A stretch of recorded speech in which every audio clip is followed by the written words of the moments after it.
A service of KIBMradio.com, the Internet's home for an all old-time radio.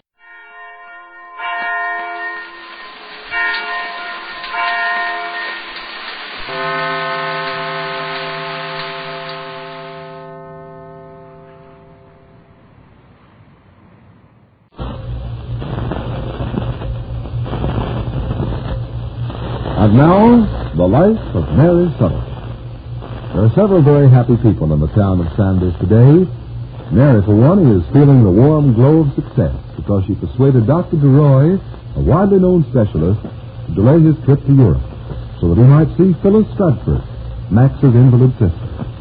Phyllis is pathetically happy that this great doctor is going to examine her, and her young husband, Danny, is so excited there is no holding him. As for Max, Daddy Stratford, well, you know how delighted they are. And now, we must wait for the doctor's verdict and fervently hope that he can find a way to cure the crippled girl.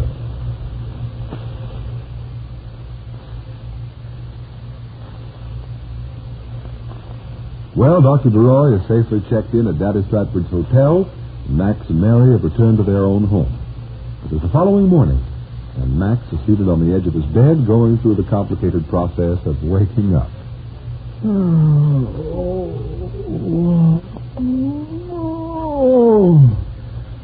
Oh, boy, shouldn't I?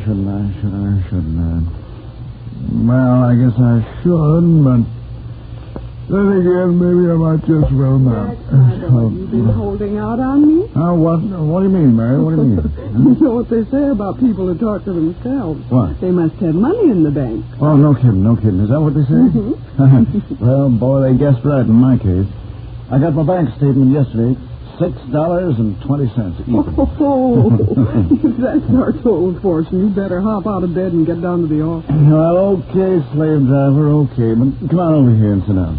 All right. I want to know some more about your trip. Well, I told you almost everything last night, dear. Oh, yeah? Now, think hard, Toots. Think hard. Because I've got a hunch that you're holding something back. Well, I wasn't exactly holding anything back, Max. I intended to tell you this morning. Yeah. It's about Mr. Cheney. You know, I had a hunch that guy tried to see you in Chicago. Say, did he bother you, Mary? Oh, no, he helped me. He helped you? Yeah, I couldn't get near Dr. DeRoy, and he brought him over to see me. He brought him over? Mm-hmm.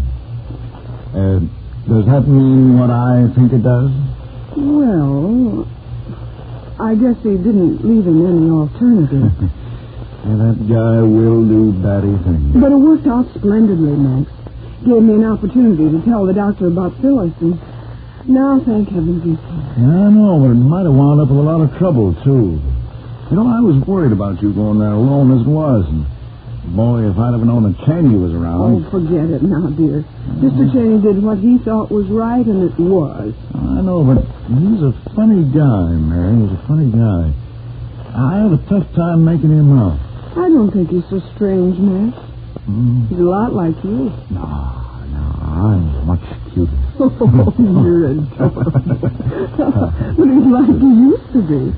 Sort of cream puffy. Hey, you can't get away with that now. Nobody ever called me a cream puff. Well, what I mean is you were brittle and crusty outside, but just as soft as custard once anyone stuck their fingers through that shell.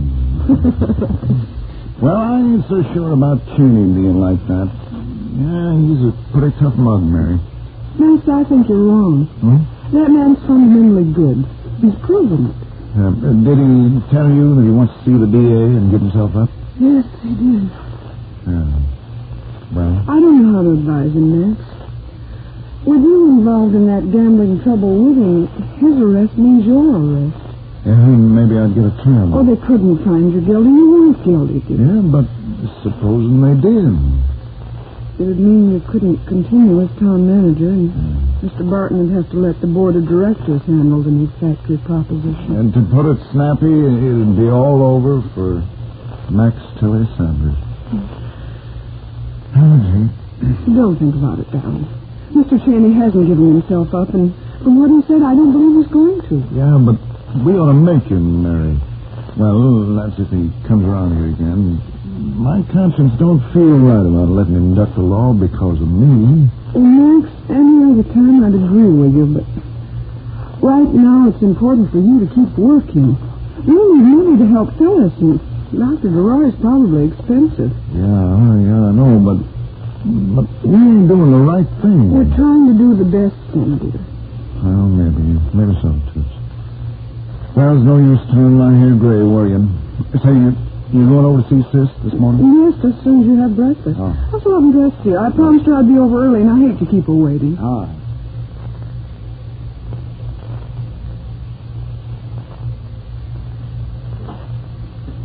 Phyllis, you got company. Mary!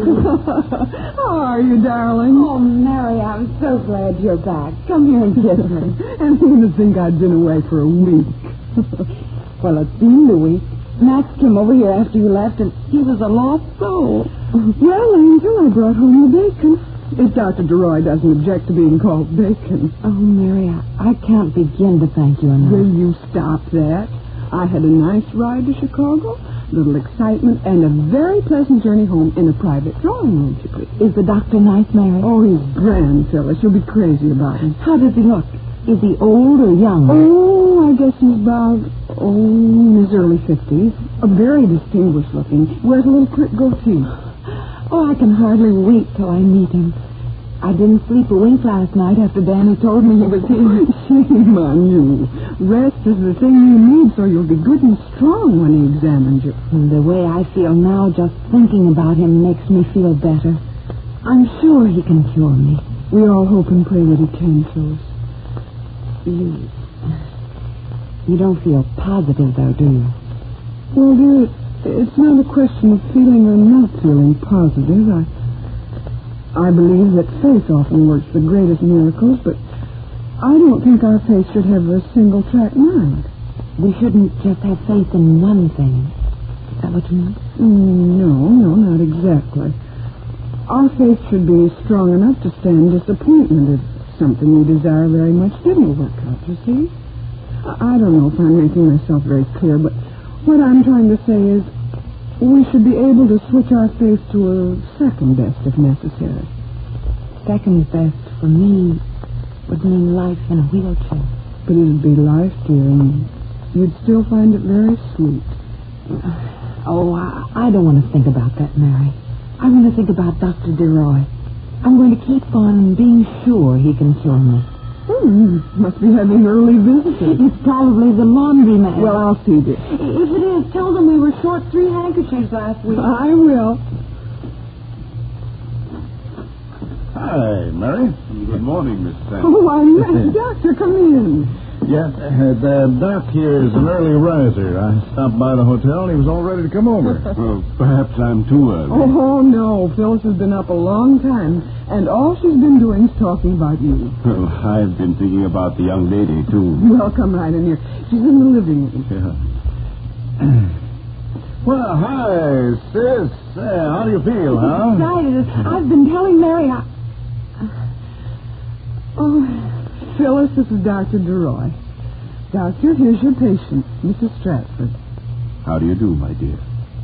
How do you do, Doctor? I'm very happy to meet you. Well, sit down, Doc. Sit down. Yes. You might as well be comfortable. Take your chair, Doctor, won't you? Thank you. Oh, well, say, I guess maybe you'd rather have me go. That is, if you're going to examine Sis. No, stay, Mr. Sanders. I can't examine this young lady so quickly. Oh. First, I must meet her own physician and learn something of the case. Dr. Benson's our family doctor. He's looking forward to meeting you. I could phone him, Dr. DeRoy. Maybe he can come right over. Yeah, that's a good idea. I think it advisable that I visit his office. Oh. In the meantime, Miss Phyllis, my first advice to you is keep, how do you Americans say, keep up the chin. All right, Doctor, I will. I admit I've been an old grouch lately, but I won't be anymore. I haven't any reason to be now that you're here. I know you're going to make me well.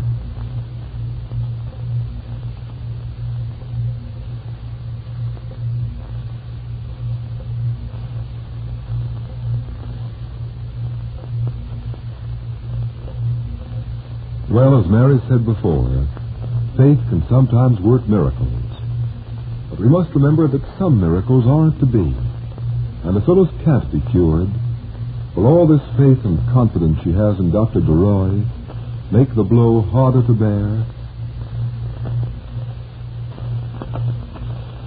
Jack Benny with Barry Livingston, Phil Harris, Rochester, Larry Stevens, and yours truly, Don Wilson.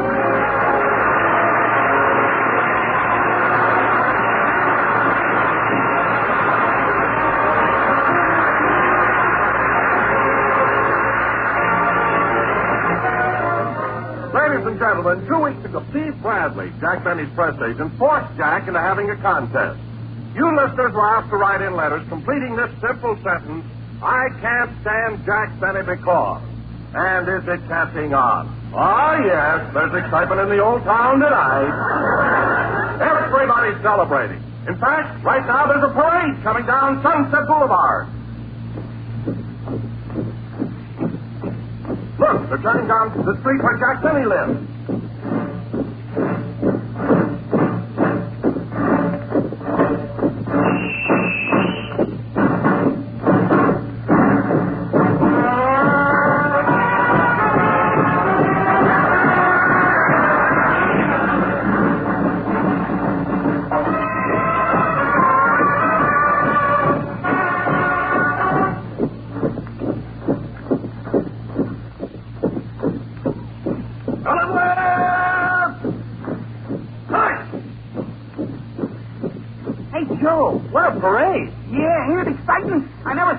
Guys in uniform. Yeah, what are they? Soldiers, sailors, or Marines? They're mailmen. Mailmen? Sure, haven't you heard? Jack Benny's running a contest. I can't stand Jack Benny. Well, neither can I, but what's the contest about?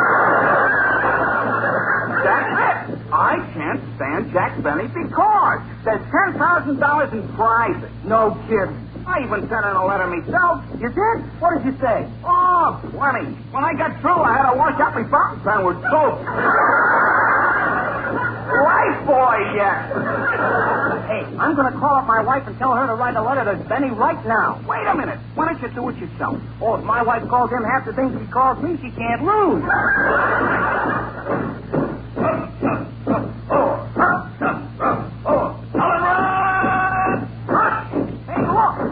Right up to Jack Benny's door.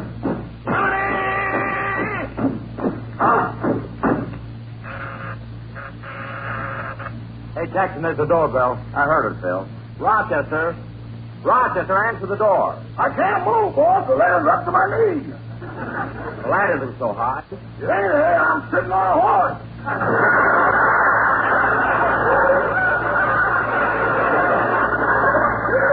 No, don't be silly.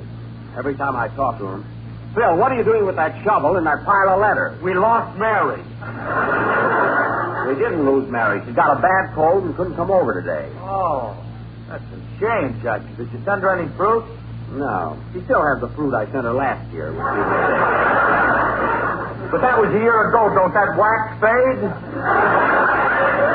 No, but during the hot weather, it melts a little, you know. In fact, the banana curled up and looks like a donut with yellow jaundice.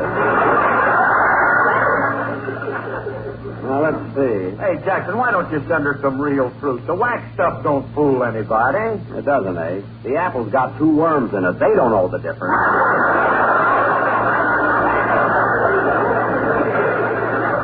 So why should I work?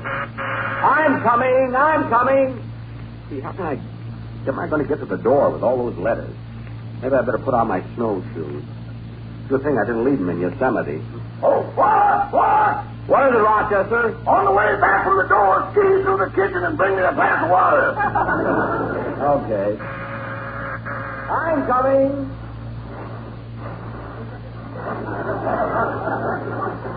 Gosh, these letters are so deep. It's a good thing I got my snowshoes on. Out of the night, which was 30 below, there stumbled a miner fresh from the snow. Stop, dirty, and loaded for bear. That's me. Rochester, stop. Okay. Oh, are you the mailman? So what do you think I am with this pack on my back? An early Santa Claus?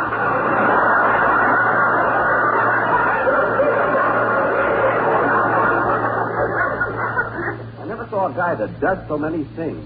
You and your contest. Well, can I help it if so many people can't stand me? Besides, what are you griping about? You got over 200 letter carriers helping you. I know, but it wasn't easy getting them. What? We have the only post office in the country with a draft board. Now, look, don't you shout at me. See those 4 stars on my shoulders? Well, what does that mean? I'm a postmaster general, silly. I knew I shouldn't have asked him. Now, look, will you please stop with all this? Quiet. A message is coming in on my walkie-talkie. Flight Commander to Control Tower. Flight Commander to Control Tower. We're circling Beverly Hills. Please give instructions. Over. Control Tower to Flight Commander. You're approaching the target. Drop down to 500 feet. Open the bomb bay. Wait a minute, what is this? Airmail, you old-fashioned fool.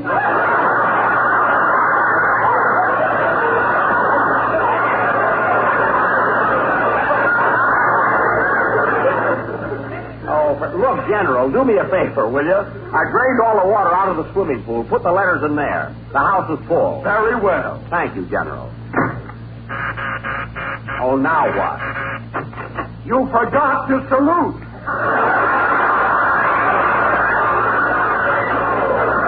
Now cut that out.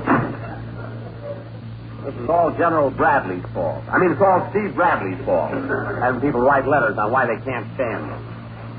These snowshoes are kind of tight. He longed for the fight of the Yukon night and the Northern Lights weird flicker. Rochester. And a game of stud and a frozen mud and a taste of raw red liquor. Rochester, stop with that poetry. We're not in the Yukon. I don't know about you, but I'm chewing on some blubber. What? Covers the steak with Yukon cake. Hard boiled as a picnic egg. Rochester. He washed his shirt in the Klondike dirt and drank his rum by the case.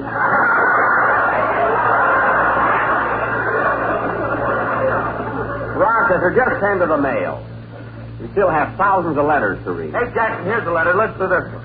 I can't stand Jack Benny because he charges $2 an hour to play his violin at weddings. What? Signed Tommy Manville. Well, that's how it is when you work for one man too long. Now, let's not get these mixed up. Well, Mr. Benny.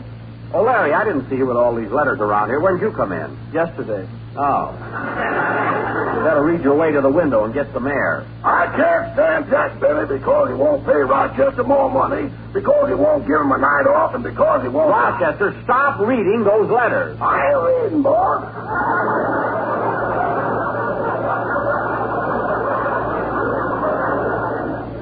Well, we talk about our little problems in private. Yeah, you, me, and the guys committee. Never mind. Gee, I'm getting tired reading these letters. I'm going to rest a while. Say, Larry, why don't you sing a song for us? I'd like to, Mr. Benny, but I've got laryngitis. Gee, everybody's got a cold. You and Mary. What a show we're going to have. Just my luck, Fred Allen will be as fit as a fiddle. I'm sorry you can't sing today, kid. It wouldn't make any difference, Mr. Benny. I was going to sing I'm Glad I Waited for You, but Mr. Harris' band can't play it. Phil, why can't your band play I'm Glad I Waited for You? Don't rush us. We got to take these songs in order. Oh, I'm sorry. What are you working on now? Sheik of Arabic. What? It's a great song, Jackson. It goes like this. I'm the Sheik of Arabic. Your love belongs to me. Tonight when you're... I know how it goes. He wanted to march around and fight with a team of us. Quiet!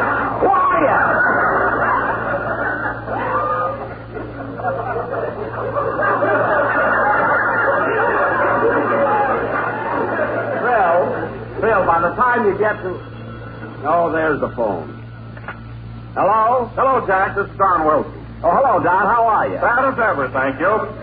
Don't thank me. You're the only man I know that goes into a butcher shop, buys a side of beef, and the butcher says, shall I wrap it up or will you eat it here? Now, look, John, I'm busy with my contest mail. What do you want? Well, the reason I called you, Jack, is because I'm going on a local broadcast today, and I want you to listen in. Oh, sure. We'll all listen. I'm going to tell a few jokes, and I'd like to try one out on you. Joke? Oh, go ahead. Go ahead, Don. Go ahead. Why are Lucky Strike cigarettes like Minneapolis?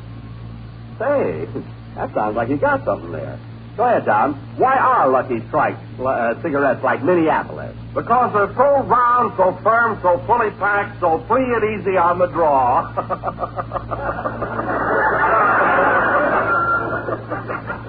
What? Don't you get it, Jack? No. Well, now wait, I'll make it easier for you. Lucky Strikes are like Minneapolis because they're made of the finer, the lighter, the naturally milder tobacco.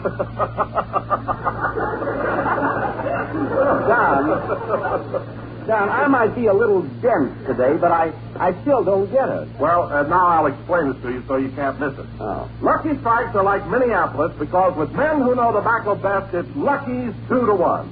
But, Don, that doesn't make sense. Minneapolis doesn't fit in there. It doesn't? No. Why, I guess you're right, Jack. I'll make it St. Paul. Yes, I think you really got something. Well, I better run along. Goodbye. Oh, Don, just a second. What time do you go on that program? At 6:15. Okay, I'll listen. Goodbye. Oh, my goodness, I forgot to ask him what station. Oh, well, we'll find it. Hey, Phil, the house looks a little better with all those letters cleaned up. You know, as soon as we get through, I've got to go out and do some more Christmas shopping. Say, Jackson, I got a swell present for you this year. You have, Phil? Yeah. How much is it? I mean, what is it? What did you get me? Case of gin. A case of gin? Well, it'll come in handy when you throw a party. When am I going to throw a party? The minute I bring it over, Bob. All right, Bill. We'll have a party on New Year's Eve. Mr. Benny, what are you going to give me for Christmas? Well, what are you going to give me, Rochester? You tell me what you're going to give me. No. Why don't you tell me what you're going to give me? No, you tell me. No, you tell me. No, you tell me. No, you tell me. What are you laughing at? We do this every year and always get out of it at the sore throat.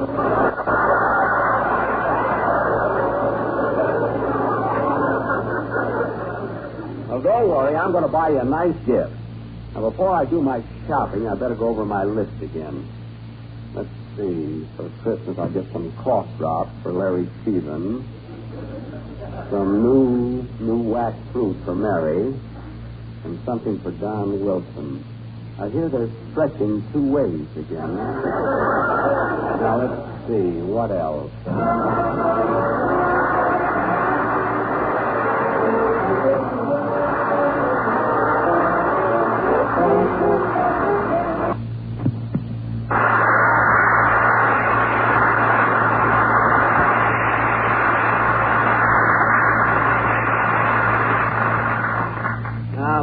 I ought to get some Christmas presents for my writers.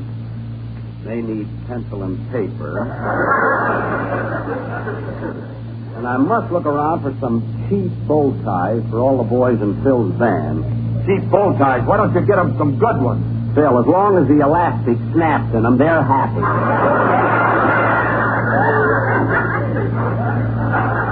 Now let's see. What else do I have to get?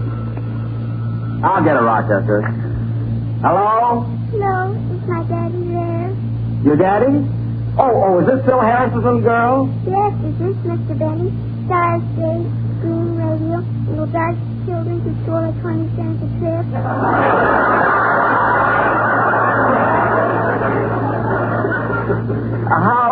How did you know all that? It was printed on a Christmas card you sent us. Oh, yes. Oh, Mr. Benny, I hope you won't be mad at my daddy when you see the letter he sent me to your contest. Oh, for heaven's sake. You mean your daddy showed you the letter? I had to write it for him.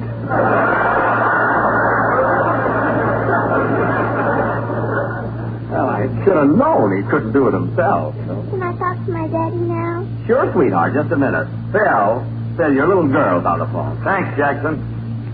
Hello, baby. So, Hot Shot. What did you call me for, honey? Sure, Daddy. I don't know what's buying for Christmas. I wish you'd tell me what you want. Oh, darling, you don't have to buy me anything for Christmas. That's what you told me last year. And then you got even with me on my birthday. Oh, no. Now, baby, Daddy didn't get even with you. He just forgot, that's all. Gee, Daddy, I like Christmas.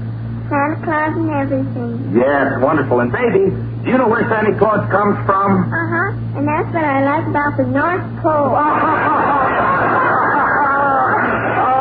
Isn't that cute? Hey, Jackson, you should have heard what my kid just said.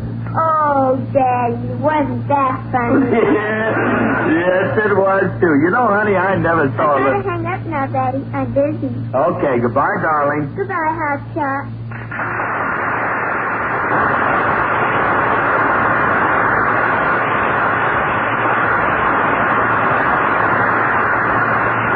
What a sweet kid. It sure is, Jackson. You know, it's wonderful being a father, especially when your kid is just starting to school. You know, I come home at night, sit her on my lap, and watch her do her homework. Yeah. You'd be surprised what you can learn that way.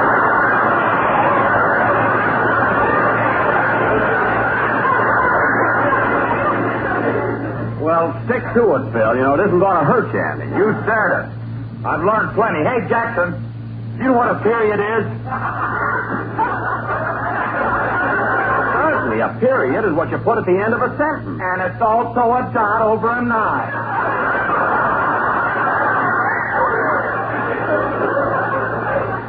Phil, you positively amaze me. Now, let's get the rest of these letters out of the way. Okay, Phil, take all these letters that you've been opened here and put them in the corner. And I wish you'd try... What is it, Rochester? Here's a letter from Fred Allen. Fred Allen? He can't be in the contest. He's a judge. Just the same, he sent this letter. What does it say? It says, I can't stand Jack Benny because... Uh-huh. Then he lists the reasons alphabetically, chronologically, and geographically. Geographically? Yeah, he can't stand you any place.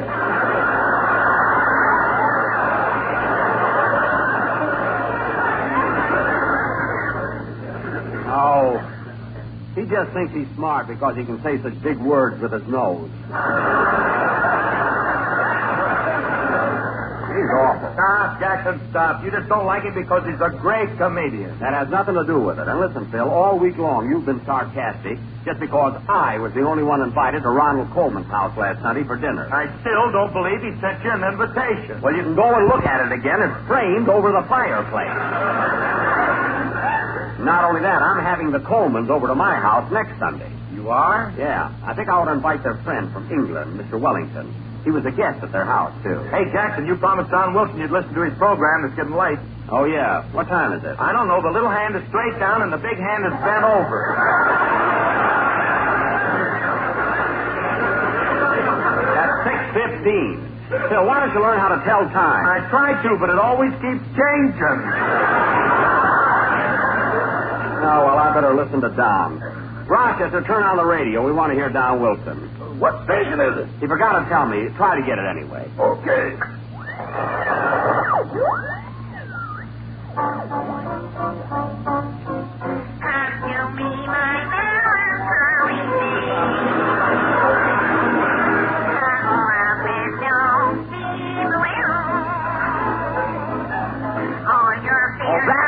That's not the station. Here, I'll get the station. I might as well be honest with you, Joyce. I'm in love with another woman. No, Alvin, you mustn't leave me. You must. I've given you the best years of my life. I'll fight to the last ounce of my spent. Oh, that's not it either. I wonder what station down.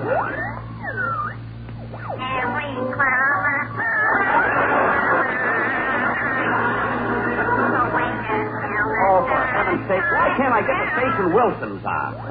There it goes. It's a line drive and Greenberg's on third. I've got such a slow radio here. I gotta get that station down. You have rheumatism in your joints. Do you have chills? Does your liver shiver? Do you wheeze when you sneeze? If you suffer from these or any other ailment, try Sim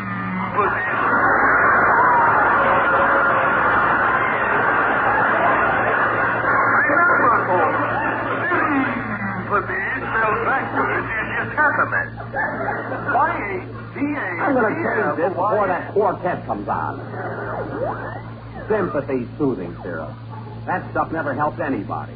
I wish Wilson had told me what station he's on.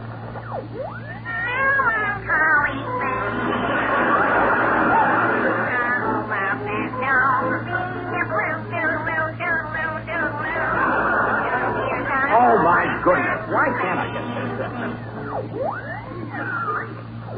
Maybe this is it. Hello. To all of you from Hollywood. This is Luella Parker.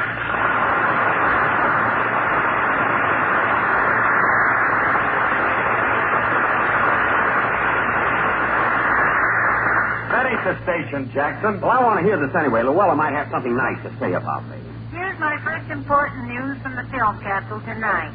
Lana Schlagenhoff, who used to go with Karen O'Reilly, was seen at the Macamba with Gregory Burmasath. They were dancing cheek to cheek to the exotic music of Xavier Shapiro.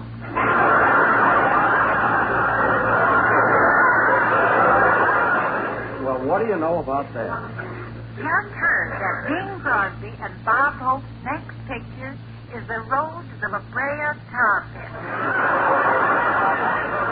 Well, they've been everywhere else. I got to see that. Flash, it's a boy at the Cedars of Lebanon Hospital. Well, I must send them a card of congratulations. Remind me, Phil. Ben Johnson, who was so very ill with the flu, was cured in 3 days by a new miracle medicine called sympathy soothing. How do you like that? Me, it made sick. Now, here's top news. News you'll all be interested in. Gladys Zabisco, who's been Jack Benny's sweetheart for so long, has just signed a brand new contract with the Homeway Laundry.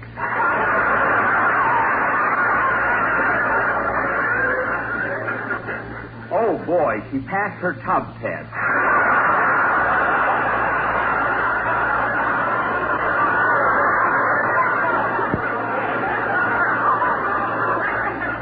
See, I hope her agent made a good deal for her. And speaking of Jack Benny, his contest has brought thousands and thousands of letters from every state in the Union. Well, almost every state. Maine and Vermont are still holding out. That shows what she knows. They hate me there, too. That's all for now. But don't forget that starting next week, my own program for Woodbury will be increased to 15 minutes. So be sure to listen in to all the latest news from Hollywood. This is Luella Parsons saying good night.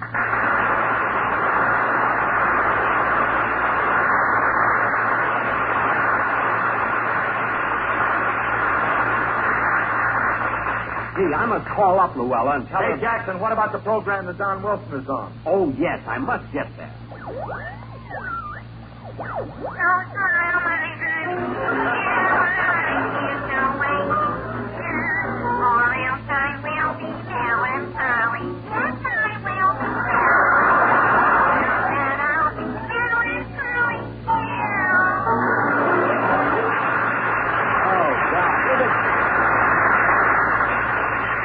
Isn't that awful? Ladies and gentlemen, you've been listening to the glorious voice of Miss Jenny Mudfender. High Street Bowling Alley.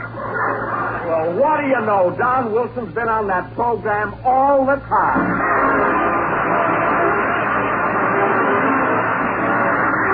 Ladies and gentlemen, the contest will end at midnight December 24th, so be sure to get your letters in before then. Just complete this sentence. I can't stand Jack Benny because, in 50 words or less, and mail your letter to the Jack Benny Contest, Hollywood 28, California. The first prize will be a $2,500 in victory bonds. The second prize, $1,500 in victory bonds. The third prize, a $1,000 victory bond. And there will be 50 additional prizes of $100 victory bonds each. Remember, all you have to do is complete this sentence, I can't stand Jack Benny because, in 50 words or less, and mail it to the Jack Benny Contest, Hollywood 28, California. That's the Jack Benny Contest, Hollywood 28, California. Our board of judges will include Goodman Ace of the Easy Aces and Peter Lorre. He frightens me.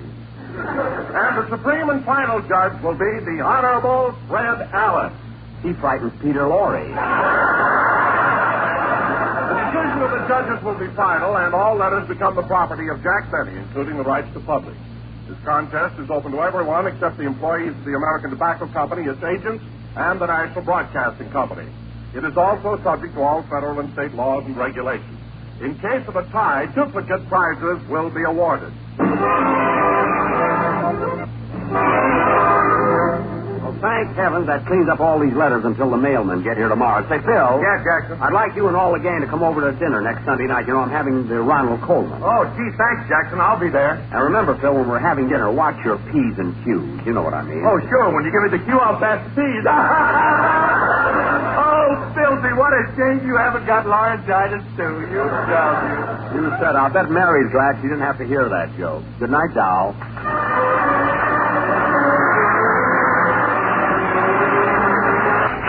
The Jack Benny Program.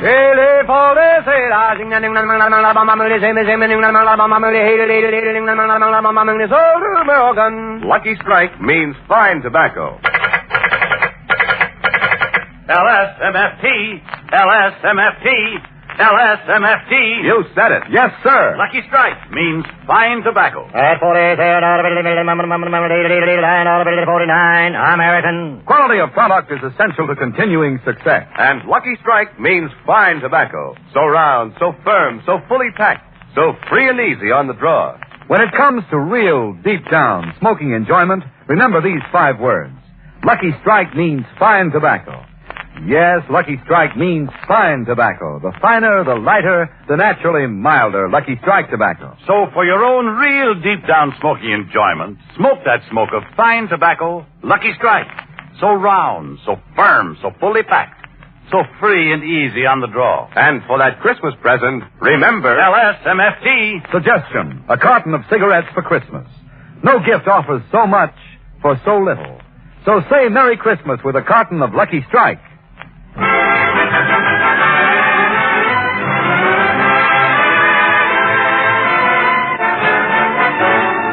Lucky Strike program starring Jack Benny with Mary Livingston, Phil Harris, Rochester, Larry Stevens, and yours truly, Don Wilson.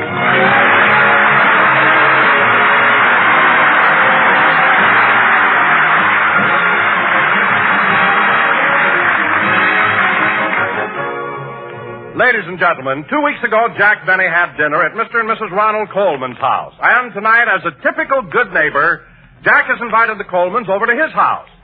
So let's go out to Beverly Hills, where we find Jack preparing for the arrival of his distinguished guests. Well, I'm almost dressed, Rochester. How do I look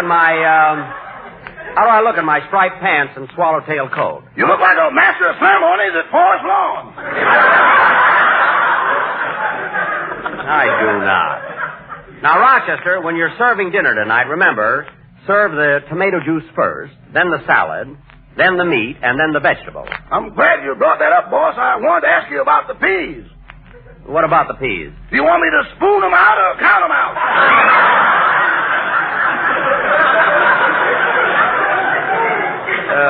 Spoon them out tonight. There's nothing too good for the Coleman. And, don't forget, for dessert, we're having a flaming plum pudding. How do you fix it, boss? Well, you take the plum pudding and put it in a bowl. Then you take a pint of brandy, good brandy, real old brandy, and you pour it over the pudding. Continue, boss. You fascinate me. Then you take a match and set fire to the brandy. You what? You take a match and set fire to the brandy. Boss, I doubt if I'll have the heart.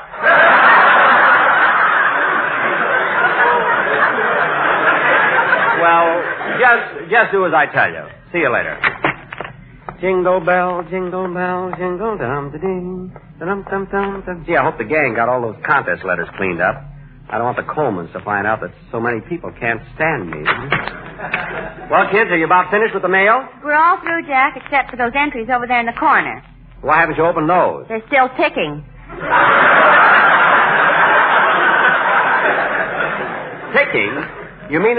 Hey, there's one that's smoking. Quick, Don, throw it out the window. Okay. I wonder why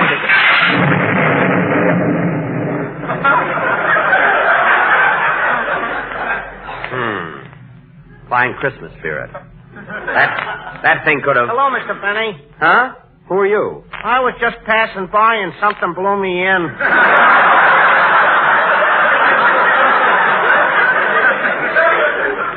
Oh, well, Merry Christmas. The same to you. Goodbye. Goodbye.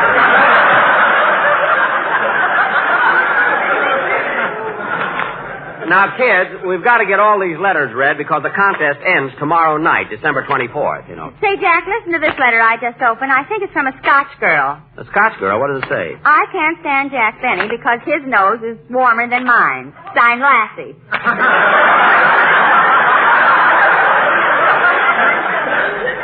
Oh, she's just mad because she read that big story about me in Newsweek. Anyway, kids, never mind the rest of those letters. Mr. and Mrs. Coleman will be here for dinner soon. I also invited their friend, Jack Wellington. So please be on your best behavior. Especially you, Phil. Me? Yes, you. Just for tonight, don't bring your jug to the table with you. Please. Now, wait a minute, Jackson. Have you ever tried eating that meat straight? I know it's awful, Phil, but do it just as a favor to me. And another thing, Phil. When you take the jacket off the baked potato, you're not supposed to go...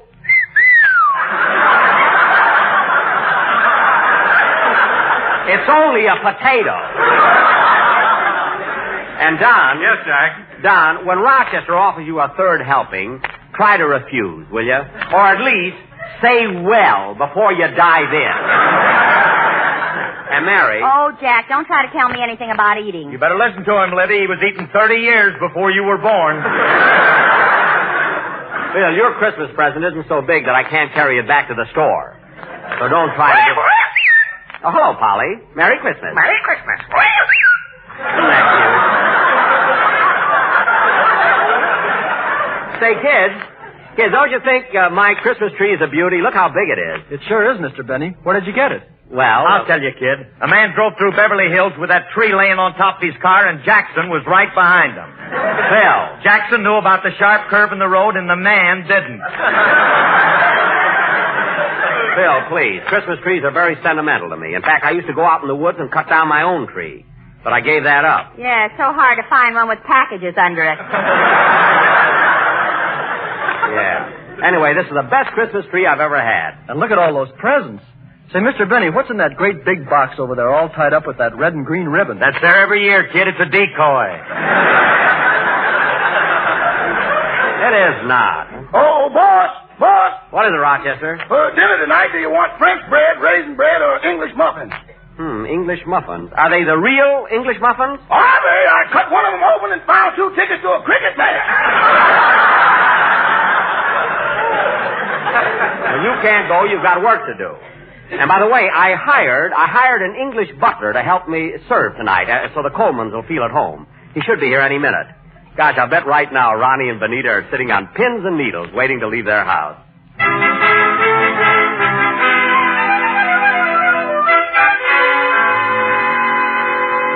Oh, Ronnie, where are you? Right here in the library, Benita.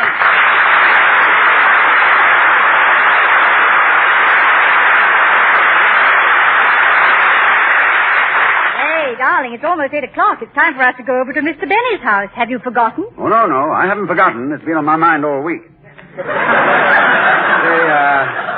Perhaps we can phone and make some excuse. No, darling, we can't do that. He's probably gone to a great deal of trouble preparing dinner. In fact, just this afternoon, his butler... what's his butler's name again? Manchester? Manchester. Well, he came to the back door and wanted to borrow some sugar, so I gave him a saucerful. You gave him a saucerful? Yes, they already have all our cups.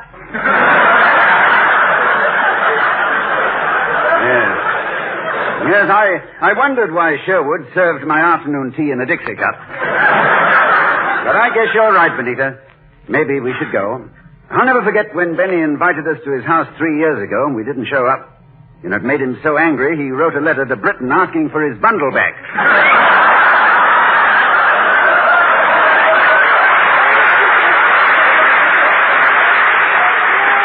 Yes, well, he's awfully sensitive. And, well, it's getting late. You better start dressing. Oh, yes, and I mustn't forget to take Jack Benny's shoes back to him. The shoes? Yes, he slipped them off when he was having dinner here 2 weeks ago. You know, I've never seen such interesting shoes. There's so many secret pockets in them. And there's a little device in there where you wiggle your toes and it makes change.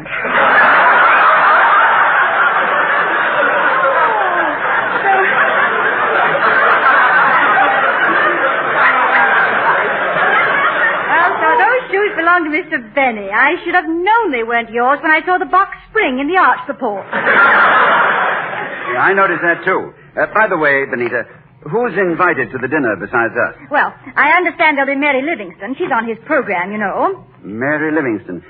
Didn't she at one time work behind the stocking counter at the May Company? Yes, and I can't understand her giving up a good job like that. Let's see. Oh, yes, besides Mary Livingston, there'll be that Phil Harris fellow. Oh, yes. Ham hocks and turnip greens. Say, Benita, couldn't we phone and say that Uncle Oswald is ill and that we have to go and visit him? You can't do that. After all, Mr. Benny lives right next door. He'll see our lights and know we're home. Oh, yes. Even that 30-foot fence doesn't keep him from peeping in on us. Creeping along his side of the fence with a periscope. A most remarkable fellow. I do hope Mr. Benny doesn't insist on playing that violin tonight. Oh, why? Benita, why did you have to bring that up? For 10 years I've been plagued with love in bloom. I've hoped, I've wished, yes, even prayed for a minor disaster, a fire, a tornado, even termites, anything. But destroy that violin. Darling. Well, if he can't be stopped, then in the name of heaven, let him play right. Give him the will. Give him the strength. Give him the talent to hit that high note. But he's got short fingers. Well, every day for 10 years, it's been love in bloom. And now it's a new one. Kiss me once and kiss me twice and da-da-da-da-da.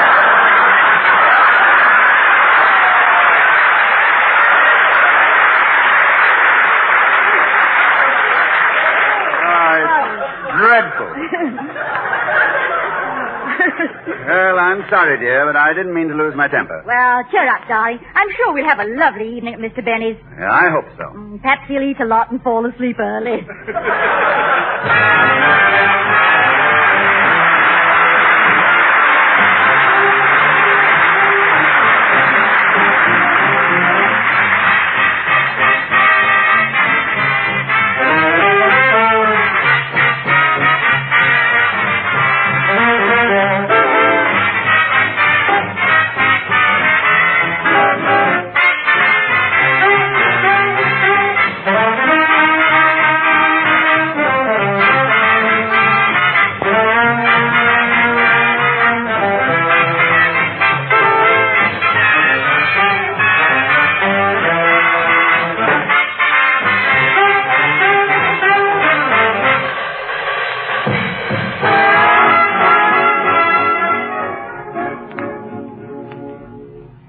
Jack, do you want to come in the dining room and see if the table looks all right? In a minute, Mary. I'm busy.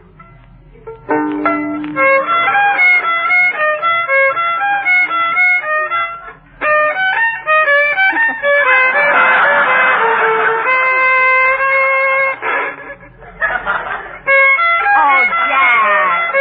Jack, you're not going to play your violin tonight. I am, too. The Colemans are pretty high-class people. They don't go places just to eat. Now, let me practice.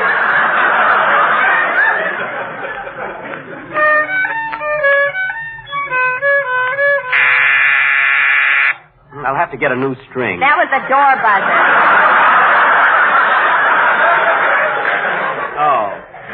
Oh, say, maybe that's the... Never mind, Rochester, I'll get it. Yes? Oh,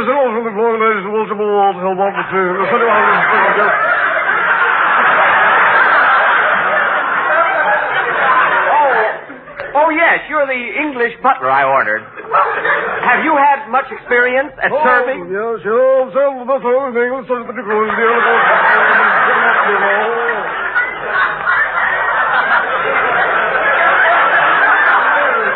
Well, good. Go right in the kitchen and get started. What's your name? What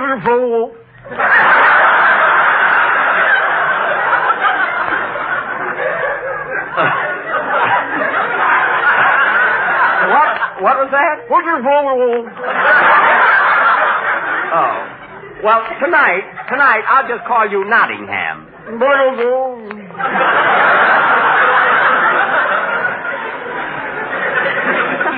Jack, who is that? It was the English butler I hired. For tonight, I'm calling him Nottingham. Do you think that's English enough? Why don't you call him the White Cliffs of Dover? No, that's too long.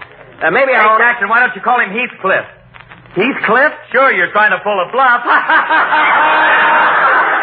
Oh, Philzy, they ought to hang you up instead of your stocking. You can say that again. Oh, that must be the Colemans now. I'll get it. No, Rochester, that's why I got the English butler. Nottingham, answer the door, please.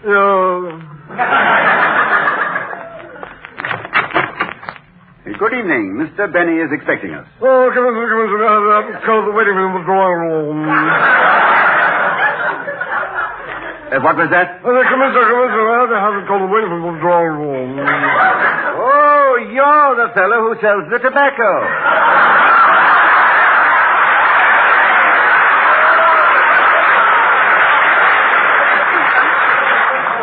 Ronnie, Benita, I'm glad you came so early. Hello, Jack, old boy. So good of you to have us over. Oh, it's a pleasure indeed. Nottingham, take Mr. and Mrs. Coleman's hat, coat, and canoe.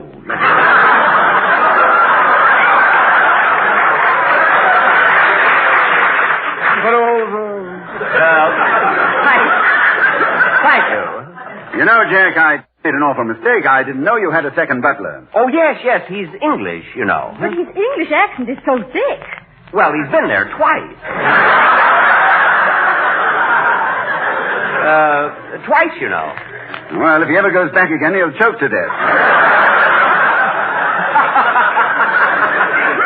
Yes. Come, let's go into the drawing room. By the way, Mr. Benny, where's Manchester? What? What did you say? Where is Manchester? Oh, Manchester. Well, you go out Sepulveda Boulevard.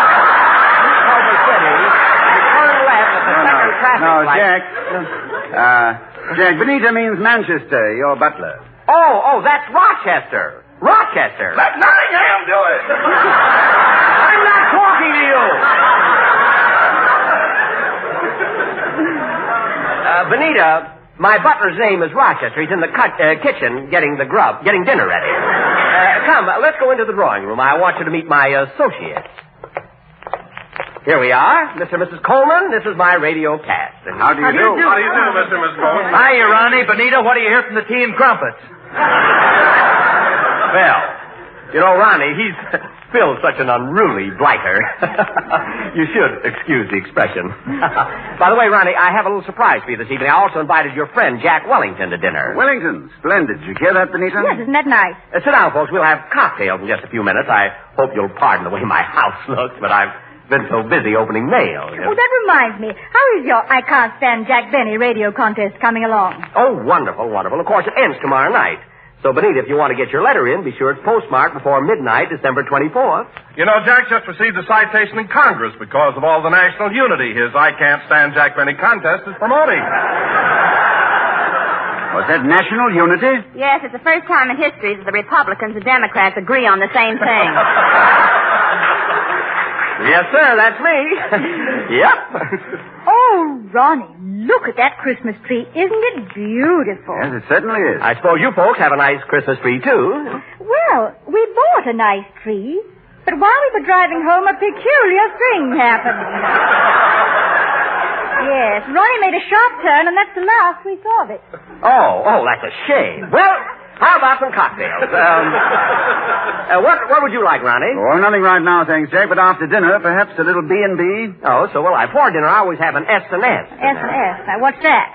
half soda and half sympathy soothing syrup. Yes, it's awfully good. What? Oh, he must mean that Wellington is here. Oh, come right in. Come right in. Hello, Benny, old boy. Ronnie Benito. Wellington. Mr. Benny told us you were coming. Mr. Wellington, this is my radio gang here.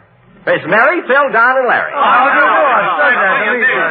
Well, we're all here now. Hey, Wellington, you lost half your glasses. Phil, that's a monocle.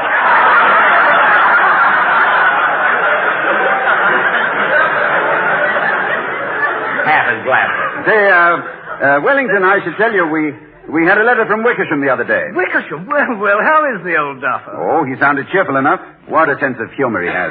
Yeah, Willie, that reminds me. Why don't you tell Mr. Benny and his friends that amusing anecdote Wickersham always tells at dinner parties? Oh, yes. Now, let's see. Now, how does that go? While you're thinking about it, I can play a solo on my... Oh, I have it.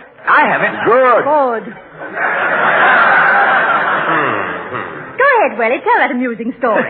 Well, it seems that there was a rather old codger in London who was somewhat hard of hearing, and he was riding on a westbound tram towards... No, Wellington. It was an eastbound tram. Oh, yes. He was riding on an eastbound tram. No, he was going to Trafalgar Square, so it must have been a southbound tram. By Jove, Benita, you're right. It was a southbound tram. Well, anyway, he wanted to get off at Wembley Station. Now, you see, Jack, Wembley is the station where the tram stops. Oh, good. I thought the man wanted to jump off. Well, anyway, this old codger turned to the woman standing next to him and said... Wasn't it a man standing next to him? No, it was... By Jove, it was a man. Anybody here care to shoot a game of pool? Mary. Anyway, he turned to the man standing next to him and inquired, is this Wembley? And the man said... No, wait. You forgot to mention that the second chap was hard of hearing, too. Oh, yes, that's important. Well, he turned to this stranger and asked, is this Wembley? And the stranger, who was hard of hearing, said, no, this isn't Wembley, this is Thursday. So the old codger... I say, did I tell you that this old codger was also hard of hearing? Oh, yes, you told him that when you mentioned it was a westbound tram. Southbound. Oh, yes, Trafalgar Square, that's right. So the old codger who was hard of hearing said Thursday, so am I. Let's get off and have a drink.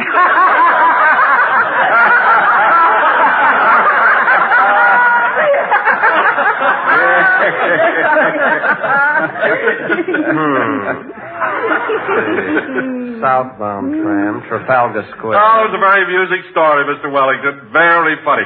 Would you folks care for a cigarette? Yes, Thank you. Southbound tram, Trafalgar Square, Trafalgar. You see, these cigarettes I just gave you are Lucky Strikes. They're made of the finer, the lighter, the naturally milder tobacco. Well, that's interesting, isn't it now? He got off at Wembley Station because he was hard of hearing, so he didn't... And you notice that Lucky Strikes are so round, so firm, so fully packed, so free and easy on the draw. How enchanting. Yeah, please go on, Mr. Wilson. And the second chap got off the tram because it was so fully packed. No, that was a woman, by Jove. That's right. And that's the reason LSMFT is so popular. LSMFT stands for Lucky Strike means fine tobacco. Amazing. Yes, just think of it. LSMFT. Lucky Strike means fine tobacco. Deucedly clever, isn't it? So when the stranger said, this is Thursday, the man who was hard of hearing said, so am I. Let's get off and have a drink. Oh, yes, Thursday. Thirsty.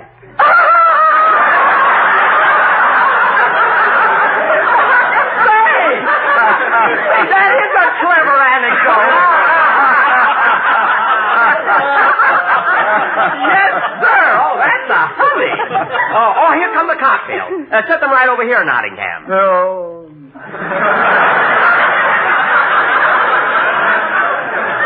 Well, folks, dinner will be ready pretty soon, and I can't tell you how happy I am that you were all able to come over, particularly at this time so close to Christmas. Oh, thank you, Jack. Thank you. And since it is so close to Christmas, I think it would be nice if we had Larry Stevens sing an appropriate song. Oh, good. By all means. Are you ready, Larry? Yes, Mr. Benny. Go right ahead. Here, let me sit next to you, Mary.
That was very nice, Larry. Now, folks, let's all have a cocktail before we go into dinner. Well, that's fine. And, Jack, if you don't mind, I'd like to propose a toast. Of course, Ronnie. We'd love to have you do it. I propose a toast to the world. A world which has just survived the bloodiest and costliest of all human conflicts. A world which was so nearly led back to the dark ages of oppression and slavery by cruel and greedy men who traded in hate.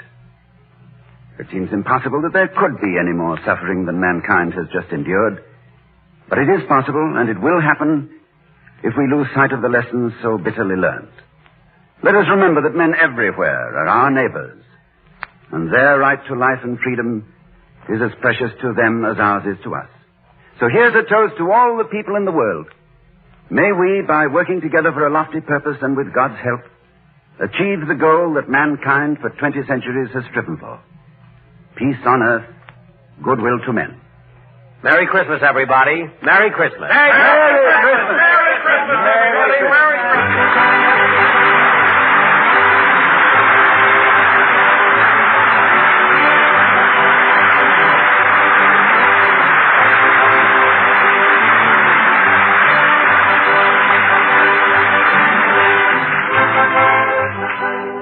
Thanks again to Mr. and Mrs. Ronald Coleman and their friend Mr. Wellington for spending the evening with us. And I and my whole gang want to wish everybody everywhere a very Merry Christmas.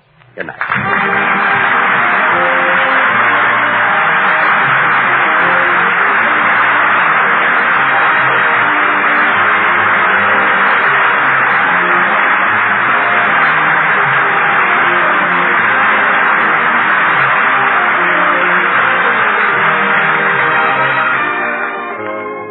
Ladies and gentlemen, the contest ends tomorrow, December 24th at midnight. If you haven't sent in your entry, do it now. Just complete this sentence, I can't stand Jack Benny because, in 50 words or less, and mail your letter to the Jack Benny Contest, Hollywood 28, California.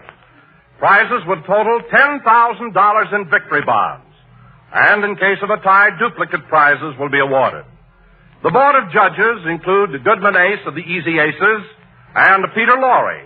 And the supreme and final judge will be the Honorable Fred Allen. The decision of the judges will be final, and all letters become the property of Jack Benny, including the rights to publish.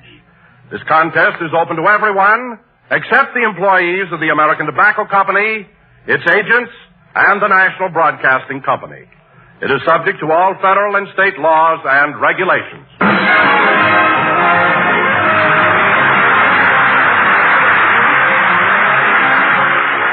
This is the National Broadcasting Company.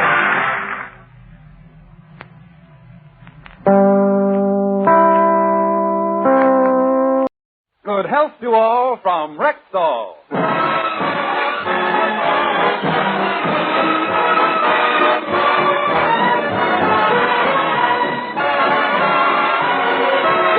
Yes, it's Sunday, time for the Phil Harris Alice Faye Show, presented by the makers of Rexall Drug Products and your Rexall family druggist.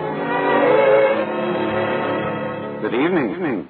This week, we independent Rexall druggists would like to play Santa Claus to all you tired last-minute Christmas shoppers. Our present to you is quick, easy, economical gift buying, without all the rush and worry. Suggestions? Well, there's Caranome, for example. One of America's oldest and most respected lines of beauty aids, and a Rexall exclusive. We have Caranome in delightful gift sets for as low as $2. And on up to a completely fitted traveling case for $50. And believe me, the lady who receives Caranome will never forget the gift or the giver.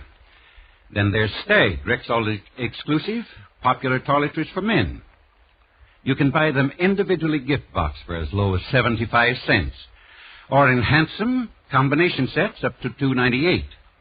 And here's another big help.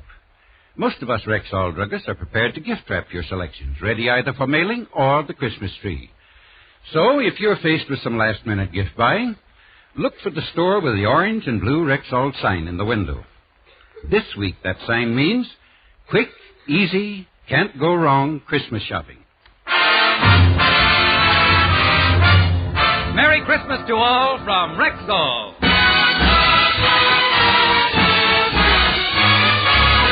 And now your Rexall Family Druggist brings you the Phil Harris Alice Faye Show, written by Ray Singer and Dick Chevrolet, with Elliot Lewis, Walter Tetley, Robert North, Janine Roos, Ann Whitfield, Walter Sharp and his music, our special guest Jack Benny, and starring Alice Faye and Phil Harris.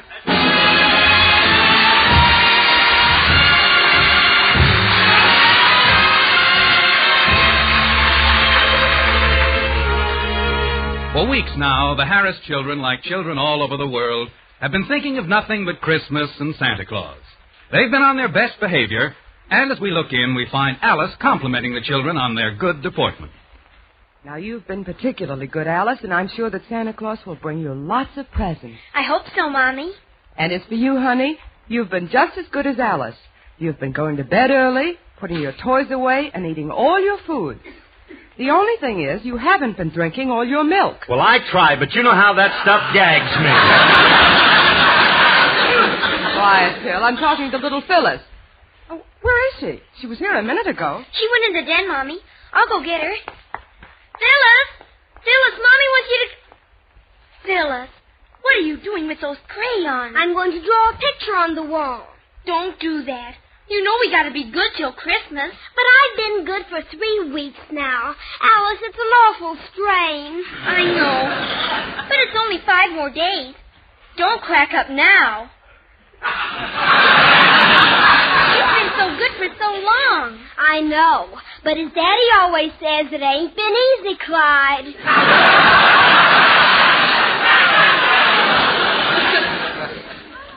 Alice, have you asked Mommy and Daddy about Santa Claus yet? No, but I will. Children, what's going on in here? Yeah, what have you two been doing? Mommy, Daddy, we want to ask a favor. We'd like to stay up and see Santa Claus when he brings the presents on Christmas Eve. Well, honey, Santa Claus has a lot of other stops to make, and he might get here very late. Oh, and he can't we, Daddy, please? Well, okay. Now, you kids continue to behave yourselves, and I promise that you'll see Santa on Christmas Eve. Now, run along and play. Go ahead. Oh, thanks, Daddy. Gee, I can hardly wait for Christmas Eve. Now, Phil, why did you promise the children that? Now, if they don't see Santa, they'll be very disappointed. They'll see him. And just to make sure, I'll dress up like Santa and come down the chimney. They won't be able to tell me from the real one. Daddy? Yes, dear? Don't you dress up and make believe you're Santa like last year. Boy, was that corny.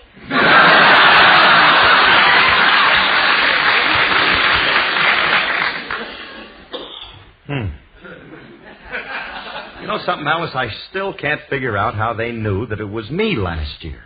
What did I do that was wrong? Well, for one thing, you were supposed to come in singing Jingle Bells. I did. Oh, I know, but those lyrics, I can still hear them. Ham, hocks, and turnip greens, they melt right in your mouth. And a candy gems and a harmony grits, and that's what I like about the South. Yeah.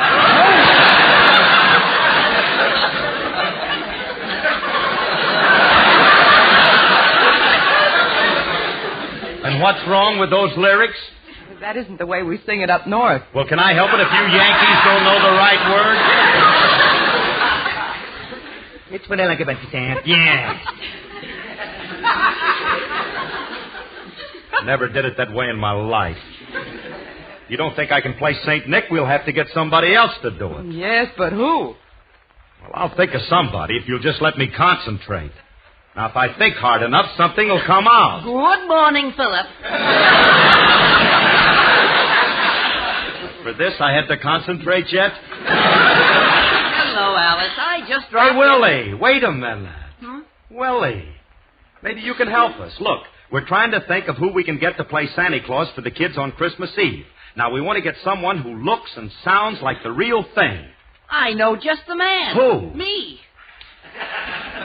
I shall be glad to portray Christopher Kringle. Christopher.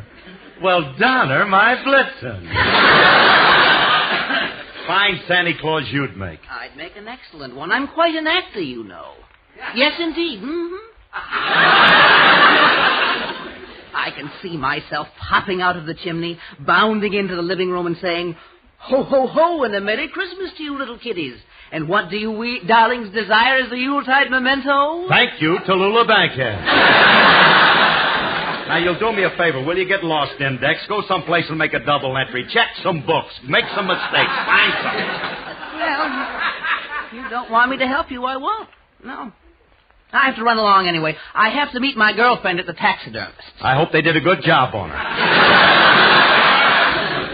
Imagine that little squirt playing Santa Claus. He couldn't impress me if he came in with a bag full of sponsors.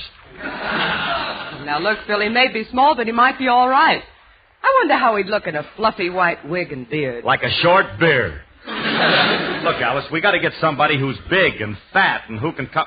Hey, wait a minute. I got just the guy, Don Wilson. Oh, Don would be perfect. Sure. I'll call him right now and see if he can come over for Christmas Eve. Oh, swell, honey. Oh, now the kids won't be disappointed. Santa will show up. You know, there's something wonderful about watching a kid on Christmas, waiting for Santa and listening for those jingle bells. Jingle bells, jingle all the way. Oh, what fun it is to ride in a one-horse open sleigh. Jingle bells, jingle all the way. Oh, what fun it is to ride in a one-horse open sleigh. Dashing through the snow in a one-horse open sleigh. O'er the fields we go, laughing all the way. Bells on bobtail ring, they're making spirits bright. What fun it is to ride and sing a sleighing song tonight. Jingle bells, jingle all the way. Hey! Oh, what fun it is to ride in a one-horse open sleigh. Hey! Jingle bells, jingle all the way. Oh, what fun it is to ride in a one-horse open sleigh. A day or two ago, I thought I'd take a ride, and soon Miss Alice Faye was seated by my side. The horse was lean and lank, misfortune seemed his lot. He got into a drifted bank, and we got upset. Sleighing bells, snow with a head, hop, hop, hop, hop, hop, hop. Jingle bells, singing merrily we go. On the world, blanket white, snow so cold and crisp and light. Jingle all the way through the night. Oh, what fun it is to ride in a one-horse open sleigh. Hey, jingle bells, jingle all the way. Oh, what fun it is to ride in an open sleigh. Jingle bells, jingle all the way. Oh, what fun it is to ride in a one-horse open sleigh.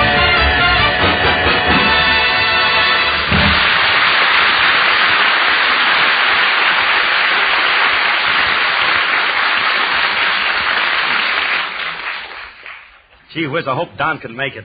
He's going to be terrific as a Santa. Uh-oh, that must be Frankie. Hiya, Curly. Hiya, Frankie. Come on in. Yeah. Hey, look pretty good, Waldo. Thank you, Spangler. What do you got in all them packages?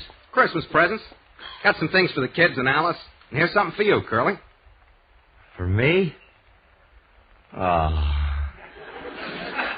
You got a present for little old curly-headed me? Yeah, I got you. Oh, Frankie. That's sweet of you. Oh, I don't know what to say. Well, that's all right, Curly. But the thought. Oh, Frankie, you know how I appreciate it. It touches me deeply. But you're going to get sloppy about it. I'll take it.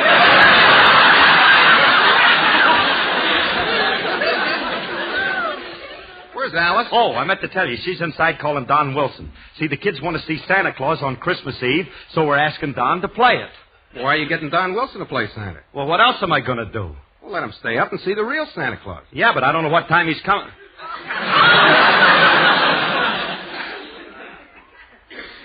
Can I have that again, Herman?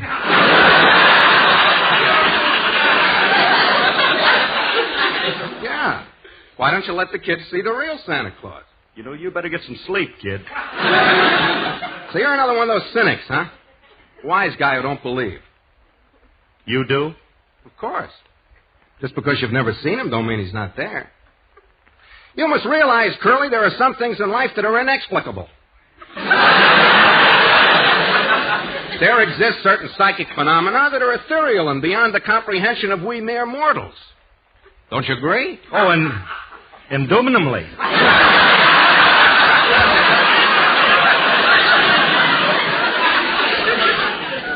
Curly, you can take my word for it. The real guy will show up. Look, will you stop already, Remley? I'm in enough trouble. I'm trying to get a guy, and you're... All I got to say is it's a good thing kids have more common sense and faith than some grown-ups, or Christmas wouldn't be much fun.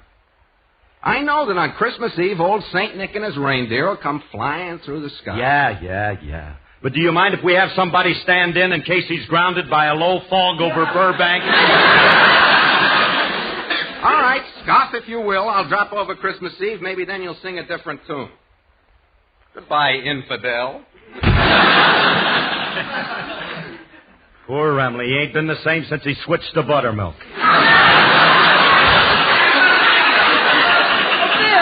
I called Don, but he can't make it. However, he said he has a lot of actor friends, and he'll send one of them over. He said we'd have to pay the actor $10. So what? It'll be worth $10 to make the kids happy. Hey, honey, did Don say he could get someone positively? You know, this is very important. Now, Phil, Don promised, so stop worrying. It's still 5 days till Christmas Eve, and if you keep this up, you'll drive yourself batty.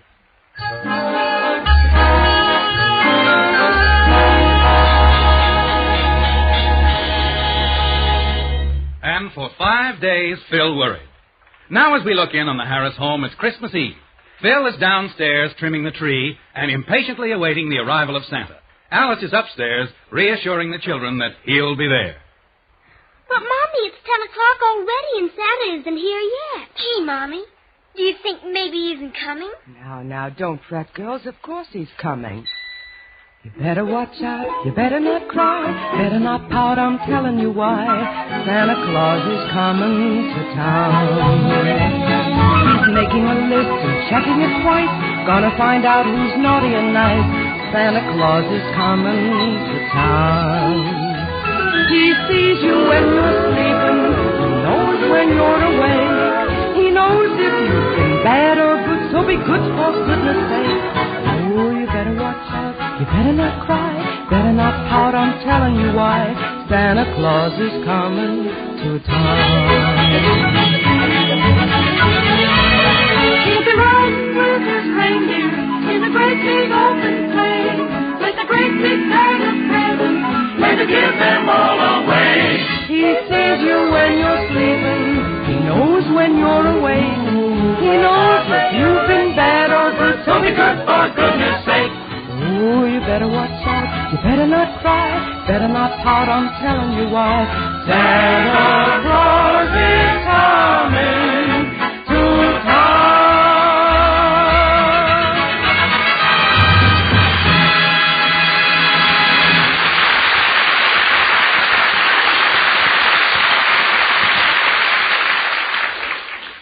There. That's the last ornament. Hey, gee. Looks pretty good, too. Now, if Santa only shows up... Phil, I was just upstairs with the children. Oh, honey, the tree looks beautiful. Yeah, ain't it? Hey, Alice, how are the kids? Are they impatient? Oh, they'll be all right. Hello. Merry Christmas, everybody. Oh, Merry Christmas, Frankie. Oh, Merry Christmas. Hey, Frankie. What do you got there? Milk and cookies for Santa Claus. I put them on the mantle for him every year. Milk and cookies? Yeah. I just put them here over the fireplace. Hey, where are the kids? Oh, they're upstairs waiting for Santa. Yeah, and I'm waiting for him, too. When's the guy going to show up? It's after 10 already. I'll be patient, girlie. He's got a long trip from the North Pole. Besides, his reindeer ain't as young as they used to be. Oh, keep quiet, will you? I'm paying the guy $10. You'd think he'd get here on time. This subterfuge is also unnecessary. Uh-oh, there it is. I bet that's Santa Claus now. I'll let him in. I'll go with you, honey. Okay. Well, Merry Christmas, Santa Claus.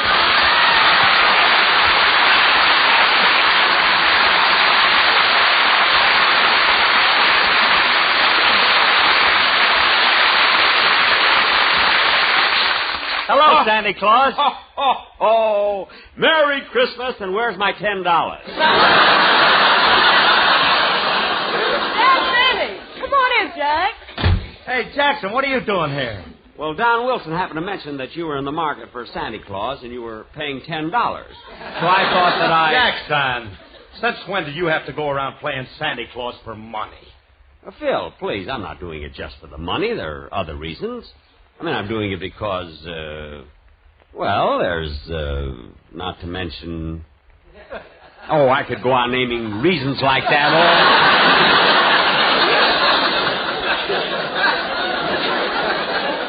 Oh, hello, Frankie. Merry Christmas. Oh, Merry Christmas me, you imposter, you. A fine-looking Santa Claus. I think I look charming. Charming, he said. Where'd you get that messy red suit? It's got spots all over it. I rented it. The Santa Claus had it last year was a sloppy eater. Phil, how do you think I look? Like a bloodshot leopard.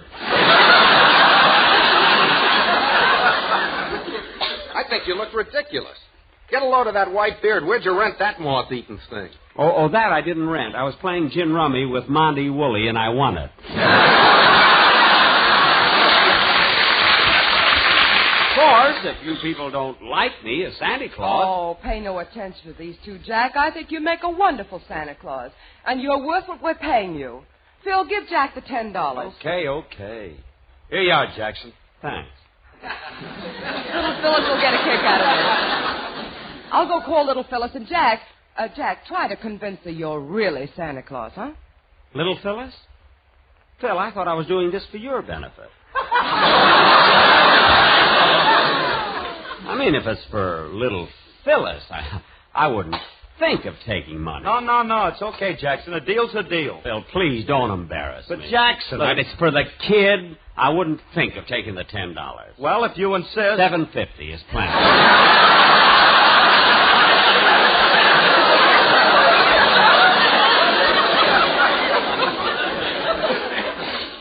What kind of a heel do you think I am?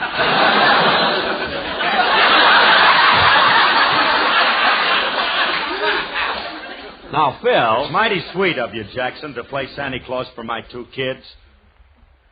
Two kids? See, $7.50 each. Nah, I can't take it. I can't take any money at all for this. Tell you what, Phil, if you wanna, you can buy me a little something for Christmas. Like what? Anything that Alice can afford. I don't care. Okay, but now look, Jackson, it's up to you to make the kids think that you're Santa. This impersonation is preposterous. Santa Claus won't like this. Besides, you'll never be able to fool the kids. Oh, I don't know. Well, wait a minute now, Jackson. It'd be awful if you don't. If there was only some kid we could try it out on just to see if we can't... Hey, where are you? I brought something for you. Uh-oh, that's Julius. Hey, everybody, that's Julius. That's just the kid we need. Come on in here, Julius. Right in here. We're in here. Now, look, if you can fool him, Jackson, you can fool any kid. Don't worry, Phil. I'll just sit in this chair and you watch his reaction when he sees me. Okay, Dad. I certainly hope... Mr. Harris, I come up. Hey, Mr. Harris, don't you feel a little chilly? No, why? You left your red flannels lying on the chair.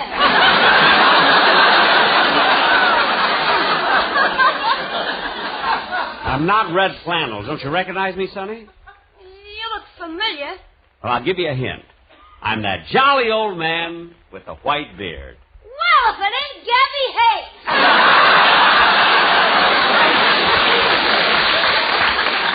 Julius, he ain't Gabby Hayes. What's the matter with you? Don't you recognize Santa Claus when you see him? This is Santa Claus? That's right, son. I'm old St. Nick, Gabby Nick. Nick. Do this to us little kids. In the name of juvenile humanity, I protest this flagrant disregard. Oh, shut up!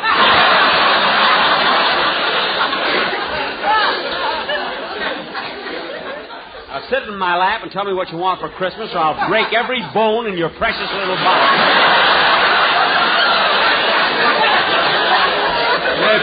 Gabby Hayes. Get away from me, you imposter, you. You're nothing but a fake. I am not. Oh, no? What would I find if I lifted up that white wig? A brown one.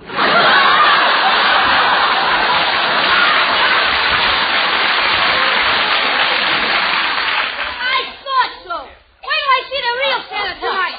He ain't gonna like it when I tell him he's being impersonated by some bald-headed schnook.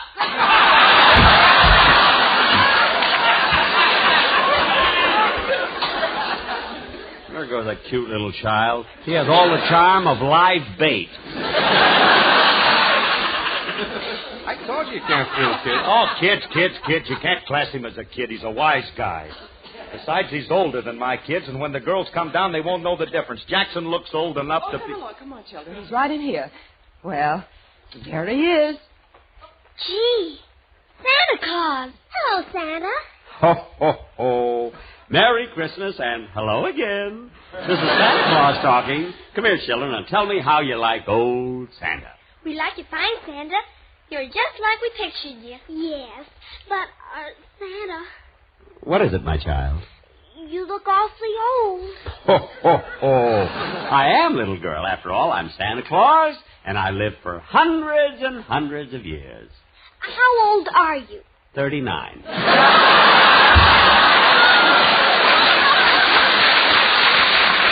Well, old Santa has to be going now. Here are your toys, girls. Thank you, Santa. Yeah, thanks. Well, I'll be seeing you next year. Merry Christmas to all, and to all a good night. Up, Dancer, up, Prancer, up, Donner, and Blitzen. Ho, ho, ho, and away.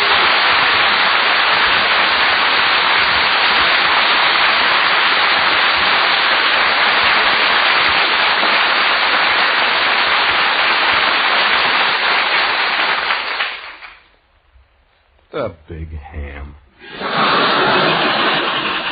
Well, children, what did you think of Santa Claus? I liked him, but I was a little disappointed. Why? I expected him to take out his violin and play Lovin' Blue.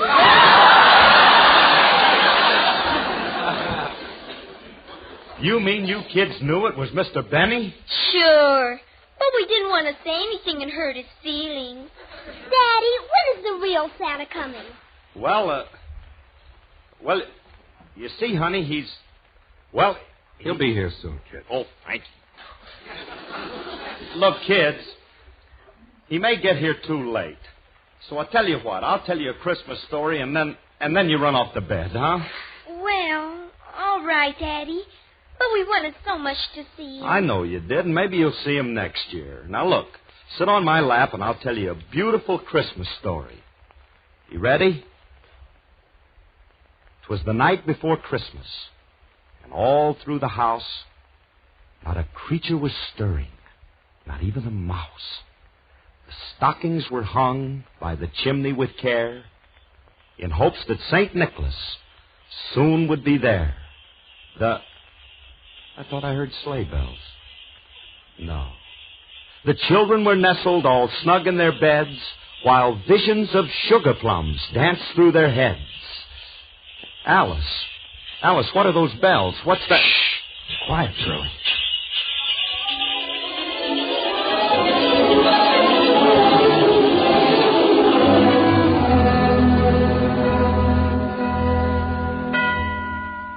Phyllis,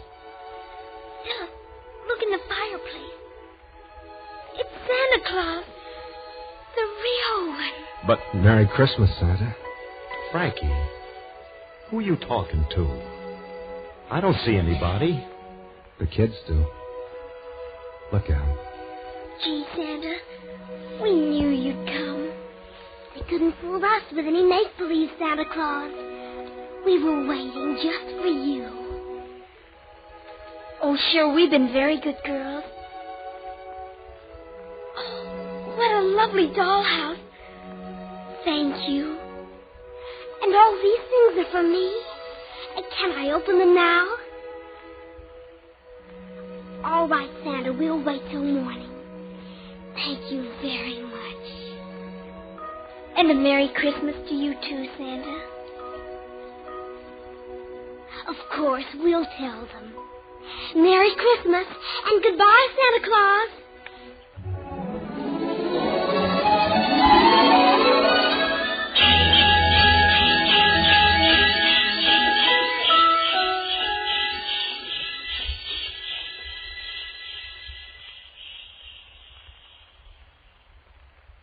I told you he'd show up, Curly. But, Frankie, I don't get it. I heard it, but I didn't see him. Of course you didn't. He sure is a nice-looking old gent. Alice, did you see him? I'm not sure, Phil. I almost thought I saw him standing by the fireplace. But, Alice, how could it be? If he was standing there, Phil, what are you staring at? The mantel. Alice.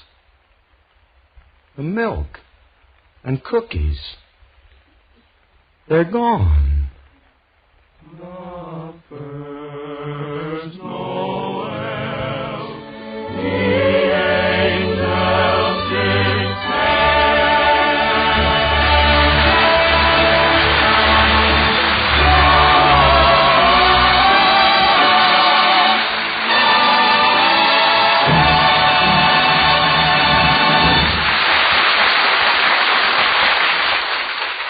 Phil and Alice will be back in just a moment.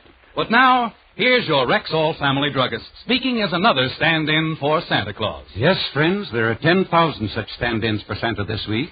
10,000 independent Rexall druggists who are ready, willing, and able to take the rush and worry out of your last-minute Christmas shopping. You see, we've seen to it that our stores are filled with beautiful, distinctive, sure-to-please gifts. For the home, for the children, for the entire family. Gifts it's a pleasure to choose, economical to buy. So look for the store with the orange and blue Rexall sign in the window. This week, it's headquarters for quick, easy, last-minute Christmas shopping. Merry Christmas to all from Rexall.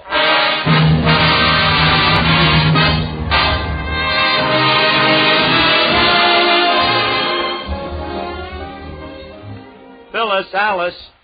Look, children, Santa said something to you, and you said, yes, we'll tell him. What did he say? He told us to be sure and wish you and Mommy a Merry Christmas. Now, wasn't that sweet of him? Now, girls, you're all tucked in, you've seen Santa, and you have everything you want. So go right to sleep. Good night. Good night. Good night, babies. Daddy. Yes, dear? Can I have a drink of water? Go to sleep.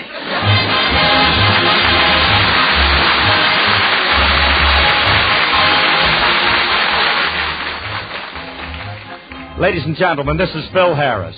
The Rexall Drug Company, Alice and I, and our entire cast want to thank you so much for listening to our show and wish you the best Christmas you've ever had. Merry Christmas, folks. And our grateful thanks to our pal, Jack Benny, for being with us. Thank you, Jackson. Good night, the Christmas everybody. seals you buy once a year will help protect you from tuberculosis all the year. Use Christmas seals generously. This is Bill Foreman wishing good health to all from This is NBC, the National Broadcasting Company.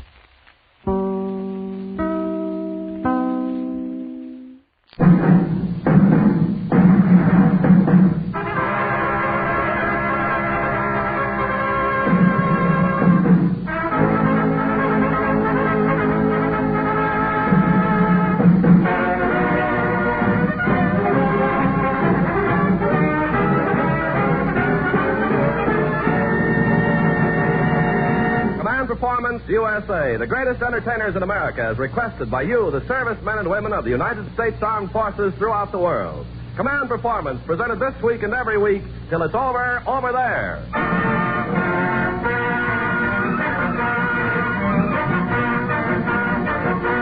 Okay there, gang, this is Ken Carpenter standing on your front porch and throwing our hats through the door for the 125th time. And if you don't throw it out, we'll come in and answer a few of your letters to Command Performance, Armed Forces Radio, Los Angeles, USA.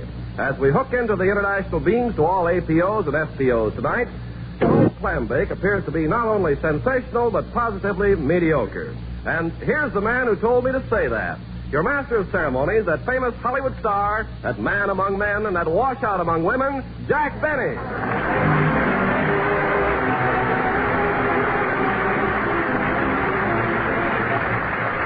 Thank you so much.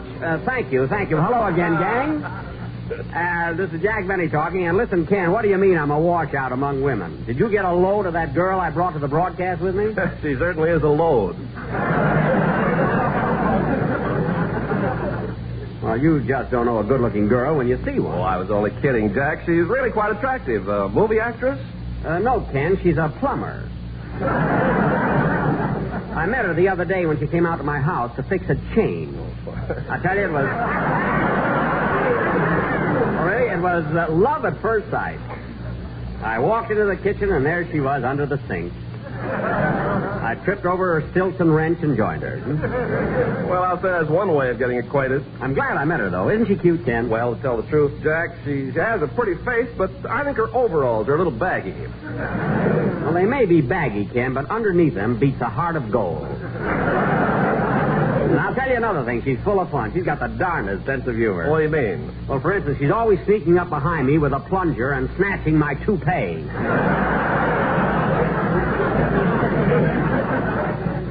And I'll tell you another thing. A girl plumber has to take good care of herself. You know, Ken, she doesn't smoke or drink. Oh, she never drinks, huh? Oh, once in a while she has a Drano and soda. You know?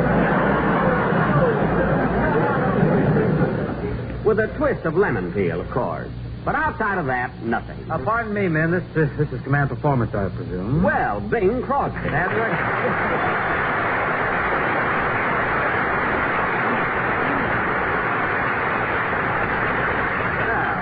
A little nervous without hope? Oh, yes. Right, is it? Well, it's nice seeing you, Bing. Nice to see you, Jackson. What's the big discussion, Ken? Oh, we were just talking about the girl that Jack brought to the broadcast. Oh, you mean Blowtorch Annie? That's her professional name.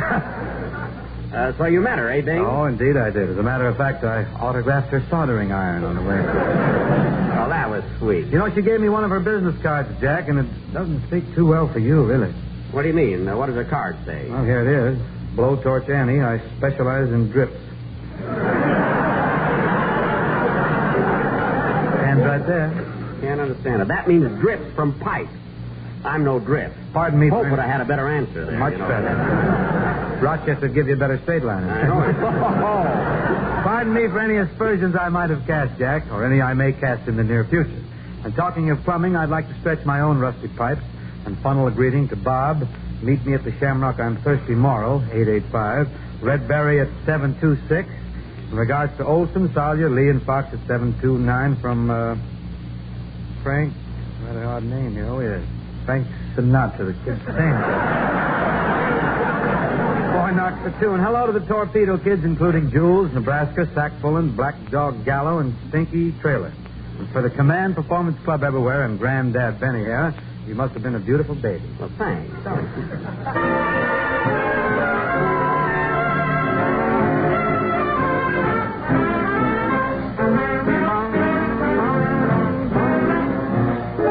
Must have been a beautiful baby. You must have been a wonderful child. When you were only starting to go to kindergarten, I bet you drove the little boys wild. And when it came to winning blue ribbons, you must have showed the other kids how. I can see the judge's eyes as they handed you the prize. I bet you made the cutest bow. Oh, you must have been a beautiful baby. 'Cause, baby, look at you now.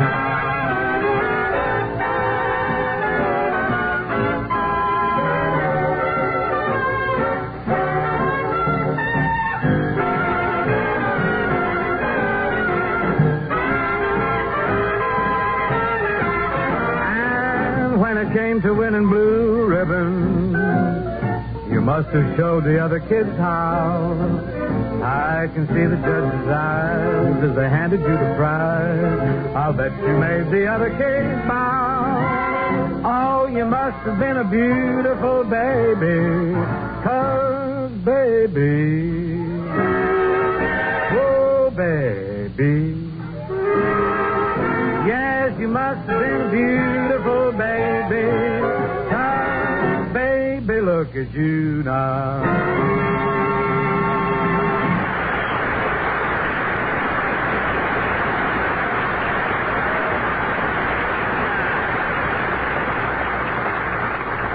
Now, what I'd give to have my violin here. You must have been a beautiful baby, sung by Bing Command Performance Crosby. Gosh, Bing, I'll never forget the first night I heard you sing. It was at the Coconut Grove. You remember the Grove days, huh? See, I had no idea you were that old. You didn't? No. I love this boy.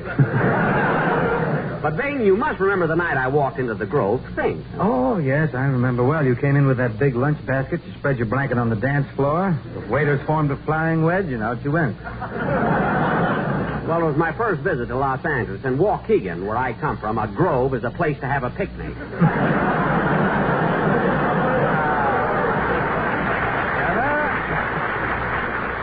But getting back to what's on my mind, Bing, I lost Dennis Day.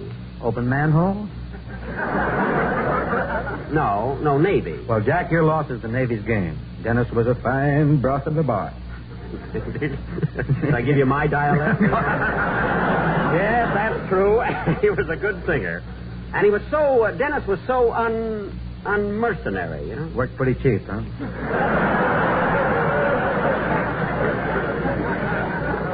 Well, I wouldn't say cheap, but on Saturday night, when I used to hand him his pay envelope, my hand very seldom trembled. Anyhow, Bing, there's a great opportunity on my program for the right young fellow. You mean? I mean, snap at it, kid. Well, Jack, if I hear of anybody, I'm going to let you know. What's the matter with this guy? Does he have to have a ton of bricks fall on him or something? Bing, I wish you'd pay attention. I need a singer, and I'll take you just as you are. No audition or anything. I don't. Very nice of you. Really sweet. You're sweet. I mean, just what I heard tonight was enough for me, you know? Of course, you won't have to do much. You see, you'll start at the bottom, but you'll work up fast. Think of the chance this is. 5 years ago, nobody knew Dennis Day. Today, he's scrubbing a deck.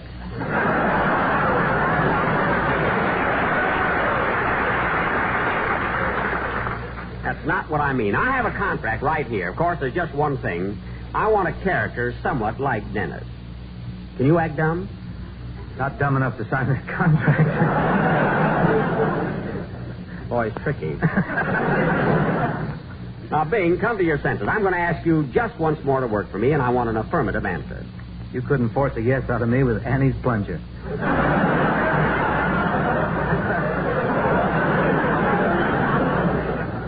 Now, Bing, I wouldn't be too hasty if I were you. Think of your future. There's so little left of it, I'd rather not. Don't be downhearted, son. Stick with Uncle Jack, and everything will be all right. But, Jack, I have my own radio show. The Dozer, You but have? we have it, yes. Oh, I'm sorry. I thought you were in the road business at Paramount. Well, you hit on something there, Dad. Hope and I have made so many road pictures, really. L'amour is getting soft shoulders. Her curves are nicely banked, too. Did you notice? But, Bing, I was wondering, just for curiosity's sake, if you didn't have your own show, how much would you charge me a week to sing on my program? Well, I don't like to make my business public, Jack. I'll tell you what I'll do. I'll whisper it to you. Use my left ear. That's the better one. Okay, how much would you charge me to sing one song a week? Holy smoke, I wouldn't pay that to Sinatra. Now, just a minute. Wait a minute now. Heavens to Betsy. $35 a week, that's not robbing you. You never said that. You said 45. That left ear of mine never misses, brother. Gentlemen, if you'll pardon me, this, after all, is command performance. Is about time for a little glamour. Glamour? What's wrong with us? That's what I say. Well, don't nobody answer that either. Well, it seems the gentlemen of the AEF have written bales of letters requesting Miss Georgia Gibbs, whom they seem to love. Georgia Gibbs? Is that her standing there? Mm-hmm. Say, she's cute. I'm going to see what she's doing later. Listen, you stick to your plumber. I came in here empty. Oh. Brushing aside this romantic dialogue and clearing a couple of tired wolves away from the microphone, let me say it's all yours, Georgia Gibbs.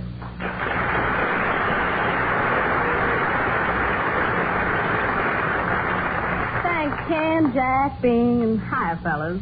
Love to the Snappy Gang at 726, AR Sessions, Navy 230, that B-17 named Deanie.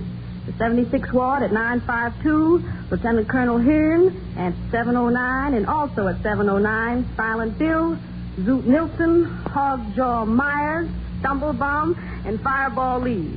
Also, the Broadway Glom somewhere between New York and the English Channel. The Glom, according to Sal Scamaccia, keeper of the Glom, is a little turtle on the USS, mustn't give the name.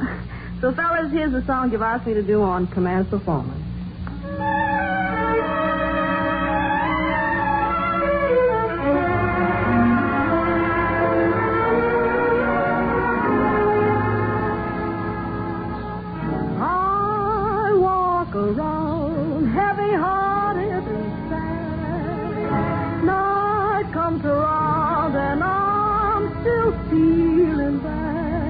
The rain's pouring down, blinding every hope I have. It's bitter and battering, beating and spattering. It drives me mad. I don't know why. There's no sun up in the sky, only weather. Since my man and I ain't together, raining all the time. Life is big, gloom and misery everywhere, stormy weather. I just can't get my poor self together. So weary all the time, so weary all the time. Now when he went away, the blues walked in and met me. If he stays away, old rocking chair will get me. All I do is pray the Lord above will let me walk in the sun once more. I cannot go on. Everything in life is gone, only weather. Since my man and I ain't together, raining all the time, keeps on raining all the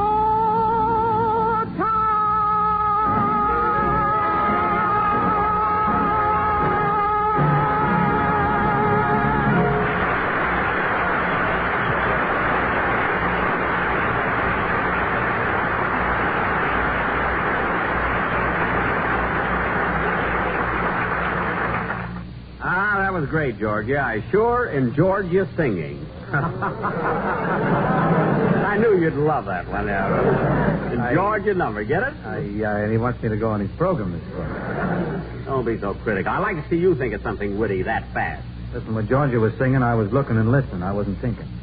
Now, wait a minute. You'll have to pardon me again, gentlemen. Carpenter's always butting in here. Very rude boy, isn't he? Well, it's an absolute necessity. Whenever things get dull around Command Performance, it's my duty to break in and introduce the next guest. Do you think we're dull, Bing? Well, maybe inside here, but in front of the drugstore, we've fractured. Oh.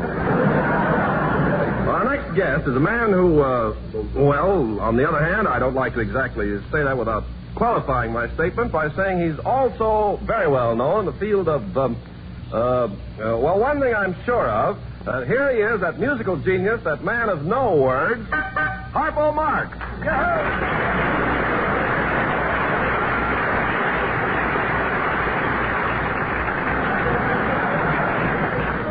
Well, Harpo, how are you? Good to see you. What do you say, kid?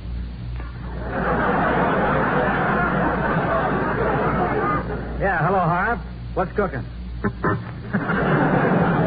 For a minute, I didn't think he was going to speak to us. Yeah, Harpo looks hungry, Jack. He does at that. Want something to eat, Harpo? What would you like? Get him a glass of milk. And a piece of raspberry pie. Now, gentlemen, I'm afraid to interrupt again, but things are getting a little dull around here. After all, we're handicapped. Yeah, how can we hold a conversation with a guy who won't talk? Oh, wait. Apparently, you aren't aware of the fact that Mr. Marx always travels with an interpreter. Of course, he's brought him along tonight. Gentlemen of the AEF, may I present Harpo's official interpreter and spokesman, Mr. Gary Cooper.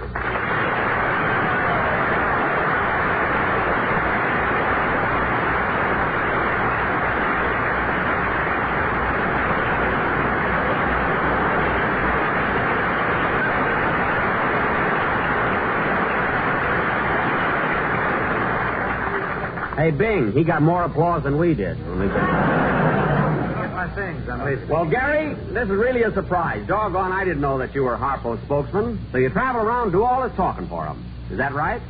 Yep.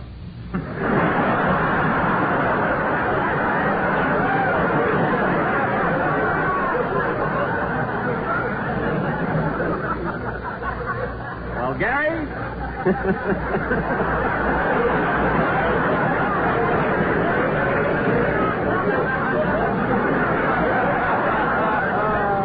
Well, Gary, I'm glad you're here because we're beginning to have a little trouble with Harpo. Do you ever have any trouble with him? Nope. Well, I guess that's because you've known him so long. I mean, you're very close to him. You understand him. Yep. And he won the Academy Award.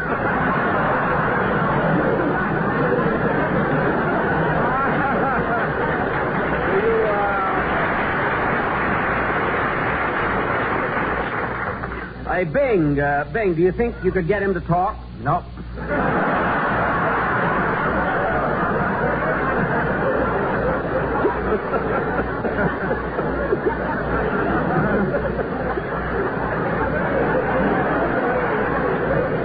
Well, try. Okay, say, Gary, we had a lot of fun when you were working at Paramount on For Whom the Bell Tolls, didn't we? Yep. What do you do?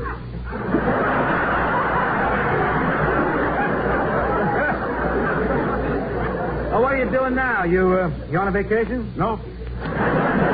Oh, then you're getting ready for another picture. Yep. Is there a part in the picture for me? Nope. Well, I'll try one more question. Is Harpo going to play his harp tonight? Yep. This guy's beginning to crack like Silent Yoakum, isn't he? Gary, Yoakum fans back there. Gary, what's Harpo going to play? The harp. He said something! Hey, he said something! Gabby Barber, huh? What selection? Well, I hate to hog the whole show by talking too much, but Harpo's going to play Who Threw the Overalls in Mrs. Murphy's Chowder. I want to warn you, it's going to sound more like Stardust. Climb up on the harp, sonny boy, and play it like an angel. For heaven's sake, Gary, what's the matter with him? He's groaning. Naturally. Naturally? Well, he wants the groaner to sing with him. Okay, Harpo. Sit right over there and pluck me on, boy. Lots of requests tonight for Blue Heaven.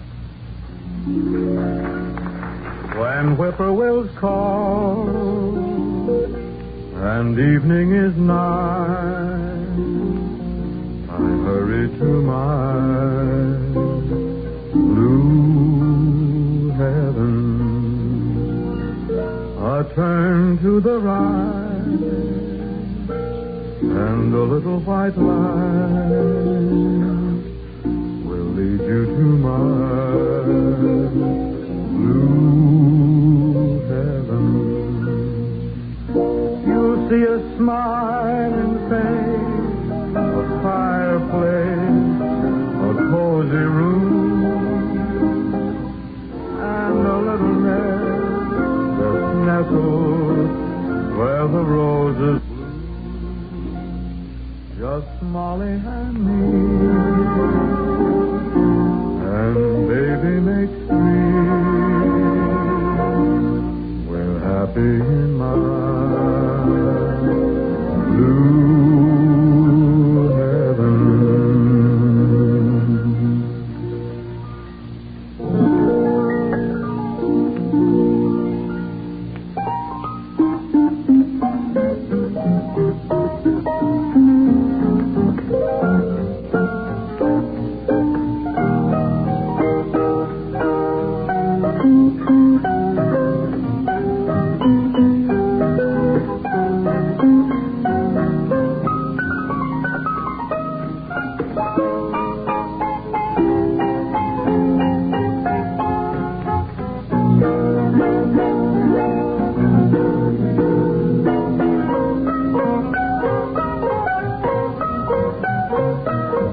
Fellas, thank Harpo Marx and Gary Cooper. And say bingo. Yeah, Jack. Command Performance gets a lot of crazy requests. You know that, of course. Remember one night you had to mix up a bourbon and soda? Hope drank it, remembered it well. What's for tonight, a Cuba Libre, Jack? What are we going to do? No, a letter from Private Phil Stern, formerly of Sausalito, California. Hmm? Dear Command Performance, these GI shoes we wear get heavy at times, but I've thought up a way to make them seem lighter.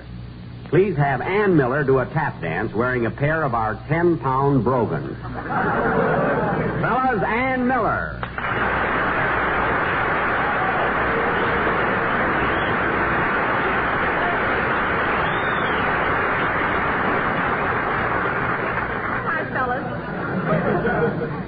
Say, Ken, you know, those clodhoppers look pretty heavy. Could somebody help me on Why, sure. Bing and Jack, be gallant and help a little girl with the shoes. You go right over there, Ann. This is Ken Gardner, ladies and gentlemen. I have a microphone here and will report this amazing spectacle as I see it. Mr. Benny has a monstrous GI shoe in his hands and is about to place it on Miss Miller's tiny left foot. Mr. Benny is bending down. Now Mr. Crosby bends down. Now they're preparing to lace up the brogans. Miss Miller is wearing a beautiful ensemble this evening. Mr. Crosby is wearing, well, we'll skip that. It's a beautiful day out here today, folks. We can see the purple mountains in the background. Both teams look to be in great shape. The referee's about to blow his whistle. The horses are nearing the starting gate. Are you all set? Fellas, here's Ann Miller tap dancing for the AEF in a pair of GI battle wagons.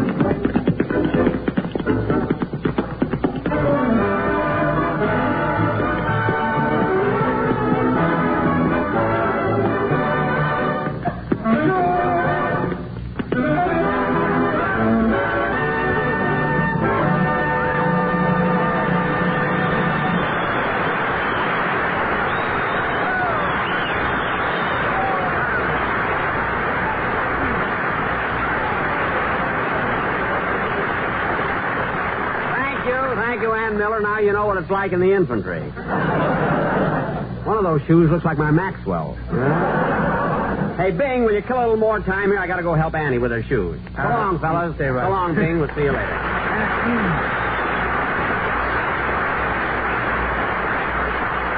Anyway, gang, one of the finest... May I join you, boys? And now removing Miss Ann Miller's brogans. This makes go far into the night. One of the finest letters that ever pulled into Old Command Performance asked us to sing the song One Alone. I'd like to bounce it off for the guys who wrote that letter. My hunch is that they're somewhere north of Rome tonight, still paving the long road to Berlin. But wherever they are, they'll know that this one is for them.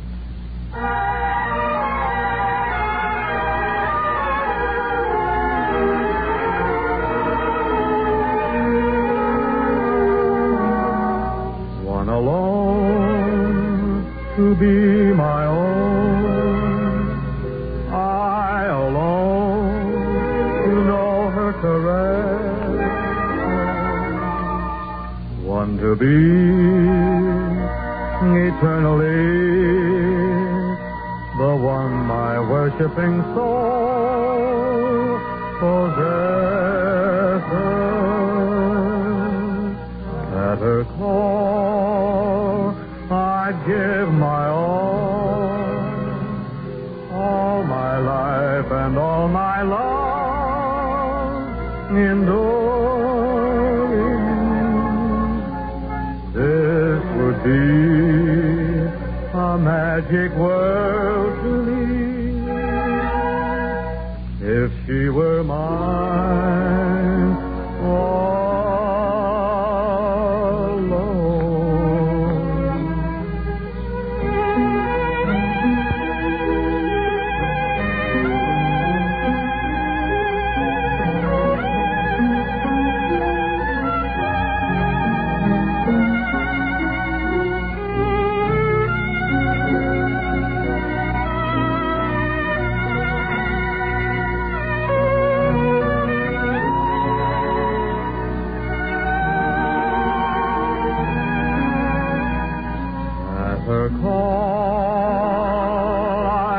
give my all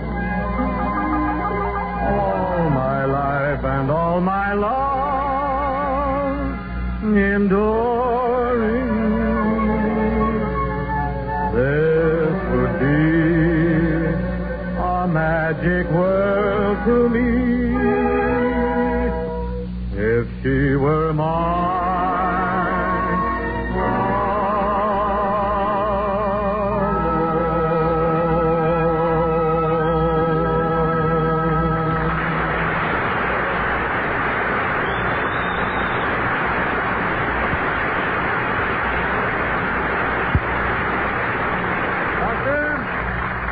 Sort of licks the platter clean for the time being, gang. It's swell getting together with you again. The best of the best from the mob here on Command Performance. And I'm saying goodnight for each one of them. Oh, just a minute. Harpo, Marx wants to say goodnight for himself here. Harpo? So long from over here to over there.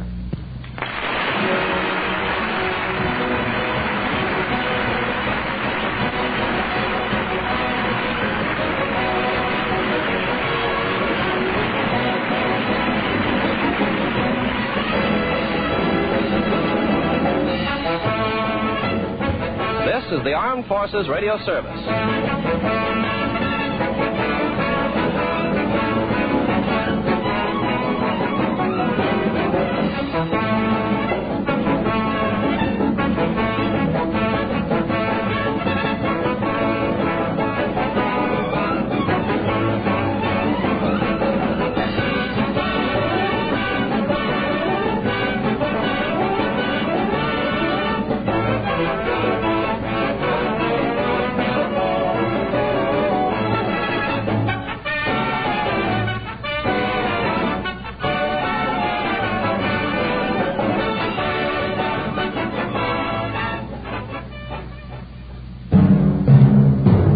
This is KERA-FM Dallas. You're a listener. Become a member. Operator, this is Eddie Cantor. Connect me with Fink's Drugstore. I'm dreaming of a white Christmas. Fink's Drugstore. Hello. Would you please run across the street and call Jack Benny to the phone? Well, Mr. Benny happens to be here now, but you'll have to wait a minute. He's talking to the manager at the pinball machine. That was a lucky one. 2 nickels, please. We don't pay off on tills.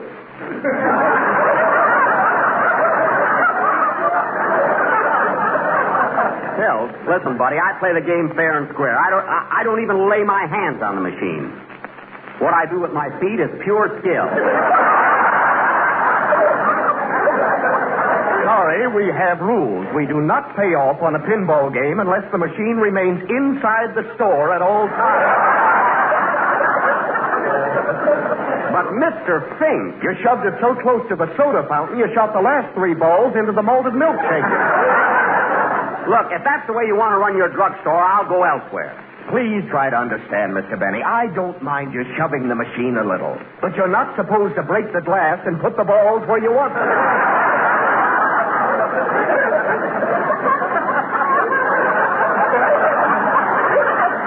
That was an accident. I dropped my handkerchief on it. Your handkerchief? Yes, I had my lunch in it. I come here just for coffee, not to eat. Oh, all right. Here your nickel. Mr. Benny. Didn't even touch the thing. You're wanted on the phone. Oh, thanks. Help me get this pinball machine off my back. Accusing a guy of... Hello? Jack, this is Cantor. I got your message to call. Oh, yes, Eddie. This is urgent. I'm up to you immediately regarding a certain proposition. Look, Jack, I'm not going to get stung with any more of your propositions. I didn't mind last month when you sold me that piece of property and told me it was a gold mine. It is, Eddie. I tell you, miniature golf courses are coming back. But that's just a small deal. This proposition is big. It's tremendous. Suppose I come over and discuss it with you. Look, Jack, I'm going on the air in a minute. I can't have you barging in on my program unless the sponsor gives us consent. Okay, I'll hang around the drugstore until you hear from your sponsor. You can't afford to miss this opportunity. Ladies and gentlemen, Bristol Myers, the makers of Ipana for the smile of beauty and Sal Hepatica for the smile of health, present It's Time to Smile with Eddie Cantor.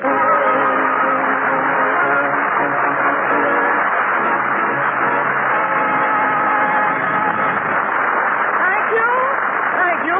Good evening, everybody. How are you, Harry? Say, Eddie, I overheard your conversation with Jack Benny. You know you don't need the sponsor's consent. Now, why don't you let him come on the program? Harry, we've got a good thing here, haven't we? Yes. We're both eating regularly? Yeah. We get paid every week? Well, what's all that got to do with Jack coming on our program? Listen, if our sponsor finds out people are supposed to laugh, we're through, you know. Besides, Harry, I don't like to have him around. He's such a cheap guy. Oh, no, Eddie, that's just a rumor. No, really, it's a rumor. I happen to know that for Mary's last birthday, Jack gave her a beautiful silver fox muff. Silver fox muff? Yes. That was Benny's toupee with a zipper on it.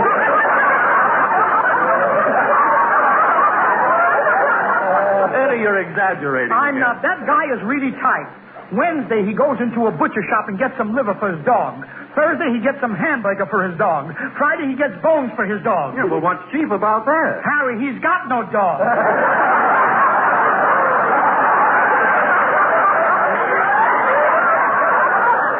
Really, Eddie, I never thought Jack was that stingy. He's always been that way. When Benny was a baby, he was weaned on a piggy bank. Believe me, Harry. Oh, I have the phone there, Eddie. Hello? Anything new?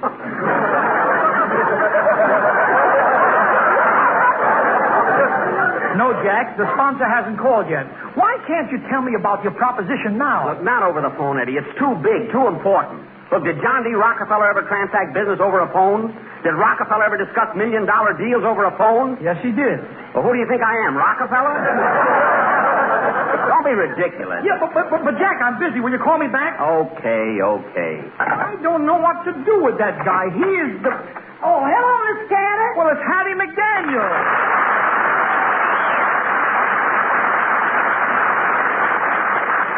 Hattie, I've been looking for you all day. Where have you been? I've been substituting for Rochester over at Mr. Bennett's house. Yes, they put poor Rochester in jail last night. In jail? What for? He smiled during a blackout. You say he smiled? Yes, sir. And the gold in his teeth lit up Hollywood Boulevard, Clara Glendale. Tell me, Hattie, I'm anxious to know. You've been to Mr. Benny's house. Has he really got a piggy bank? Oh, no, sir. He hasn't? No, sir. But he's the only man I know who's got a mattress that jingle, jangle, jingle.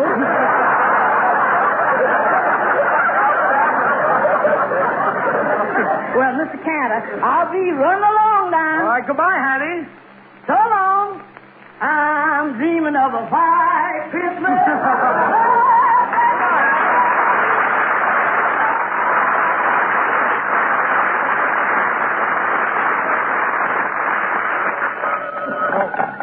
Hello?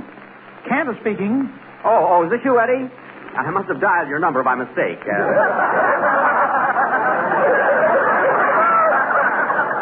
However, since you're on the phone, anything new? No, not yet, Jack. Well, I hate to bother you so much, but don't worry about the sponsor. I'll drop over later on. So long. So long. Harry, I can't understand that, Benny. He is so... Come in. Anything new? Jack, why, it's Jack Benny.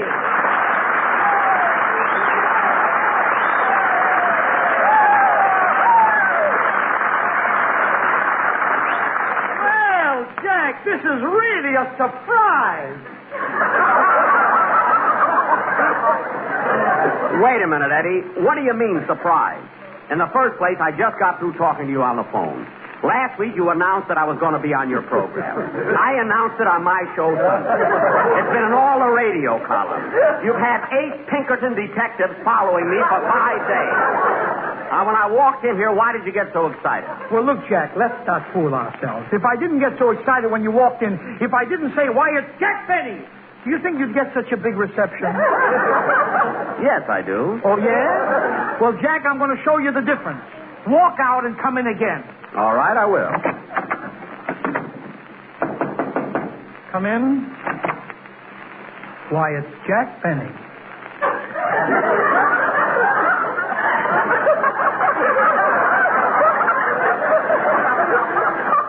Now, about this proposition.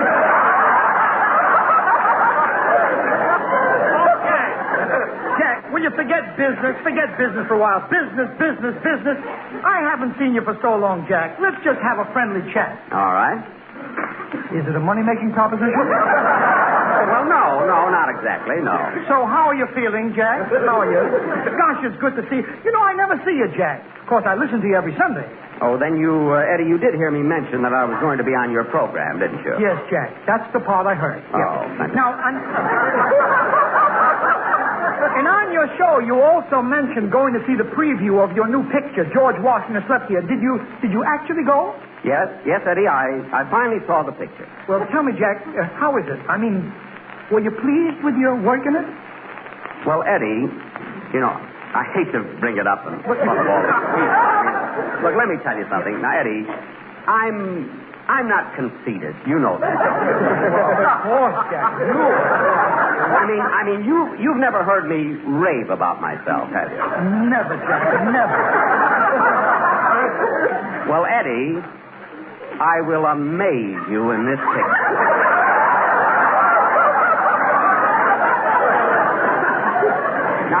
Now, look. No kidding. I really will. Really? I honestly believe that for the first time, the screen has captured the real me. Well, I'm glad to hear it, Jack. And you know I'm not egotistical. No. After all. Now, well, tell me more about it, Jack. I'm really interested. No, Eddie, I'd rather not talk about it. I mean, people might think I'm swell-headed and over-enthusiastic, so let's drop it. Okay. By the way, Jack, how is Mary? Mary? Why, she's not even in the picture.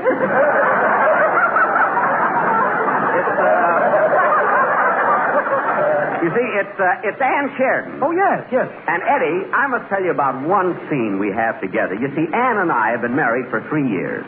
And there's one scene in the garden that will tear your heart out. Really? Oh, really? It's where I say to her, Connie. See, that's her name in the picture, Connie. My name is Billy Boy. Really? Yeah, look at that. No, but this scene is really beautiful. I say to her, now this is after we've been married, you see, for 3 years, you see. And we're out in the garden, and I say, Connie, this is our 3rd anniversary. Tell me, sweetheart, do you still love me? And as the moonbeams cast their magic spell over us, she looks into my eyes and softly whispers, no.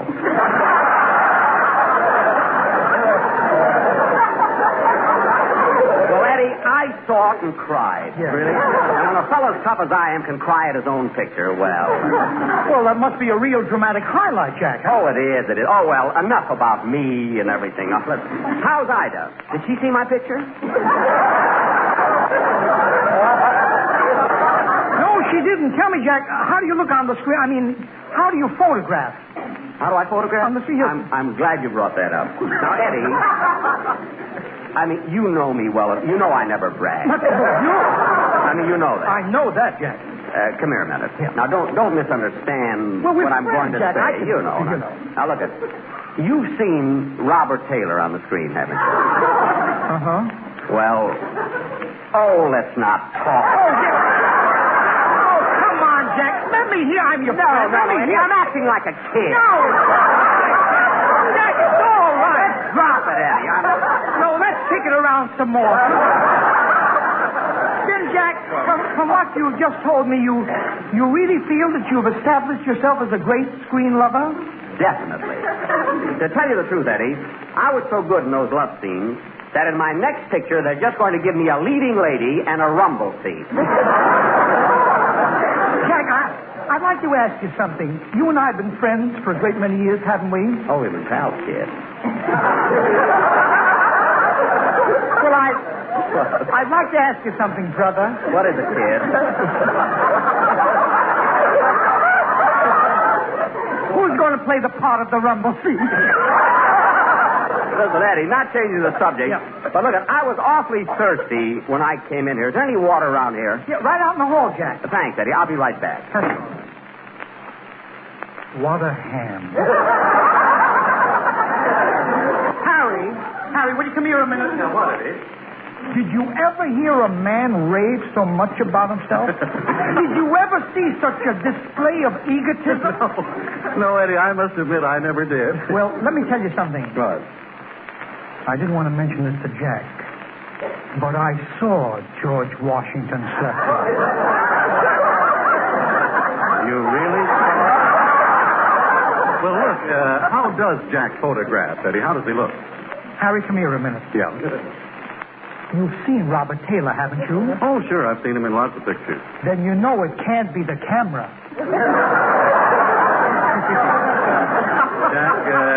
Jack looks pretty bad, huh? He looks... I'll explain it this way. Did you ever see a little girl about 6 years old when she gets into her mother's purse and puts on some rouge and lipstick? Yes. Well, Jack looked just like that, only he had a red arrow pointing to his dimple.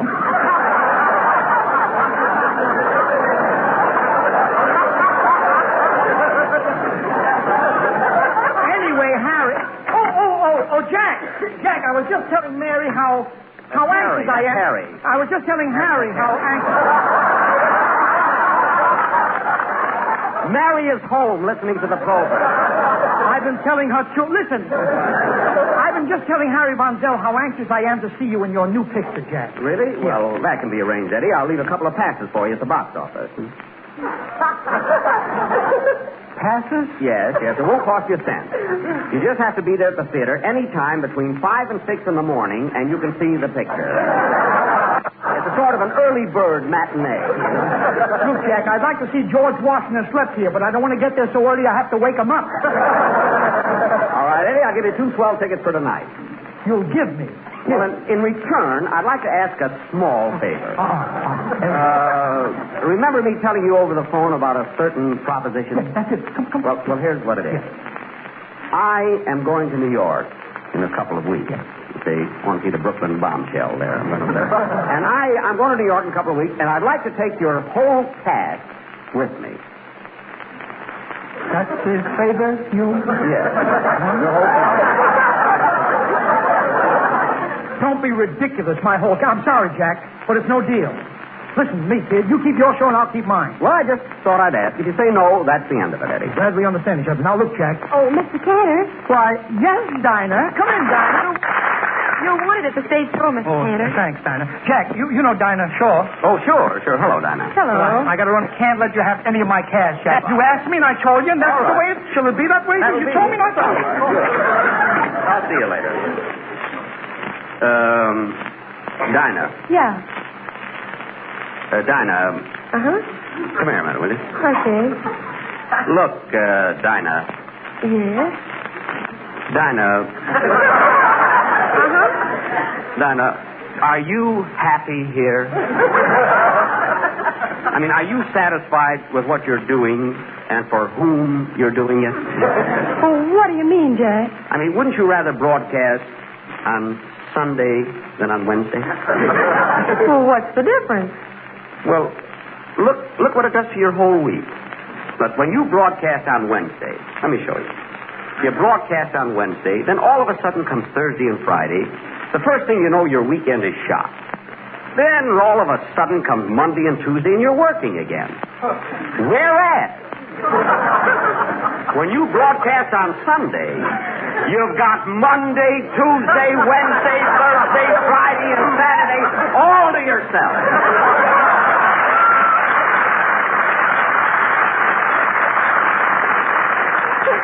Wonderful. But, Mr. Benny, No buts, Dinah. I'm determined to have you work for me. Now, I'll tell you what. I'll pay you twice as much as you get from Cantor. Now, how much does Eddie pay you? Well... I know how you feel, Ida. Dinah, I know how you feel. Just whisper it to me. How much does he pay you? He pays me,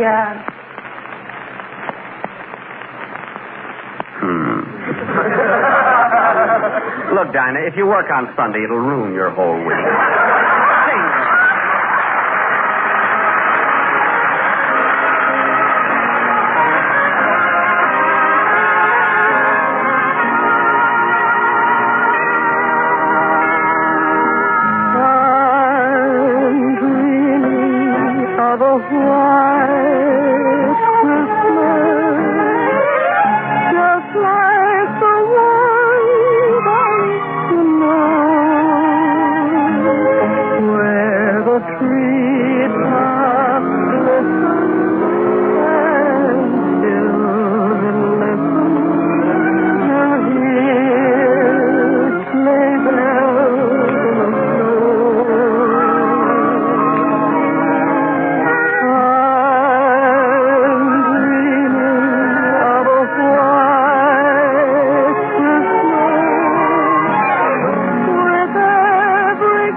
I wonder what Cantor really pays her there.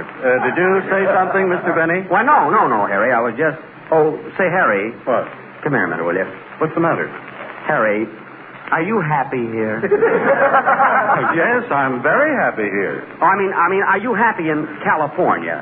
Don't you get tired of all this sunshine? Wouldn't you rather go back to New York and step into a nice, slushy gutter? What are you driving at? Well, would you be interested in coming back to New York with my show? Well, what about Don Wilson? Oh, Don's all right, but with the meat rationing, I'd like to get a smaller announcement.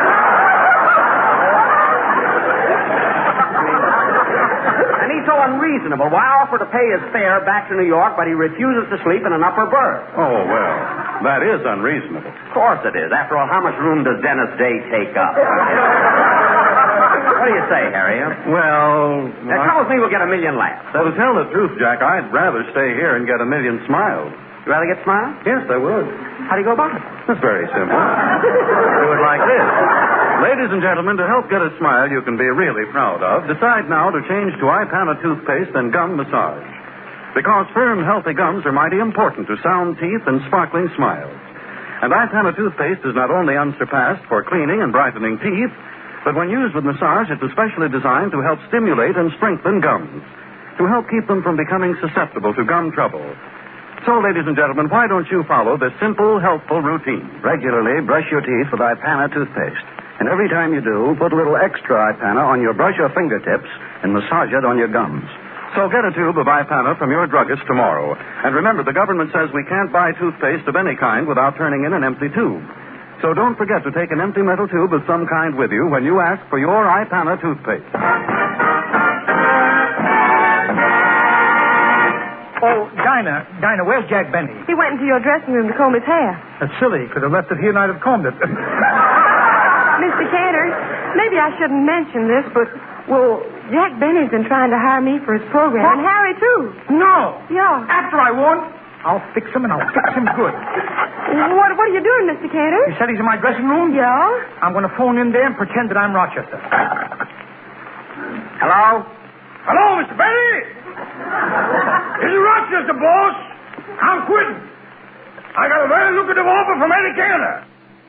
All that cheap tricks. The minute my back is turned, tries to steal my cash. You can't trust anybody these days. Ain't it the truth? Rochester, you're making a big mistake going to work for Cantor. Why, he'll never pay you as much as I owe you. Rochester, working for me, you got a future. Why do you want to leave? Frankly, boss, I'd rather work for a younger man. Younger? Why, Cantor's old enough to be my father. And if I was a girl, he probably would be. Rochester, your mind's made up. I mean, you finally decided to leave me? That's right. Goodbye, Mr. Benny. Goodbye, Cantor.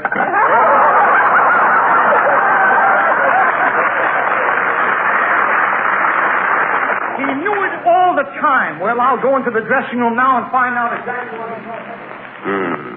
Now, if I could only find someone here who isn't loyal, a guy that would stoop to anything, a complete stinker. How do you do? Where's Gardner, the man Russia? Comrade, I'm your man. For 12 years, I've been working for Cantor, and now... Yes? I am revolting. You certainly are. Thank you. Russian? Yes? I'll give you a contract if you're sure you want to quit Cantor. Why shouldn't I quit him? He's no good. He's a crook. He's a heel. Aha! And I love him. He's like my own brother. Russian, don't let him tempt you with money. Even if you do work for Benny, you can't get above the $25,000 ceiling. Working for you, I can't even get off the floor. My ceiling is zero. Oh, stop, will you? Mr. Benny, I've decided to work for you at my very lowest figure. What's that? Nothing. Russian, I don't understand. You've been with me so long. Why do you want to leave me to go to work for Jack Benny? Because I like him. I like him. I owe him a debt of gratitude. You see, many years ago, back in Moscow, I am sitting with my girl. We are tuning in on the radio, and we are hearing Love in Blooming. I am holding her hand. I can... Now, the chrysanthemum is right in the air. And then, my dear friend, I propose. Mr. Benny, that's why I am grateful to you. You mean your girl said yes? No, the music was so bad she killed herself. Thank you.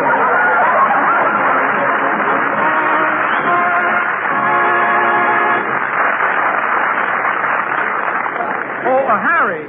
What's the matter? What's wrong? There's nothing the matter, Eddie. Don't you get it? Now listen to me here. What is it, an imitation of Donald Duck? No, it's not either. I'm practicing to be a ventriloquist. Shirley's been teaching me. Oh, you mean Shirley Dinsdale, a little 15-year-old ventriloquist? Yeah, and when she comes back next week from San Francisco, she's going to give me my second lesson. And after that, I'll come up to the microphone, and without even moving my lips, I'll be able to say, ladies and gentlemen, it's worth your while to know how much faster Sal Hepatica helps you feel better when you wake up in the morning feeling headachy and out of sorts due to the need of a laxative. Because then Sal Hepatica brings speedy, gentle relief, usually within an hour. So you don't have to put off till night taking the laxative you need in the morning. You don't have to risk feeling miserable all day. Sparkling Sal Hepatica has this advantage, too. Sal Hepatica also helps sweeten an upset stomach by helping to reduce excess gastric acidity. So get a bottle of Sal Hepatica from your druggist tonight or tomorrow. And anytime you need a laxative, morning, noon, or night, see how much faster you feel better when you take gentle, speedy Sal Hepatica.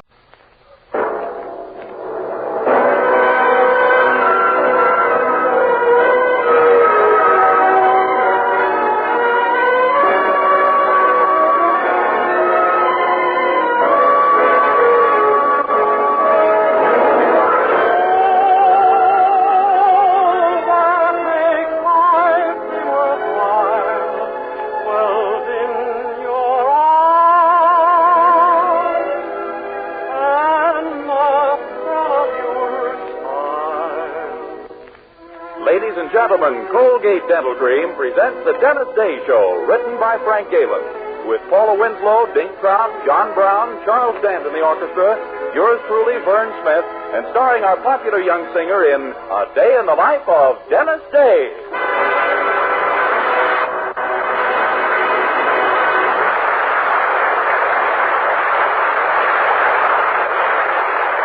Twice a day and before every date, use Colgate Dental Cream to clean your breath while you clean your teeth. In answer to many requests, here's Dennis with the famous old stock song, The Wig Wag Wiggle of the Kilt.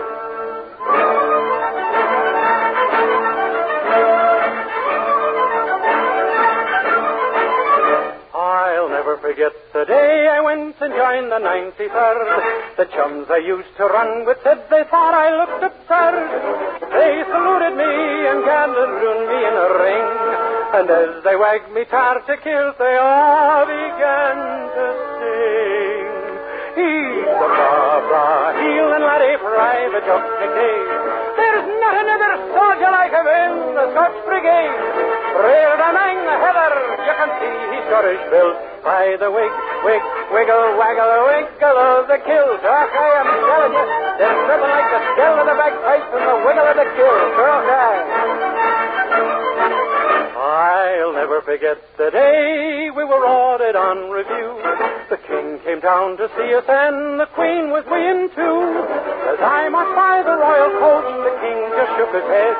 The queen put on her royal specs and looked at me and said, "He's a broad Highland laddie, private Jock Brigade. There's not another soldier like him in the Scotch Brigade. There among the heather, oh, you can see he's Scottish built by the wiggle, waggle, wiggle out of the kilt. Oh, dear, he's too happily.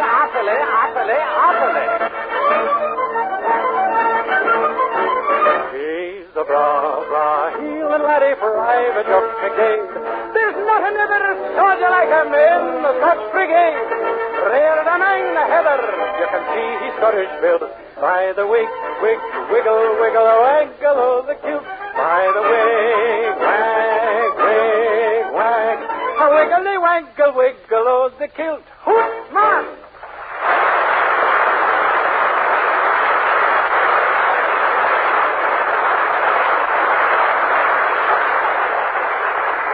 Colgate Dental Cream cleans your breath while it cleans your teeth. No other toothpaste does a better job of cleaning your teeth than Colgate Dental Cream. For Colgate Dental Cream has a safe polishing agent that cleans your teeth both gently and thoroughly, brings out their natural sparkle and beauty. And scientific tests prove that Colgate Dental Cream cleans your breath while it cleans your teeth. Yes, actual scientific tests prove conclusively that in 7 out of 10 cases, Colgate Dental Cream instantly stops unpleasing breath that originates in the mouth. Colgate Dental Cream is famous for its wonderful wake-up flavor, too.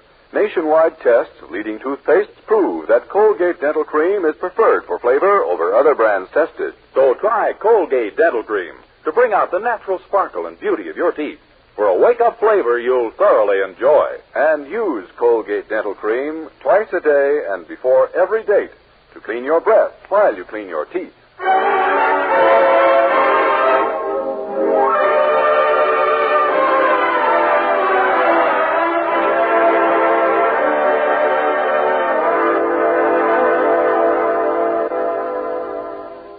Well, some months ago, when it first became apparent that our young hero Dennis Day and Mildred Anderson were serious about each other, his landlady, Mrs. Anderson, felt that Dennis wasn't good enough for her daughter. That opinion of Mrs. Anderson's has been altered somewhat by time. She now feels he isn't good enough for anyone's daughter. Mrs. Anderson has never been a woman of patience, and this morning she finally ran out of the little she had. So, without further ado, she summoned her cuter half to her side. Herbert? Yes, Angel Eyes. I've decided this ridiculous romance between our daughter and that Day boy has gone far enough.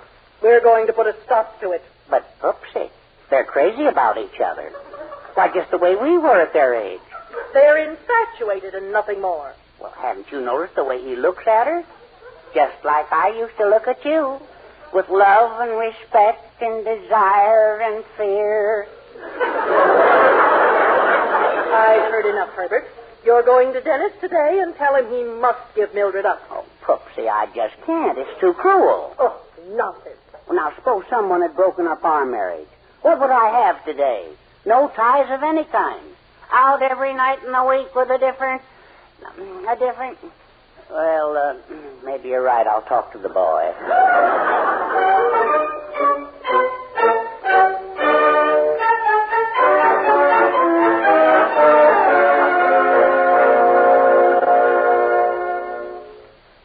Dennis, my boy? Yes, sir? I have a message for you from headquarters. What does she say? It's been decided that when Mildred gets married, she must be supported in the style to which she is accustomed. Gee, that's swell. We'll be very happy to live here. Afraid you don't understand, my boy. Mrs. Anderson doesn't want you and Mildred to see each other anymore. Not see each other anymore? No. But Mildred and I want to get married and have a home of our own and 3 or 4 children. It wouldn't be easy under those conditions.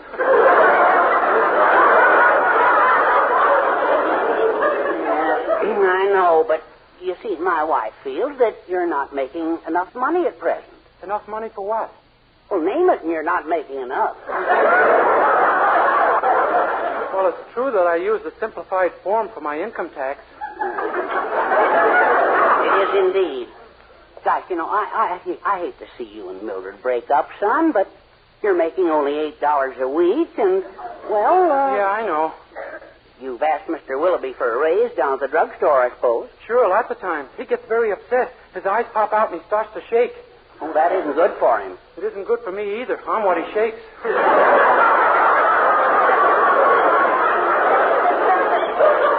Well, let's think a minute. Now, when I was contemplating marriage, my boss let me invest in his business. You mean he let you come in as a partner? Yes. Unfortunately, the deal turned out very badly financially, but Pupsy married me anyway. Gee, you got it coming and going, didn't you? Well, nevertheless, I feel that a partnership in the drugstore is the only solution, Dennis. Now, suppose you sound out Mr. Willoughby today on putting $100 into his business. Suppose he sounds me out on what $100? Well, let's worry about that after you speak to Mr. Willoughby. You've got to try it, son. After all, you and Mildred have been going together for 7 months. You don't want to end up going together for 7 years, do you? Gosh, no. We might forget what we started out for. I talked to Mr. Willoughby this morning.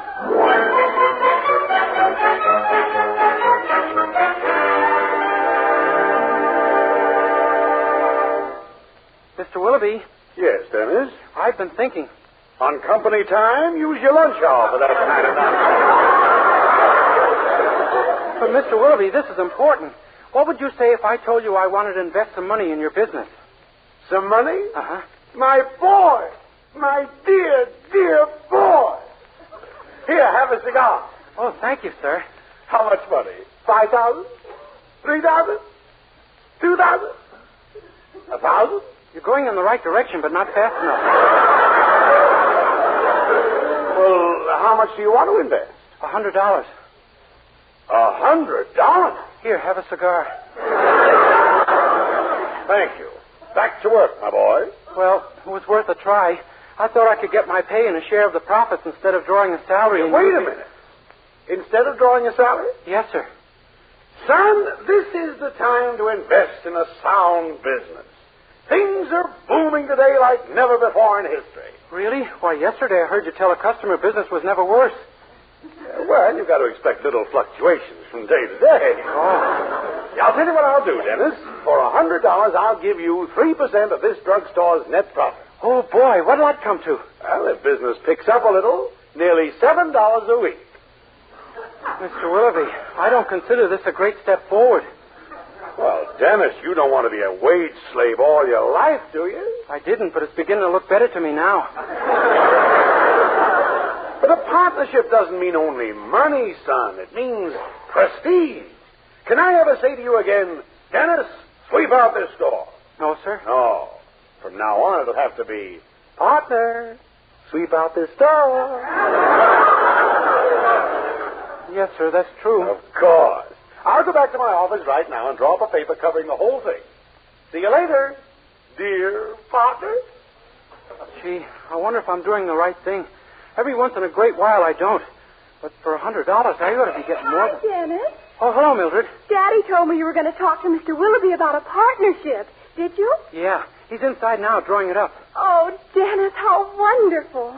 At last you've taken your first step in the business world. And who knows where it'll end? It can't go far. 7 more steps and I'll starve to death. What do you mean? Well, it turns out that partners get less money than wage slaves. But, Dennis, you can't back out now. It's an investment in your future. Don't you want to prove to people that you're a man? Well, I think I ought to let them rely on circumstantial evidence.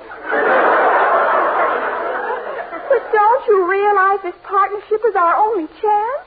Mother won't let us see each other again if you don't take it. But I don't even know where to get the $100. Well, you could try the bank. They lend money to anybody who's considered a good risk, or even a fair risk. Yeah, but I'm classified as foolhardy. You're nothing of the kind.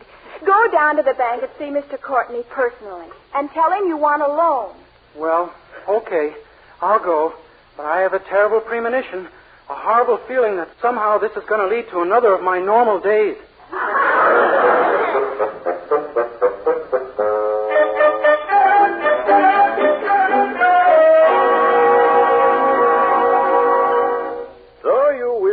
A loan, Mr. Day. Yes, sir. All right, sir. Now, as two businessmen, let's talk about your collateral. Okay, but we're liable to lose one of our businessmen. Oh, come. You must have some sort of security, Mr. Day. Do you own a car, a house, some sort of property? No, sir. Anything of value at all? I have a Boy Scout knife. That's hardly adequate. However, we might possibly base the loan on your weekly earnings. Better take the Boy Scout knife. I see. Well, Mr. Day, do you think you could write the bank a note? Oh, yes, sir. Is it its birthday or something? I mean a promissory note. Oh, one of those. Yes, one of those. What are they? Mr. Day, I'm a very busy man. Suppose you leave your name and address, and if we don't get in touch with you very soon, it won't surprise me. But, Mr. Courtney, really, Please, Mr. Day, come in someday when I haven't quite so many personal troubles on my mind, but not today. Oh, yes, sir. I guess you mean about your daughter and that French count. I read about it in the paper. Yes, my daughter thinks she's in love with him. My own daughter losing her head over a pony like that. You know him? No, sir, not personally. But I see him in the hardware store every once in a while buying stuff for his hair. Stuff for his hair in a hardware store? He uses Johnson's Glow Coat. He would. Mr. Courtney, I don't get many good ideas, but I think I've thought of one. Now, you'd give a lot to see that romance broken up, wouldn't you? Anything in this world. Anything. Anything I ever had or hoped to have. Would you give $150? 110 is my top offer. Well, what have you got in mind? Well, suppose another foreign nobleman was to come along, say a Spanish duke, and win your daughter away from this French count. But then I'd be just as bad off as I am now. Not if the Spanish duke was me, and after I got her, I dropped her like a hot potato. By George, Day, you have brains. It does sound like it today, doesn't it?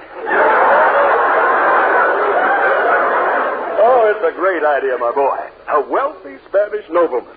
Just perfect for a little gold digger like my daughter. I won't fail you, sir. Oh, I'm certain of it, son. Here's $110 in cash. Spend what you have to and keep the rest. Gosh, what a roll. Wow. Gee, Andrew Jackson. I always wondered whose picture was on a $20 bill.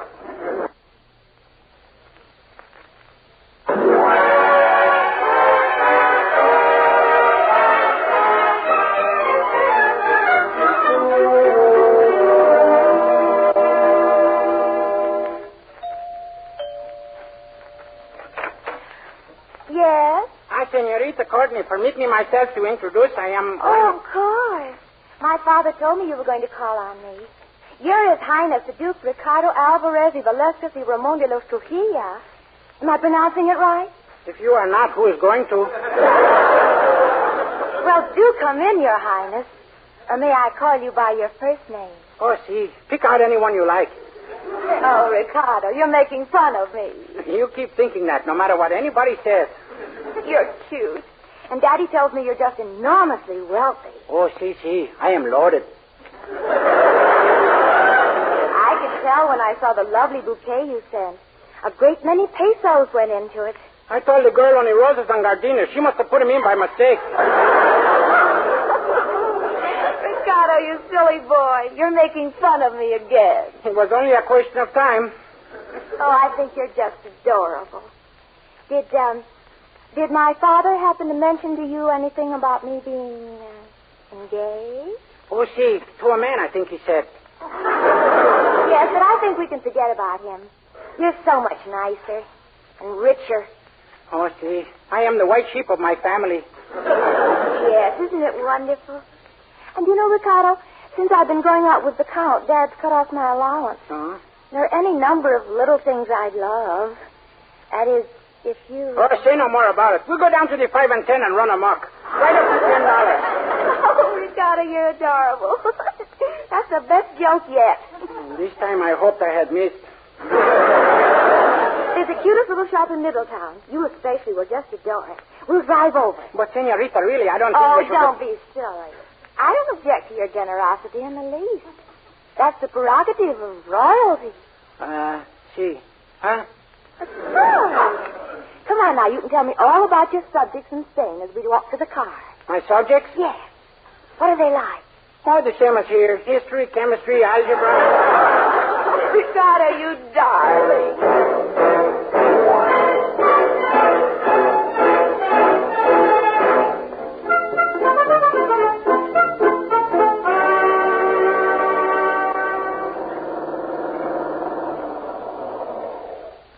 Well, this is it, Ricardo, the shop I was telling you about. Look at the sign. Senora Carmen Fernandez of Madrid. Genuine Spanish laces and... Miss Courtney, I don't like this place. I think it's run by foreigners. Of course, you can talk to the senora in her native tongue. This I am inclined to doubt. Oh, silly. Come on. Senora Carmen, look what I brought you. A countryman of yours. A real duke. I am glad for to meet you, senora. But for the sake of the young lady, don't you think we should speak only English? You're so right.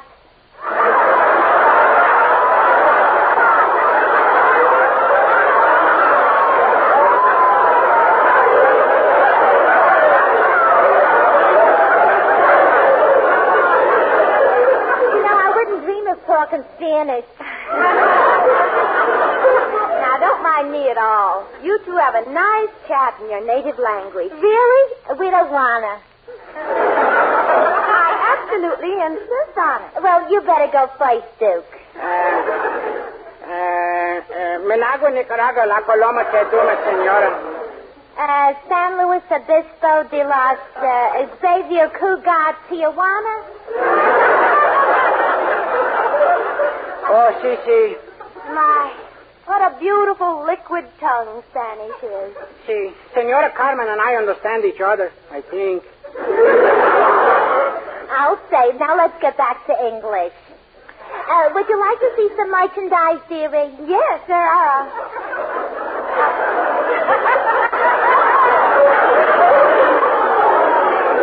There are a few little things I could use. Oh, I got some lovely things in, dearie. Look, isn't this a gorgeous negligee? Oh, it is. May I have it, Ricardo? The Duke is going to pay for it? Oh, yes. This gives me pause. Cash or check, Duke? Well, how much is it? $125. Oh, cash, of course. What's $1.25 to me? I got millions. The price of the negligee happens to be $125. Huh? Wrap it up, Senora. Give her the money, Ricardo. But Give it to her, Ricardo. But all I have here is 110, I'm sure. Oh, well, that'll do fine, thanks. And I'll deliver it tonight. Oh, thank you, darling. And I'll have her deliver it to you so you can give it to me tonight in person. Dennis? See, but I...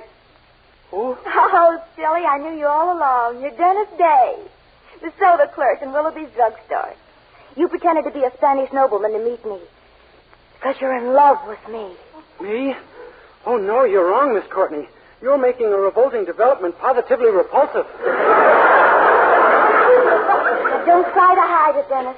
I knew when you bought that expensive negligee for me. I think you're the sweetest boy I've ever met. I'll never let you go again. Ever. Well, Dennis, my boy, I guess there's only one thing for you to do. Drop dead.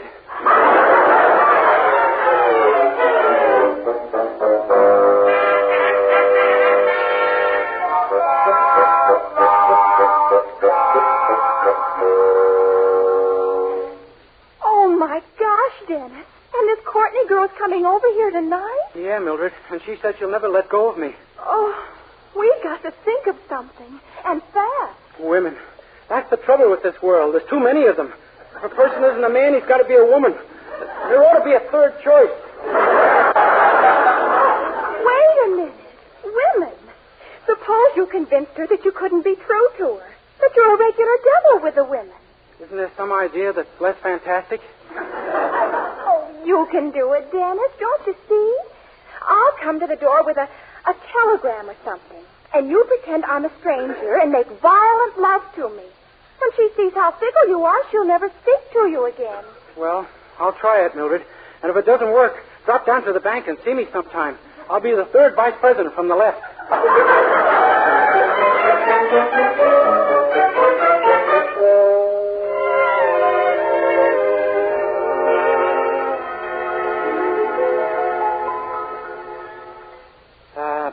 Miss Courtney?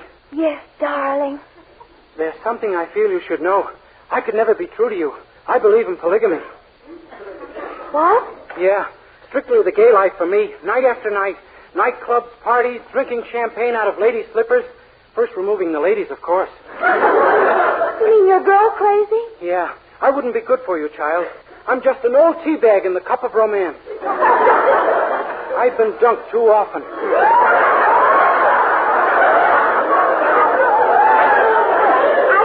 One word of this nonsense. Honest, I fall in love with every woman I meet. I just... Watch, this'll prove it. Wait till you see what happens to me when I see this girl. Come in. Ah, my dream girl. Stand there. Just let me look at you. Don't move from that spot. So who's moving?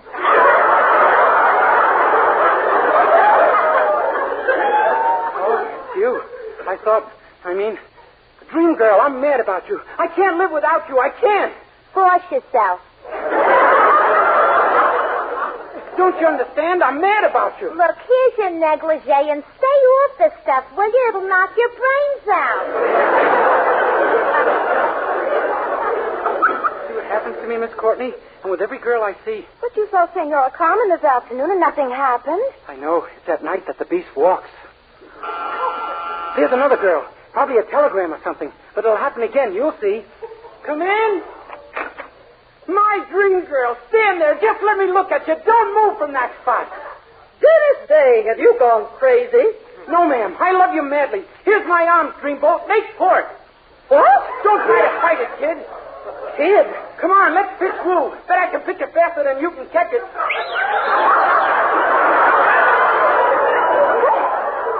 I've heard enough, Dennis Day. I never want to see you again. Come here, young man. Wait, Mrs. Anderson. Wait. Telegram for Dennis Day. Mr. Day will be busy for a few minutes. Shove it under the door. Now, wait a minute. You stay where you are, and I'll shove Mr. Day under the door. Mrs. Anderson, please. Wait, that's my green nose you're pulling. Wait!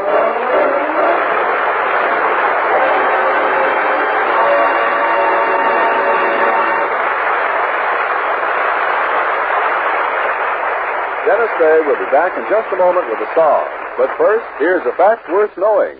Colgate Dental Cream cleans your breath while it cleans your teeth. And that's important, as our Colgate players are going to demonstrate for you. Our Colgate curtain goes up on a girl and a boy. The boy is having trouble, and he doesn't like it. Doggone it, honey. How come you treat me like you do? You get me thinking things are solid with us, and then you quick freeze me like I was a raspberry. Well, don't blame me. It's your own fault, Jim. Then why not tell me what it is? Come on, honey child, name it. Not me. On account of it's just too grim. But your dentist would name it, and he'd tell you what to do, Jim.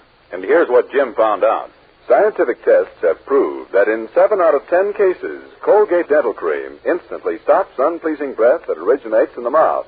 What's more, Colgate Dental Cream's safe polishing agent brings out the natural sparkle of your teeth, cleans them thoroughly and safely. Yes, Colgate Dental Cream cleans your breath while it cleans your teeth. And Colgate Dental Cream is famous for its wonderful wake-up flavor, too. In fact, nationwide tests of leading toothpastes prove that Colgate Dental Cream is preferred for flavor over other brands tested. So, to clean your teeth thoroughly and safely, for a wake-up flavor everyone enjoys, use Colgate Dental Cream. Remember, Colgate Dental Cream cleans your breath while it cleans your teeth. With Charles Dant and his orchestra, here's Dennis to sing his latest RCA Victor recording, Mamselle.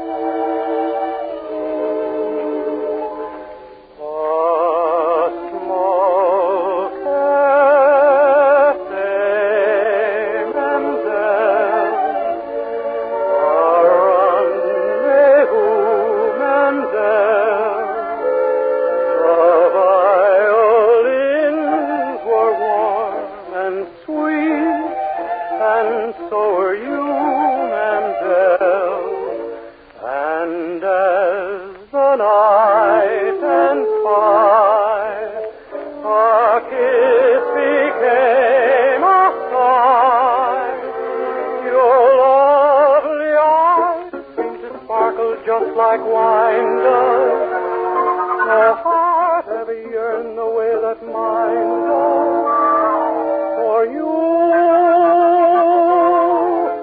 And yet I know too well someday you'll say goodbye.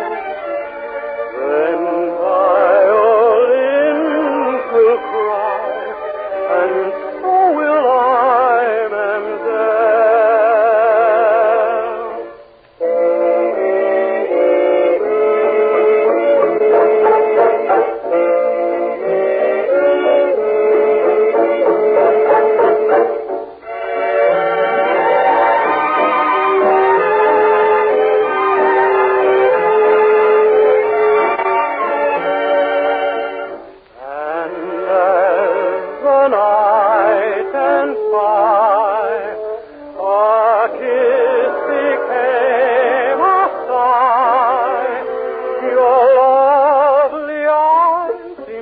sparkle just like wine does.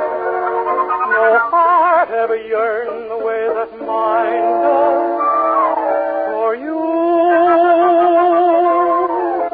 And yet I know too well someday you'll say goodbye.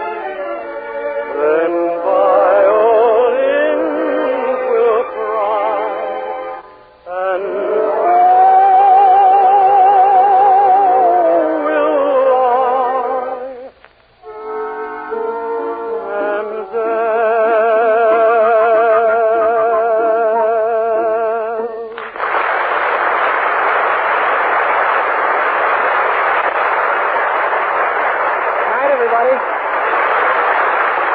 Dennis Day can be heard with Jack Benny every Sunday, and be sure to be with us again next week for another Dennis Day program. More songs, more adventures in the life of our star, Dennis Day. Meanwhile, be sure to use Colgate Dental Cream to clean your breath while you clean your teeth.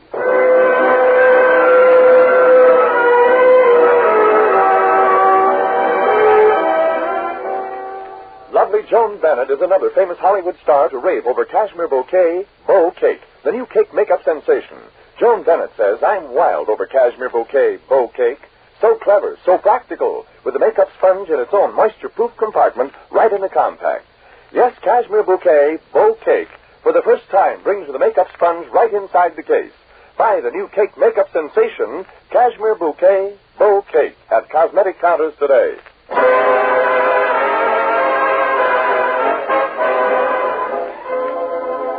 Housewives know only too well how every penny counts these days, and here's an easy way to add more to your shopping budget.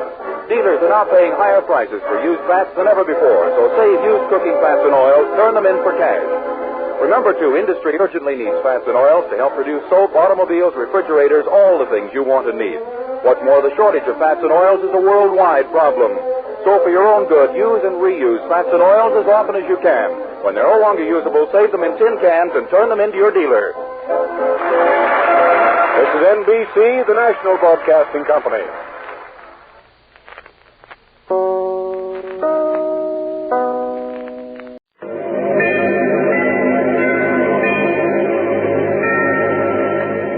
Ladies and gentlemen, the Joseph Schlitz Brewing Company of Milwaukee, Wisconsin presents The Halls of Ivy, starring Mr. and Mrs. Ronald Coleman.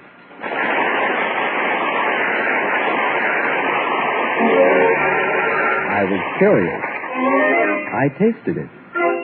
Now I know why Schlitz is the beer that made Milwaukee famous. If you like good beer, you'll find it pays to be curious and learn about Schlitz for yourself. And now, The Halls of Ivy.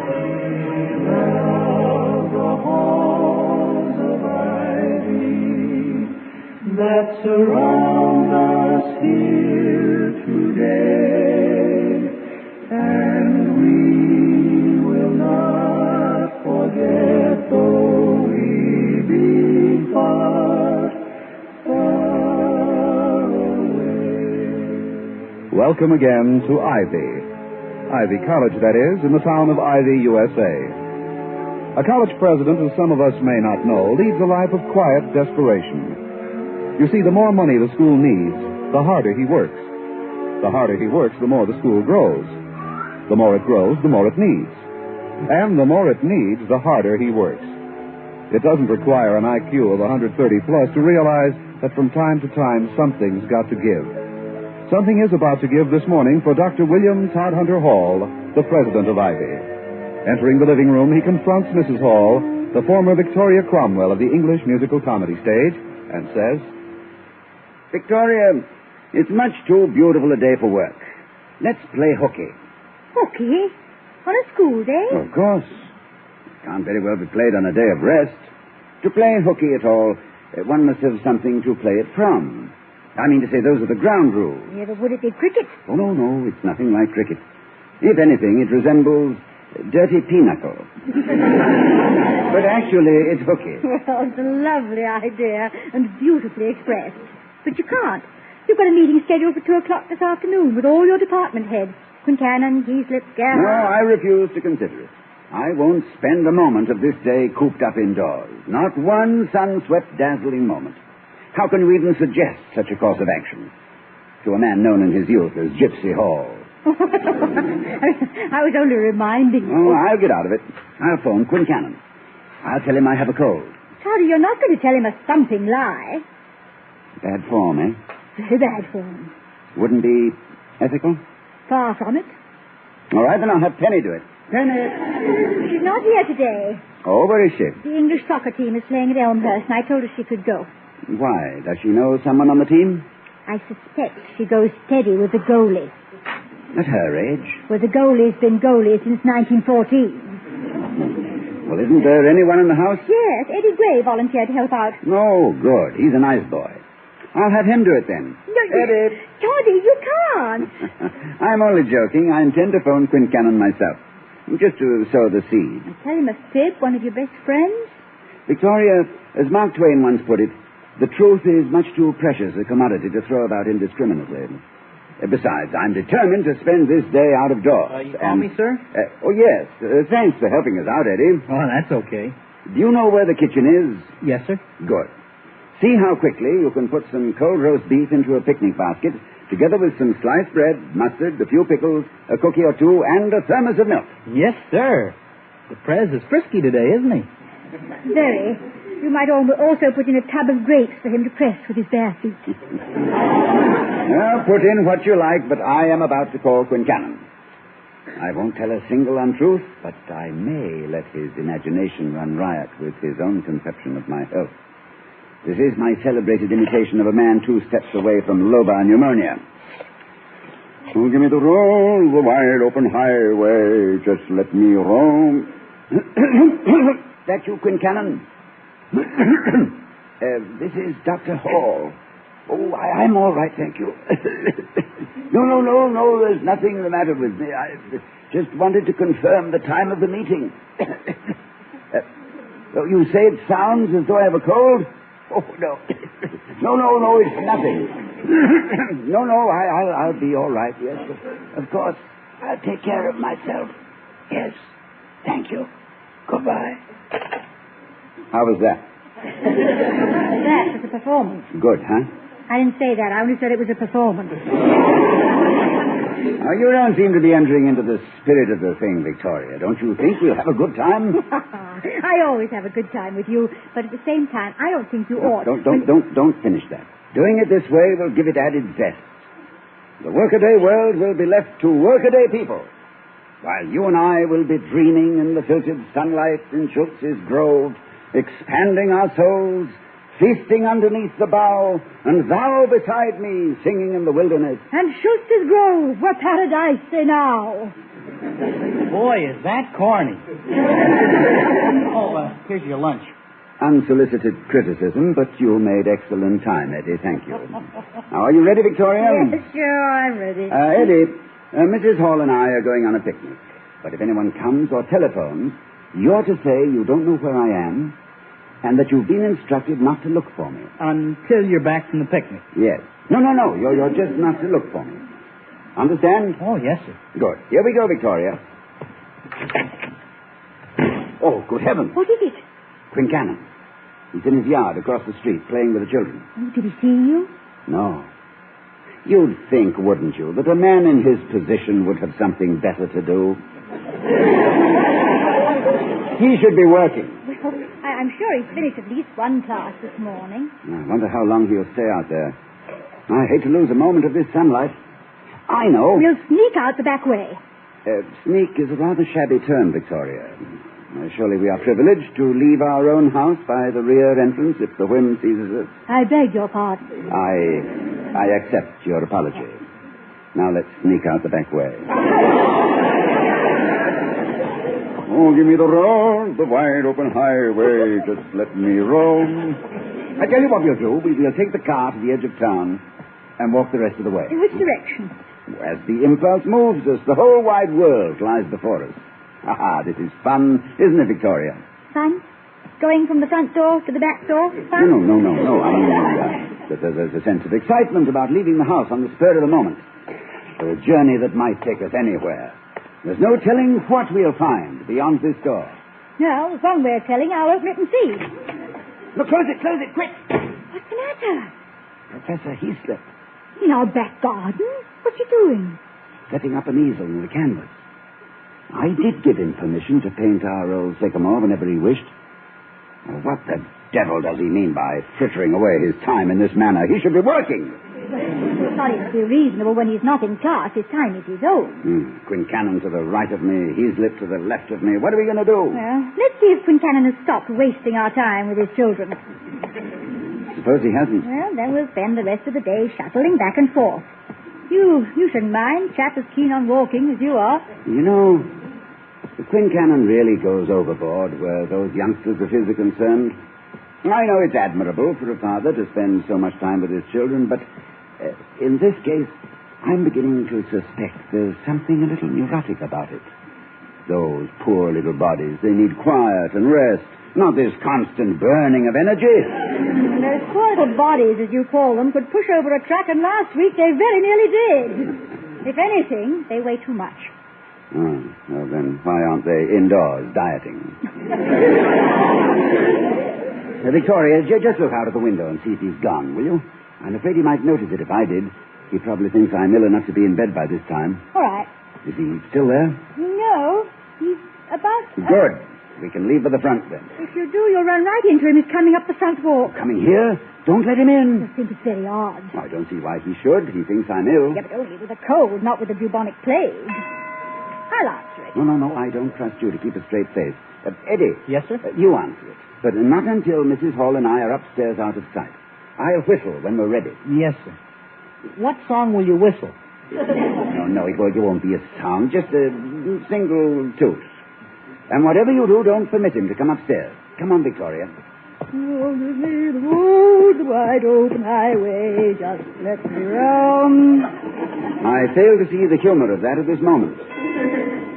Quincannon seems to be impatient. Well, we just have to wait. Does he expect everyone to have nothing to do but answer doorbells when there's a sick man in the house? He should be working. Now, don't make a sound now. Why, hello, Eddie. What are you doing here? Oh, good morning, Professor Quincannon. I'm just helping out the halls today. Oh, haven't you any classes? Yes, sir, but the halls have always been pretty nice to me, and I've still got some cuts coming. Well, I've no complaints about your grades. How is Dr. Hall? Well, he's seen better days, sir. Yes, I know. He didn't sound at all well when he phoned me a few minutes ago. I wonder what brought it on. I think the weather had a great deal to do with it. Well, if you should get a chance to speak to him, will you give him a message for me? Sure. Tell him to take a day off now and then. Cut loose, play a little, do him good. I'd rather you told him that, sir. Well, I may see him before you do it that. I'd like to use his study for a few hours this morning. Oh, no. Do you think you'd mind? My wife's spring cleaning, and it's impossible to concentrate in our house. I hope he has the good sense to tell him no. Tell him no, Eddie. Tell him no. Well, I can't disturb him, of course. Good boy. We're lucky it was Eddie who showed up. A little disturbance might send his temperature way up. Oh, bright boy. Thinks fast. But so long as you don't go upstairs, I suppose it'll be all right. The boy's an idiot. How do you ever get in here? Well, thank you, Eddie. Thank you very much. What's our next move, Gypsy? This is ridiculous. Surely we're not fated to spend the rest of the day up here talking in whispers. Well, you might stage a miraculous recovery. No, I've too much respect for Quincannon's intelligence even to try. Why the devil does he allow his wife to spring clean when he has work to do? Doesn't he know his work's the most important factor in his life? Is it? I've always thought it subordinate to weightier matters, such as picnics. Victoria, I think that we... Yeah, you. But let's close this door at any rate. There, that's better. You know, this need not be too bad. We've the whole second floor to roam about in. In any direction, as the impulse moves it? After all, the important thing when one plays hooky is the change in routine, not the environment. We have a picnic basket, our choice of 2 bedrooms and a sitting room, and several free hours. Each overbrimming with sun-swept, dazzling moments. Now, which room should we choose? It's hard to decide when there's such an endless variety. You answer. What have he been doing up here? I don't know. What are we doing up here? These things happen. Tell him to go away. I can do that easily enough, but supplying him with a reason is another matter. It's me, Eddie. Has Professor Quincannon gone? No, sir. He's working in your study. But Mrs. Easlip is here. Oh, Toddy, I forgot. She's always asking me if she could make sketches of the Chippendale pieces in our sitting room. Oh, no. Yes, she's writing a book on furniture. Well, she can't come up here now. Not now. Couldn't possibly refuse her again. It would be open rudeness. But you'll see me. Well, not if you stay in the bedroom. She's interested only in the sitting room. Now, show her up, Eddie. Yes, ma'am. Come on, Toddy. You can't be helped. Into the bedroom with you. It's your own fault, you know. Everybody on the campus must be sure you're sick by this time. Everybody on the campus is right, Victoria. I am at the moment far from well.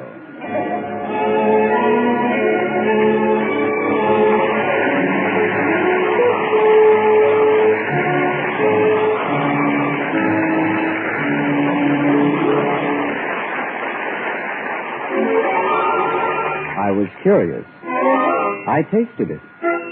Now I know why Schlitz is the beer that made Milwaukee famous. Now, Mr. and Mrs. Ronald Coleman will be back in a moment as the Halls of Ivy. Let's listen now to the story of a man who made a close friend of an old acquaintance. I came in out of the rain. There hadn't been a cab in sight, and it was coming down too hard to walk to the depot without getting soaked. So I resigned myself to a long wait and turned around to size up the place where I'd taken shelter. It looked comfortable and inviting. Several couples and a few businessmen were lounging in deep chairs, while the bartender in starched white was quietly arranging glasses and several bottles of Schlitz beer on a tray. And as my eyes traveled over the tables, I noticed that Schlitz seemed to be the order of the day. Now, I could appreciate that, since I knew Schlitz had the reputation of being the finest beer there is. And at that moment, I realized that as familiar as the Schlitz name was to me, I'd never actually tasted the beer. So I decided to do just that. I walked to the bar and ordered a bottle of Schlitz. The bartender poured it for me, and I drank it. Isn't it odd how close you can be to something quite wonderful and still know nothing of its value? That's how it was with me and Schlitz. But thanks to an April shower, I can say with authority, no wonder they call Schlitz the beer that made Milwaukee famous.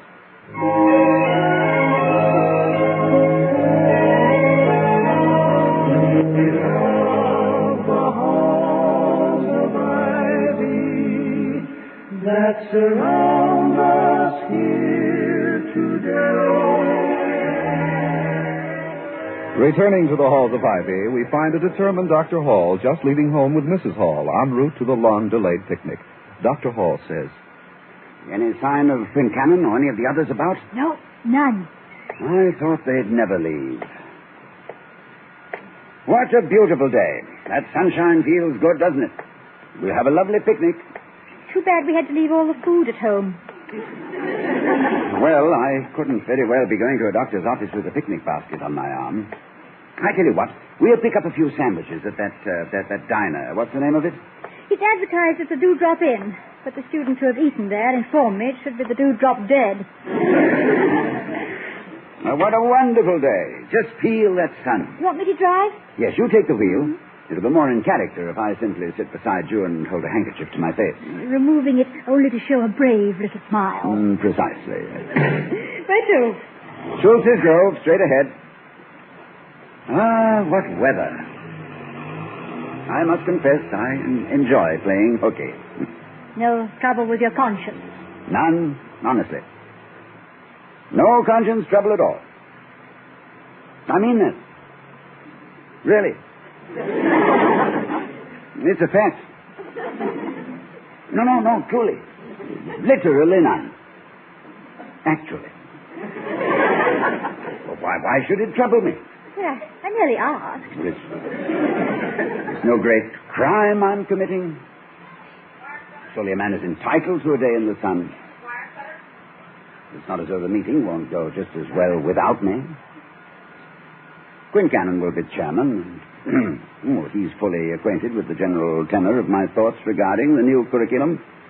Matters will proceed just as though I were there in person. Don't you think? Of course. No, really, I mean it. Don't you? Well, of course. Look, turn left here. Well, it's not the way to Schultz's Grove. Well, Schultz's Grove is pretty far away for such a late start, and the river is much nearer and a nicer place for a picnic. Even sunnier, in fact. All right. Now tell me, exactly why do you think the meeting won't go just as well without me? Well, I didn't say that. You mean you merely thought it? No, not at all. Well, Toddy. I disagree with you. I think it will go just as well without me. Well, I know what's on your mind, of course. You're thinking that although Quincannon knows my views regarding the new program, he doesn't feel as strongly about it as I do and is therefore apt to be lax in presenting my thoughts. Well, I know Quincannon better than you do, and I trust him. Look, turn left here. Turn left, but that won't take us to the river. Yeah, I know, dear, but if we spend a day at the river, I'm certain to be sunburned, and everyone will know I wasn't ill. Besides, Burroughs Corners is nearer, and we can sit at tables in the shade. All right. No, I can't agree with you. I trust Quincannon. Of course, you're thinking, but can you trust Heaslip, aren't you? Am I? You see, I can read your mind like a book. Well, the answer is no. One cannot trust Heaslip in these matters. He'll try to increase the number of courses in his department and, in spite of Quincannon, throw the whole balance between the sciences and the humanities out of kilter. What's a kilter? A kilter? Why, a kilter is a Scotch tailor.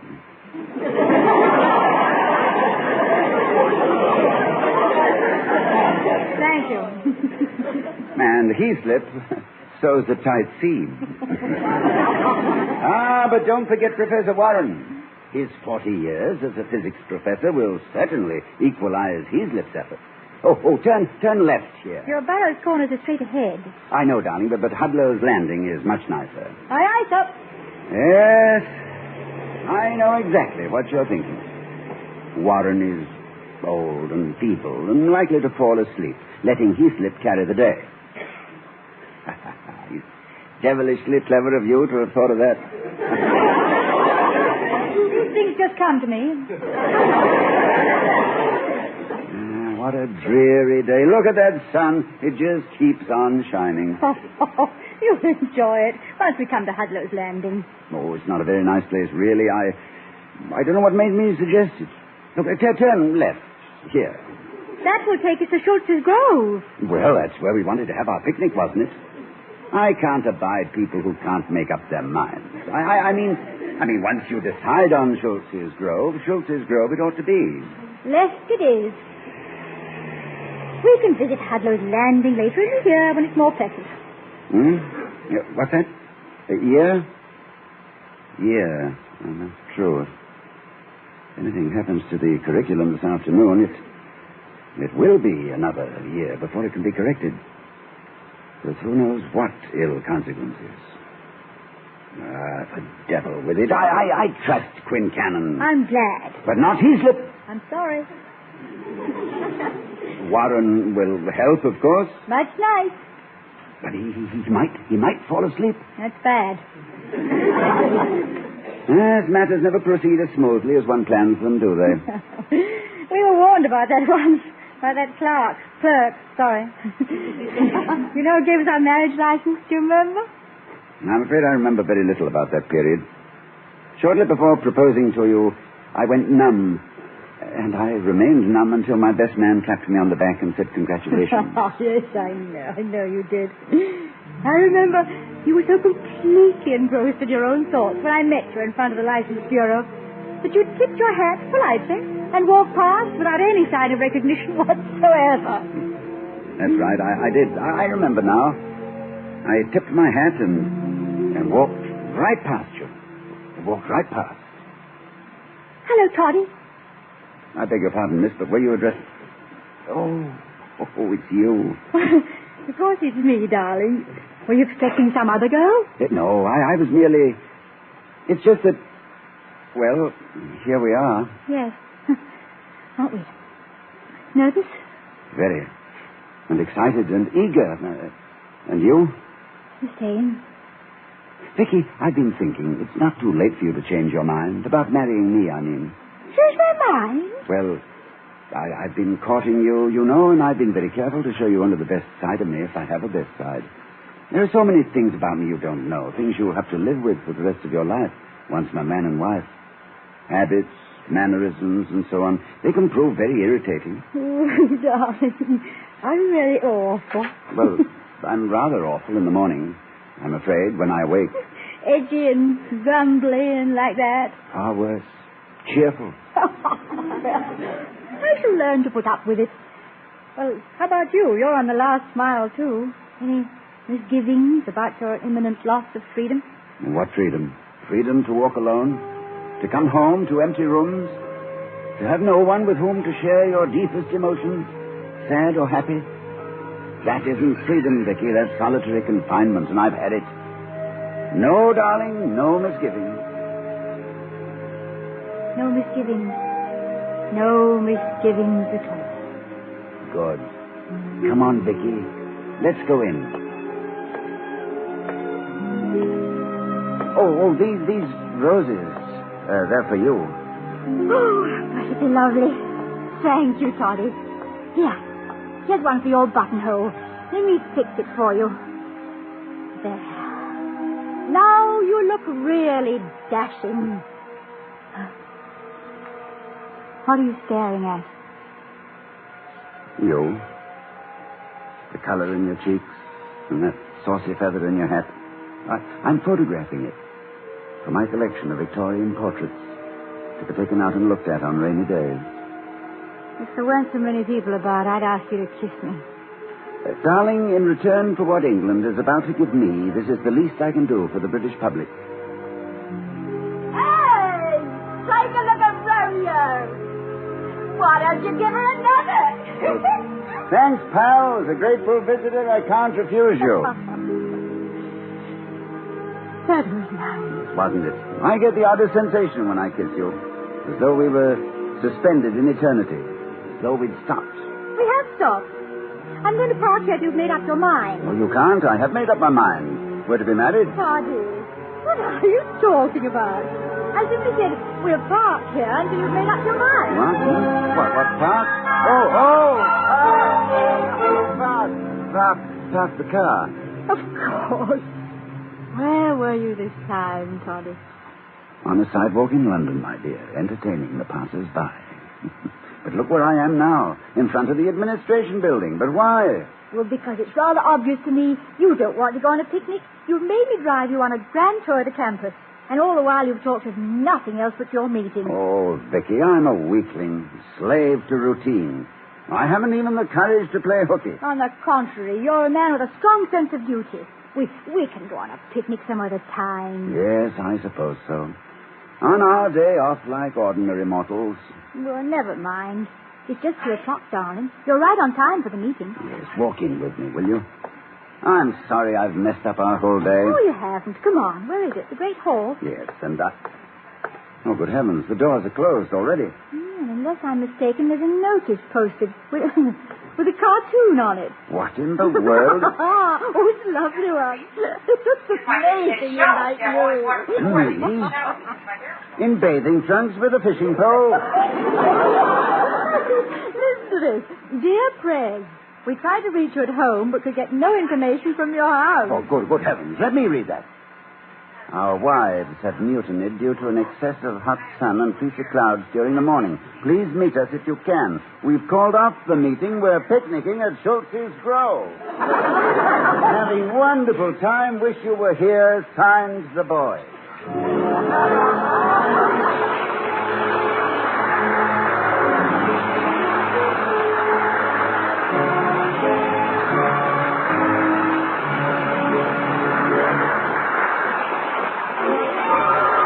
I was curious. I tasted it.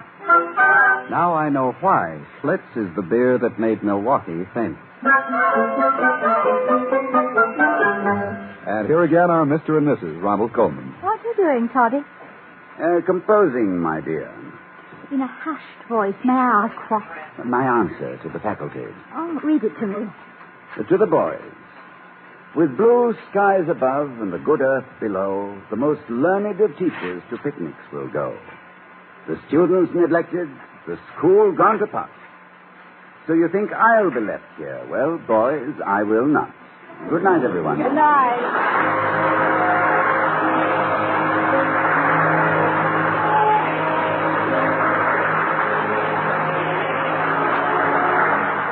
We'll be seeing you next week at this time at The Halls of Ivy, starring Mr. and Mrs. Ronald Colman. The other players were Frank Martin and Gil Stratton, Jr. Tonight's script was written by Walter Brown Newman and Don Quinn. Music was composed and conducted by Henry Russell. The Halls of Ivy was created by Don Quinn and directed by Nat Wolf. From the Joseph Schlitz Brewing Company of Milwaukee, Wisconsin, and The Halls of Ivy, our heartiest congratulations to station WIBA in Madison, Wisconsin, during this week of their 25th anniversary. Hi, Everback speaking. Oh, we love the halls of ivy that surround us here today.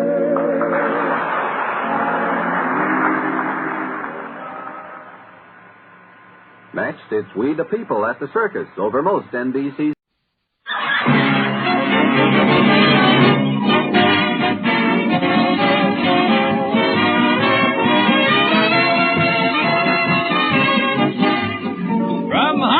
Colgate Tooth Powder presents the Mel Blanc Show, written by Mac Benoff with Mary Jane Croft, Joe Kearns, Hans Conried, Alan Reed, the Sportsman, Victor Miller and his orchestra, and starring the creator of the voice of Bugs Bunny. What's up, Doc? Yes, Colgate Tooth Powder for a breath that's sweet and teeth that sparkle brings you the Mel Blanc Show with Mel playing his new character, Hookey. Hello, everybody. Hello, everybody. Hi. And starring himself in person, Mel Blanc. Hi, folks. Ugga, ugga, boo, ugga, boo, boo, ugga.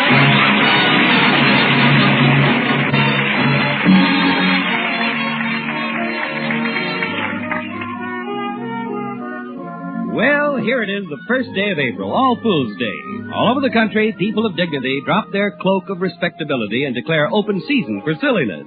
And the people in Mel Blanc's little town are no exception, especially Mel Blanc himself. Anyway, let's sneak into his fix-it shop and listen. Shh, he's on the phone. Is that you, Henry? I have a phone call for you from Dr. Rooster. Just a minute, I'll put him on.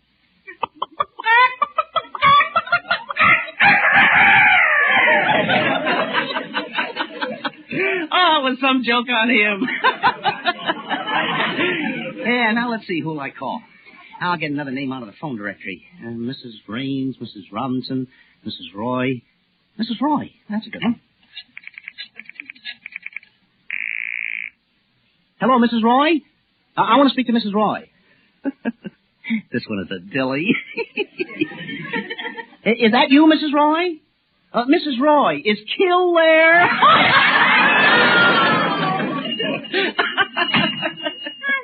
Laughing at? Oh, Betty, it's April Fool's Day, and I'm having fun on the telephone. Just watch this. Here's a Ritchie name in the phone book. Mrs. Uppington Van Sloan.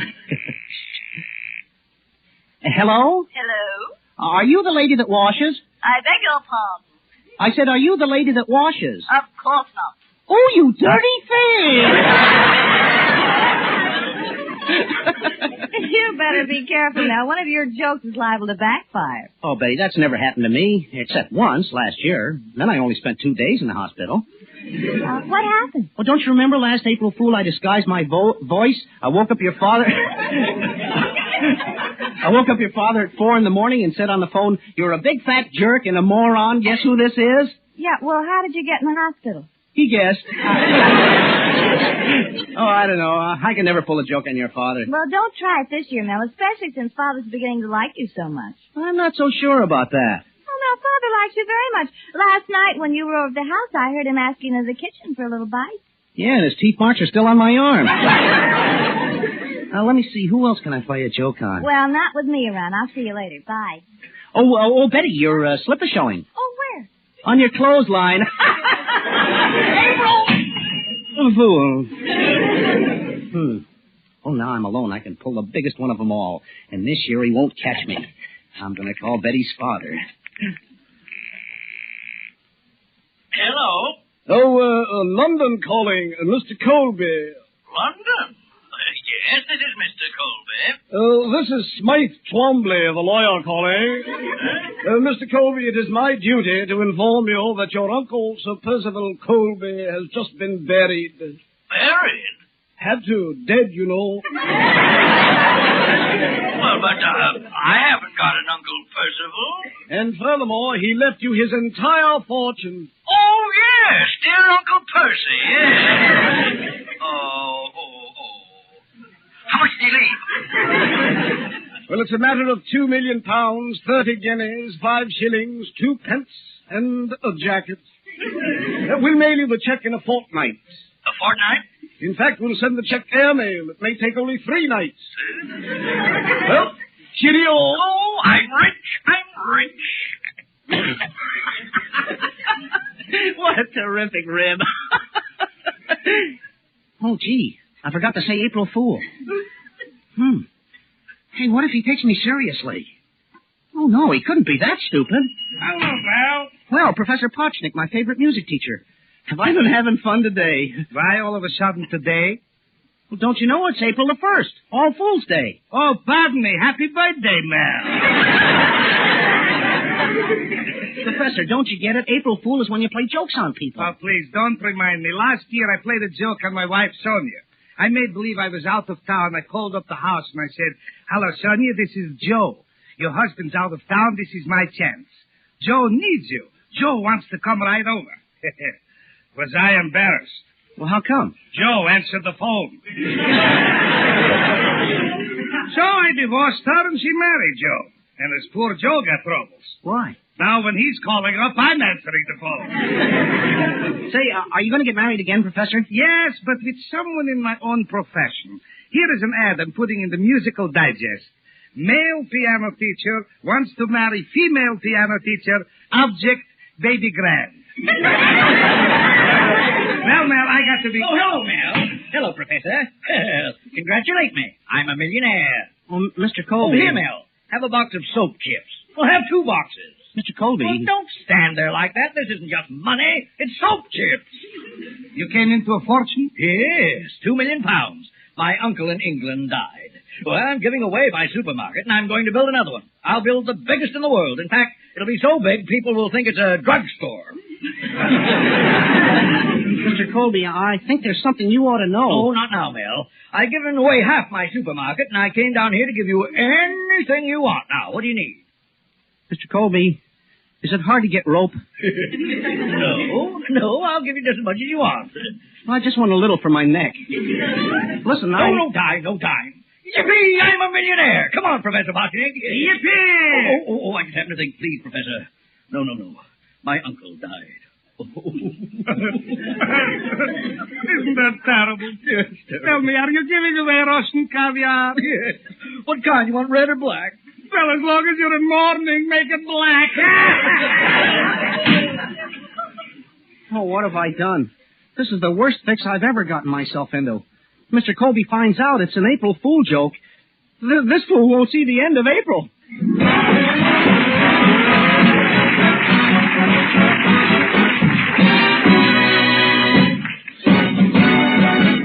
Use Colgate tooth powder, keep smiling just right.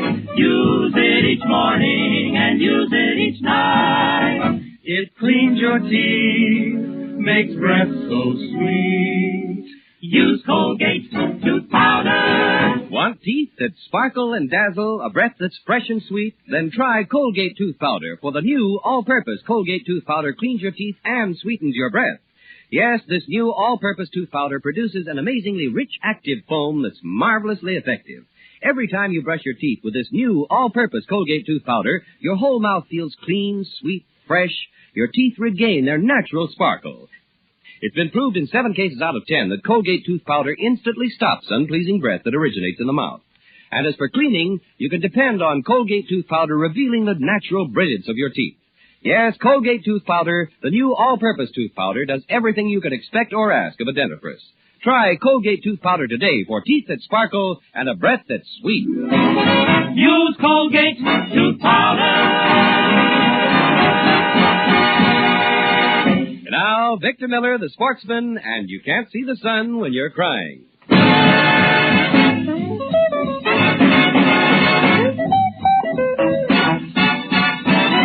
You can't see the sun when you're crying.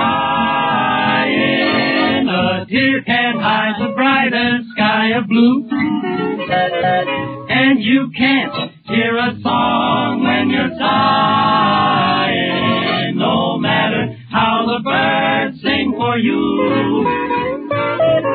Suppose you made believe your eyes were cloudy window panes. I'm sure you'd clean 'em up to look for rainbows when it rains. 'Cause you can't see the sun when you're crying. So smile and let the sun shine through.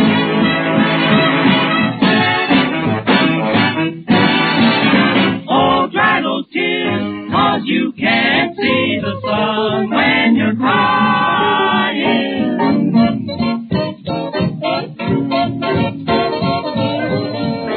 You can't even hear a robin when you're sighing.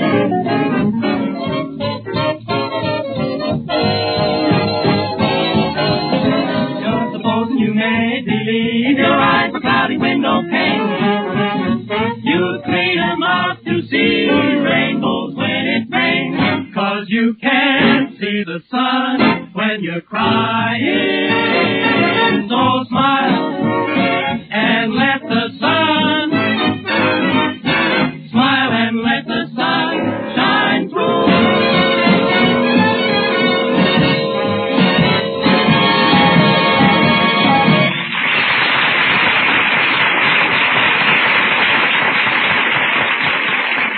Well, back to Mel Blanc. Mel's innocent little April Fool joke has gotten him into plenty of trouble. He phoned Mr. Colby pretending to be an English lawyer and convinced Colby that his uncle had died and left him $1 million. The joke went so well that Mr. Colby is giving away his supermarket to everybody in town, expecting the money to arrive from England. While Mel is figuring out how to break the news to Mr. Colby, along comes more trouble in the person of the town beau brummel, Hartley Benson. Hello, Hartley. What's new in your life? Nothing. I'm still crazy about great big adorable me. In fact, Mel, I'm as fragrant as can be. I'm so sweet, perfume smells me. Oh, will you cut that out, Hartley? Well, Mel, old boy, it's the truth. Haven't you heard of the new perfume that's coming out? No, what's the name of it? Evening with Hartley Benson.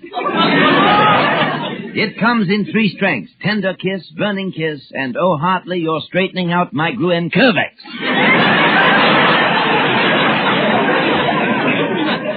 I received the first test bottle of it just last week.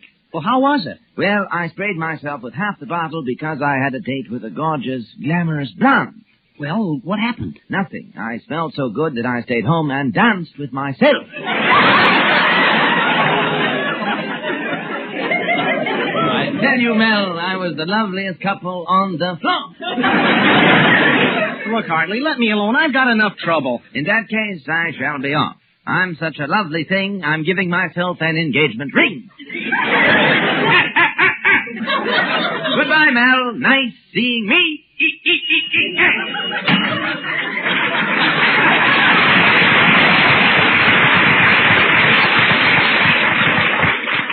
What a character.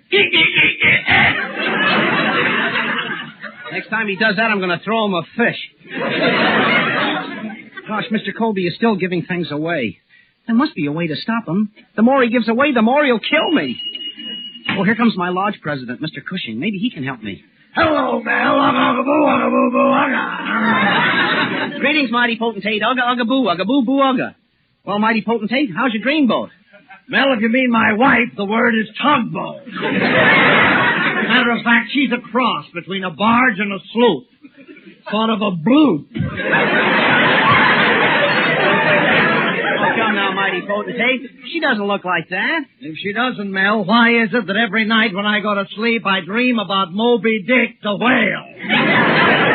You should hear that woman snore. Every once in a while, I get up yelling, "There she goes!"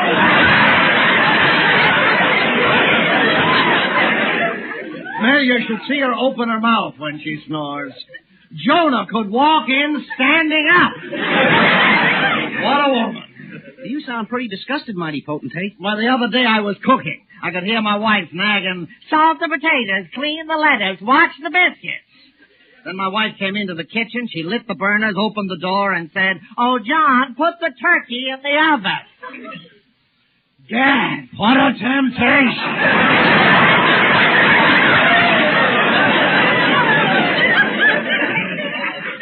I don't know why I'm telling you all this. It's just that I got no one to talk to. Well, I'm glad I got you to talk to, mighty potentate. I played a joke on Mr. Colby, and now he's giving everything away in his supermarket. He is. My wife's shopping there right now. Maybe somebody will take her. Oh, wait a minute. Let me finish. The reason he's giving everything away is because I fooled him into thinking he had inherited a fortune. Now, how can I get out of it? Well, let me think. You could commit suicide. No, I'm saving that for myself. I've got it. Well, why don't you disguise yourself as a lawyer? Tell him there was some mistake and he really didn't inherit that money. You understand? I do. Mel Blanc, what did you say? I do. Mel, never use those two horrible words in my presence. Well, I hope I helped you out.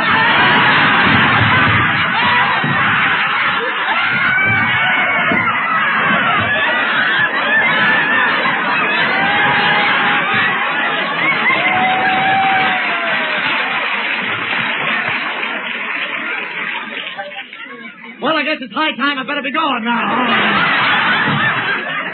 Yep, it's high time, and thanks for the idea. Hey, where you going now, mighty potentate? Well, Mel, I can do one or two things. I can go to the movies and see 2 years before the mass, or I can go home and look at 20 years behind the age bracket. So long, Mel. I'm on the move.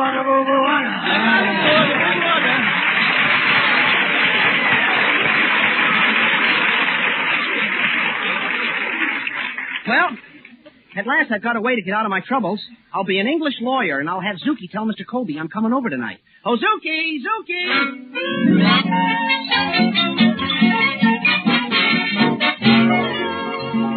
And you actually saw the lawyer arriving in town, Zuki? Yeah, Mr. Colby. He came in by airplane. He came in by automobile.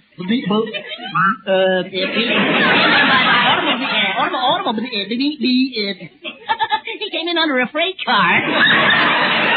Oh, that's a funny one.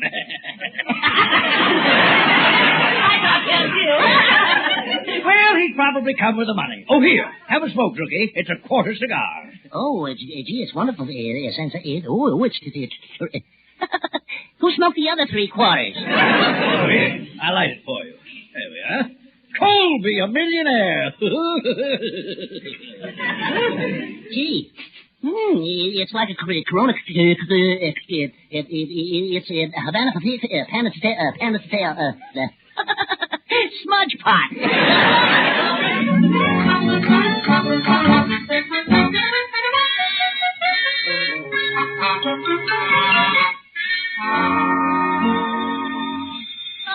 That's probably the lawyer now. I'll answer the door. Oh, good evening. I am Smythe Twombly of Thintwhistle and all that sort of rot. I'm looking for Mr. Colby and all that sort of rot. Well, won't you come inside? I'm Mr. Colby. Well, how are you, old bean? Oh, tip-top, old man, and you? Sen, old breath. Sen. I always thought Englishmen said pip-pip. Frankly, old boy, I've had a very tiresome journey. I'm too poop to pip. Smythe Twombly, tell me, where in London does your firm have its office? Number 10 Downing Street. But Atlee lives there. Oh, we're putting on new help all the time. Nice fellow, Clem. Clem? Oh, then I suppose you know Winnie. Who? Winnie. All right. Now about the money. Oh, yes, the money. When do I get it? Mr. Colby, there isn't any money. What? You don't get a red cent. You don't get a love and a farthing. Why? It's Mel Blanc. I'm going... Oh, I get it, Mel. Oh, it's an April Fool joke. You're trying to make me think I'm not getting the money, aren't you? You're not. Mr. Colby, now don't get excited, but it was me who called you up in the first place. What? You're not getting a penny. I can't believe it. I can't believe it. I can't believe it. Come now, you're not trying. Mel Blanc, I'm going to break every bone in your body. Mr. Colby, please, I didn't mean it. Don't break my bones. Yeah, you're right. I'm going to take this gun and shoot you instead. Shoot me? Oh, Mr. Colby, please. Break my bones. Nope. I'm going to shoot you. Oh, here, start on my arm. Go ahead, snap it in half. Enjoy yourself. Go ahead. It's no use. I'm going to shoot you with this 45. Mr. Colby, couldn't you wait until the 47s come out? Nothing doing. Stand still, you idiot. I'm going to shoot you right in the brain.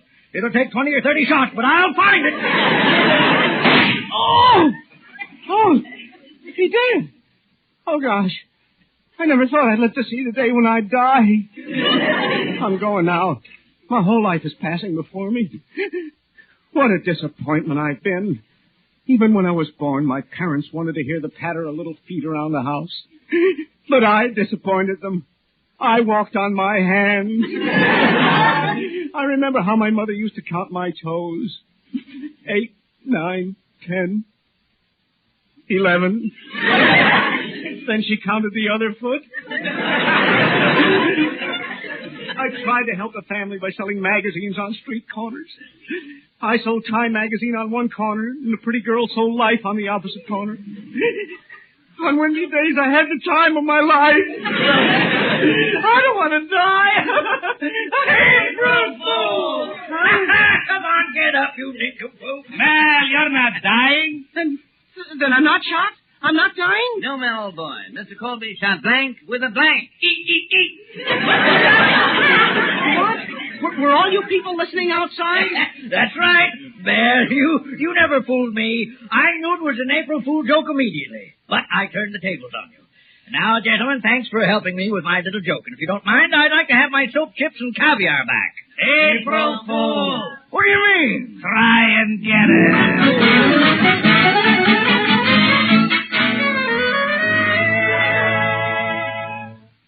Gosh, Mel, how long do you think you'll be able to hide out in your fix-it shop? Until your father calms down, Betty. Gosh, what a day this has been. Oh, somebody wants me to fix something. I'll answer the phone, Betty. Hello, Mel's Fix-It Shop. If it's on the blank, bring it to blank. Is this Mel Blanc himself? Yes? Congratulations, Mr. Blanc.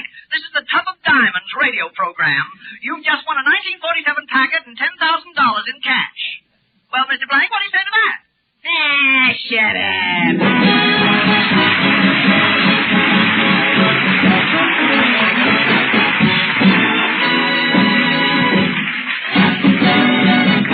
Use Colgate tooth powder, keep smiling just right. Use it each morning and use it each night. It cleans your teeth, makes breath so sweet.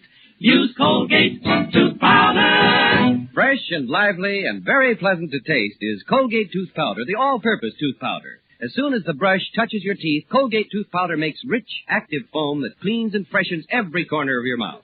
Makes your breath sweeter. Yes, indeed. In 7 cases out of 10, it's been proved that Colgate tooth powder instantly stops unpleasing breath that originates in the mouth. And oh, what a wonderful cleansing job Colgate tooth powder does. Leaves your teeth with that pearly smooth feeling, reveals their natural brilliance. So for teeth that sparkle and a breath that's sweet, try Colgate tooth powder, the all-purpose tooth powder. Use Colgate tooth powder.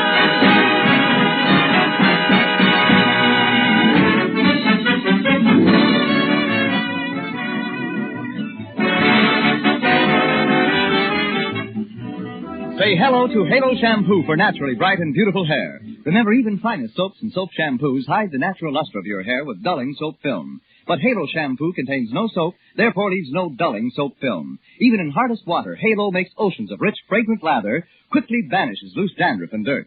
Halo needs no lemon or vinegar rinse. Say hello to Halo and goodbye to dulling soap film. Get Halo Shampoo at any cosmetic counter.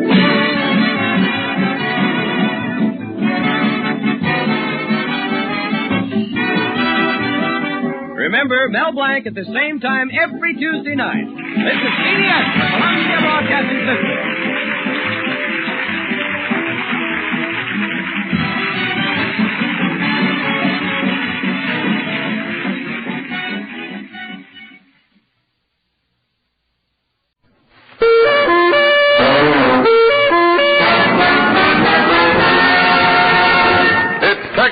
Time with Fred Allen.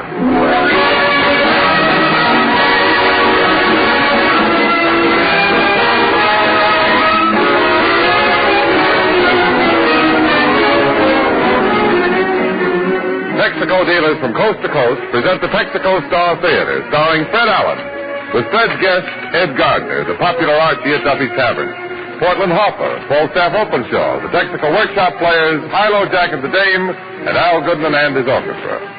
This is Jimmy Wallington, preceding the smiles with a word about miles. The many thousands of additional miles that average-age car of yours can still deliver if you protect its life with the correct care and lubrication. That means regular care and thorough lubrication by your neighborhood Texaco dealer with Texaco products and services, famous for quality from coast to coast.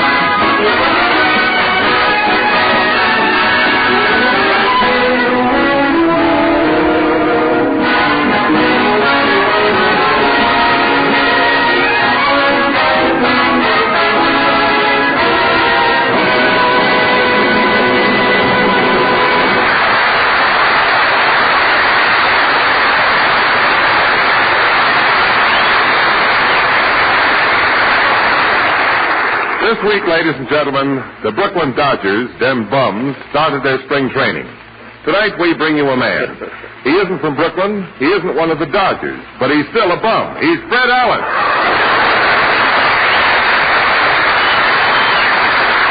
Thank you, and good evening, ladies and gentlemen. And, Jimmy, I certainly enjoyed your subtle mention of baseball there. Baseball, the harbinger of spring. Spring, when the birds return from the south and the Brooklyn Dodgers go north to Bear Mountain. You know, it's funny, Fred.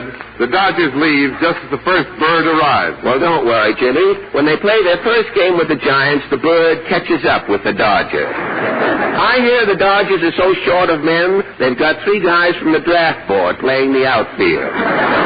Say, Fred, aren't there a lot of old men trading with Brooklyn at Bear Mountain this spring? Old men, Jimmy. On a quiet day, you can hear arteries hardening as far south as Yonkers. And believe me, when it comes... Mr. Allen! Well, Courtney,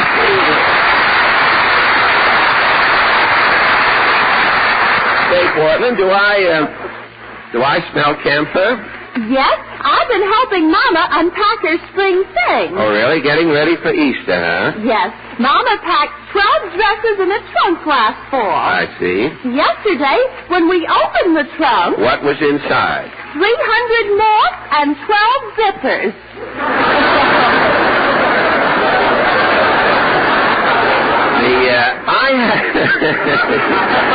I had a Homburg hat in the closet all winter. Did the moths eat it up? No, the moths wouldn't eat the Homburg without the onions, you see.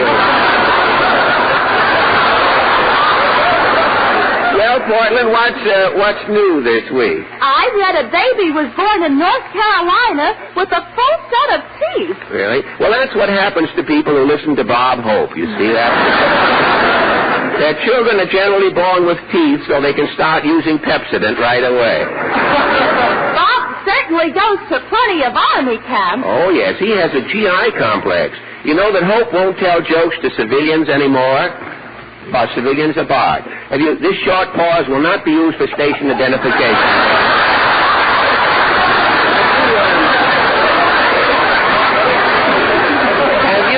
I'd like to meet you outside and discuss this joke a little later. Have you beginning to sound like Hope's program? Have you any other hot news? Well, they say so many fathers are going in the Army this year, they may have to postpone Father's Day. Oh, really? I tell you what you do. You laugh at everything, and you and I'll just go along. That is the straw that siphoned the milkshake, Portland. I am now off for Allen's Alley. What is your question tonight? Well, this week news came from... week almost slipped by before I got to it. News came from Hollywood that so much is cut out. You see, they cut the things out.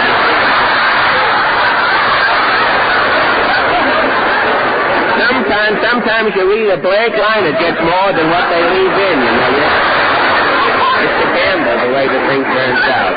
Well, this week, Portland, news came from Hollywood that Benny Goodman is breaking up his band. You know, Benny was the original king of swing, and Benny has millions of fans in America. And so our question tonight is, what is your reaction to the news that Benny Goodman is going to break up his band? Shall we go? As the two men who were eating the hot soup said, let's blow.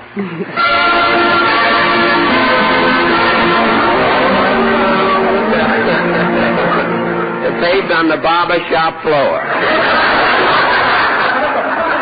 Well, Portland, here we are back in Allen's Alley. I wonder if Senator Bloat is in.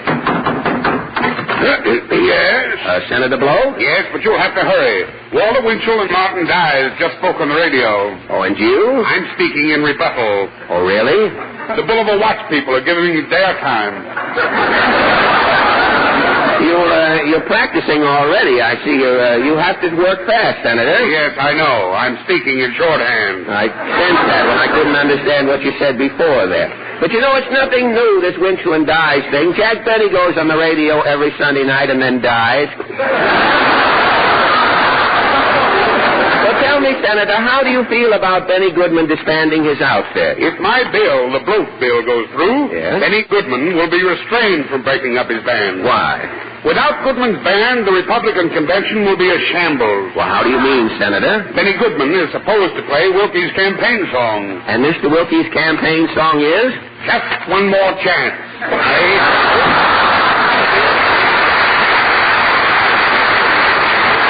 Well, the senator is a little excited tonight. He just broke with Alf Landon. It isn't in the papers yet.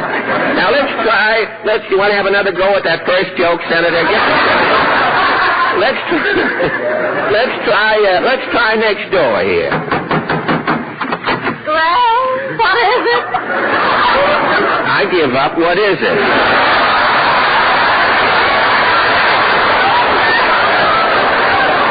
Mrs. Prawn, how do you feel about Benny Goodman breaking up his band? The sooner the better. He ruined my musical career. Well, how? I used to play with Phil Spitalny. Oh, Phil Spitalny, hey? One of Benny Goodman's musicians proposed to me. Really? We've been married 10 years. Well, how did this ruin your musical career? When I was with Phil Spitalny, I played first trombone. And since you are married? I'm playing second fiddle.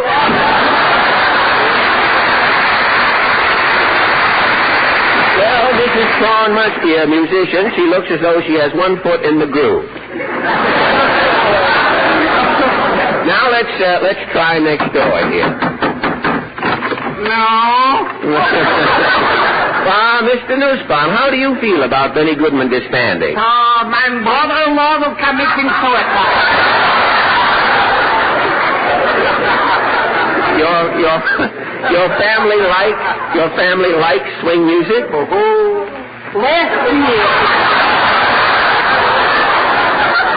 Last year, Downbeat, a magazine, is voting me for 1943 Mr. Hepcat. You were Mr. Hepcat, eh? Yeah. I am doing the Big Apple so hot that it's coming out a baked apple. You know all of these swing bands, I suppose? Yes. I'm dancing to Tommy Dorsal, Camp Faraday, Spike Shapiro and his Catskill Quicker. What about Sammy Kaye? Why, near his way with Sammy Kaye. Dance a bissel with Noble Cecil. You are really on the beam. Oh, the swing is in my blood.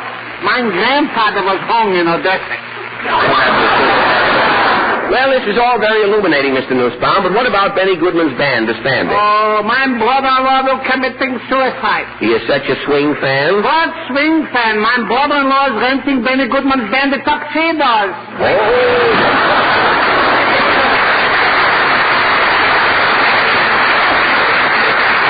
Well, that brings us to the little reconverted garage at the end of the alley. Yoicks away and tally-ho. Falstaff's here to save the show. Falstaff, you haven't more poems tonight. Oh, yes. Have you heard, no matter how badly a horse's feet hurt, he can never take off his shoes? No. Or the girl I was with thought I was a banker when I ordered 2 magnums of Cresta Blanca? No. Or Mother has no teeth, but it doesn't upset us when Mother gums the mayonnaise off her lettuce? Now, wait. Tonight we are talking about Benny Goodman's band disbanding. Precisely why I am in the immediate vicinity. I get it. And what is your poem called? In Memoriam. In Memoriam. How does it go? Mute the trumpet, muffle the drum. Sorrow has spread all the land. A recent report to the nation says Benny Goodman's disbanding his band. The flag over Roseland flies at half-mast. The Paramount's draped in black. Carnegie Hall has a wreath outside. Benny's band will never be back. Yes, gone is Goodman, the king of swing. The jitterbugs all lament. Gone is the wail of his clarinet. For the last time, the cats have been sent. But the grief of the jitterbug isn't enduring. He must cut a rug with his dames. So the jitterbug says the king is dead. Long live the king, Harry James.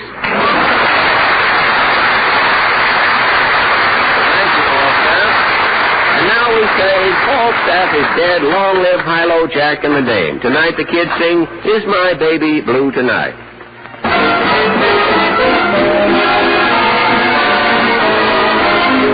I'm feeling low, low as can be.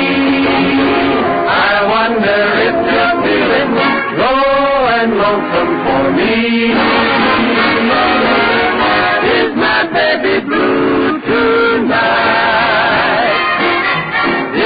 Baby, thinking of me tonight. You know and I know we're not being smart. You may fool your friends, but you can't fool your heart. Nothing's happened, dear, I'm sure. Nothing that a little kiss won't cure. What does it matter, darling, who's wrong or right? Is my baby blue tonight? Don't be blue, baby. We wake up tonight, baby. I'll say that you're right, baby. What does it matter? It couldn't be right to be alone. Nothing's happened, dear, I'm sure. Nothing that a little kiss won't cure. What does it matter, darling? Who's wrong or right? Baby blue, low and lonely too. Is my baby blue tonight?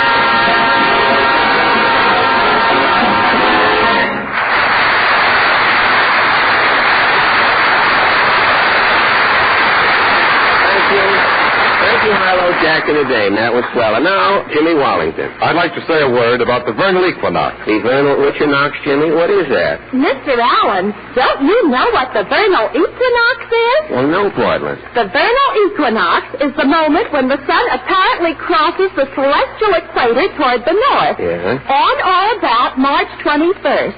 Thus, inaugurating the vernal season. Yeah. Or, as it is popularly called, spring. Portland, where do you pick up this knowledge? Have you been listening into It Pays to Be Ignorant? Where do you get this? No. Every girl knows when spring has sprung. Is that true, Jimmy? Why, yes, friend. Not only every girl, but every motorist ought to know when spring has sprung, especially this year.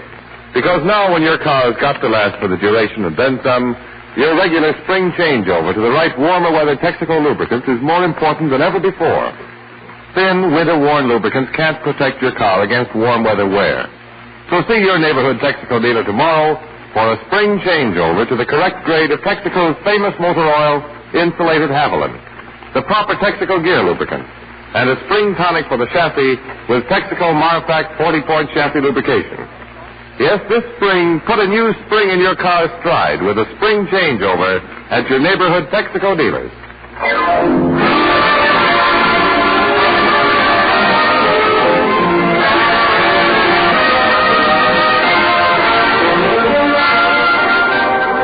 That was No Love, No Nothing. Mostly No Nothing.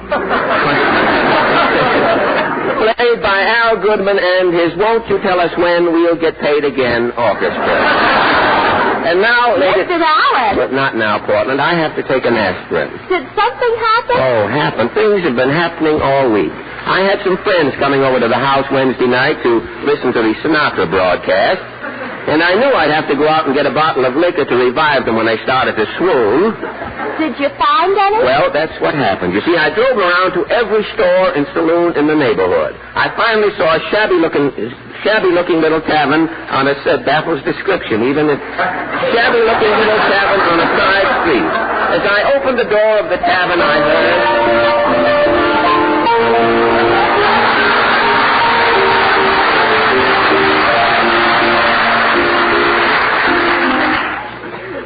Hello? I think I heard a phone ring. Why don't you wait it out? I'll have it ring for you. I'm phoning you, Jenny. Hello, Duffy's Tavern with the elite meat tea. Your Majesty, thinking Duffy ain't here.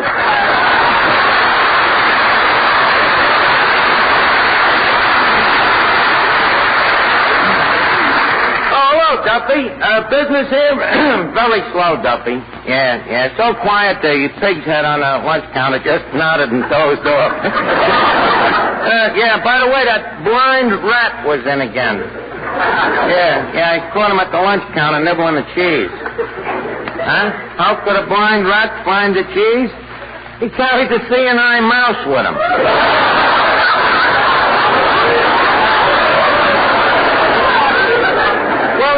Duffy, business is always slow in the spring. Most of the customers is home changing their underwear. Okay, Duffy, I'll call you later. Hey, Finnegan. Finnegan, there's a strange guy coming in there. If you, please, Finnegan, if you wish to keep your feet on the lunch counter, please put your shoes on. Pardon me. Oh, good evening, sir. I take it that you wish to partake of some of our notorious cuisine? Well, no, Well, our food, is nothing but the best. Pig's feet from contented pigs. Right, Finnegan?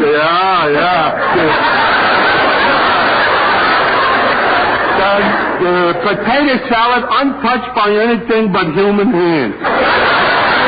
Very good. That's right, Finnegan. To say nothing of our 15-cent blue plate special. Of course, with dessert, it's a dime. Oh, a nickel less with dessert? The dessert is brutal. That's one thing about Duffy's. If the chef has a bad day, we give the customer the benefit. Well, look, I'm not hungry, gentlemen. I just want to get a bottle of liquor to take out. A bottle of liquor? Please, this is where the elite meet to eat, not where the rip meet to get stiff. If I can be of any service, sure. Yeah, Finnegan. Don't show him no liquor. This guy's got a sneaky look. He might be a flatfoot. You're nuts, Finnegan. This bum is a bum. No. He looks like a guy who helped my mother out of a patrol wagon once. Now, look, fellas, I am not a policeman. If you know where I can get a bottle of liquor... Now, leave us see. What other places is there in this neighborhood? Have you tried, Houlihan's Hawaiian Hacienda? Yes, they were all out. All out, huh? How about, Timpy O'Reilly's upholstered foxhole? O'Reilly might have some. Well, where is O'Reilly's? On 2nd Avenue? Yeah, you can't miss it. It's a big hole in the ground with the cerise canopy over it. Tell O'Reilly that Archie told you to drop in. Well, thanks a lot for the favor. Here comes Clancy the car. Oh, hello, Clancy. What's up? Hello, Clancy, me. Whose car is this parked outside next to the fire plug? Well, it's my car, officer. And you're getting the ticket. What's your name, baggy eyes? My name is Allen, Fred Allen. Fred Allen, here's your ticket. I'll see you in court in the morning. Clancy, you going nuts arresting a customer of Duffy's? Now, this will teach you a lesson, Archie. The next time you buy tickets for the policeman's ball, you buy them from me. Clancy, the next time you make a pinch, I hope the wheel comes off the patrol wagon. The tail of me coat to you, Archie, me bucko. Bucko Ballot. A fine thing, Archie. Clancy's teaching you a lesson, so he gives me a ticket. Look, don't worry, Alan. I got you into this trouble. I'll get you out. How? Well, me and the mayor is pals, Really? you know. Now, here's what we'll do. Wait a minute, like dropping a slug here in the jukebox. Now, tomorrow morning, you and me will get... We must no longer pretend that you are merely a friend, for it is wrote in the stars above. From the night. Well, Portland, the next morning I drove down to the city hall. Archie and Finnegan were waiting near the information desk. Hi, Alan. Hi. Hello, boy. You know, Alan, Finnegan and me has been looking at the criminals wanted here on the bulletin board.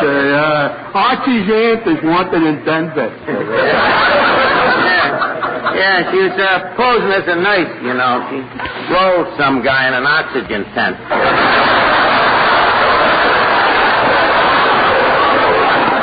Look, Archie, I called my lawyer about that traffic ticket.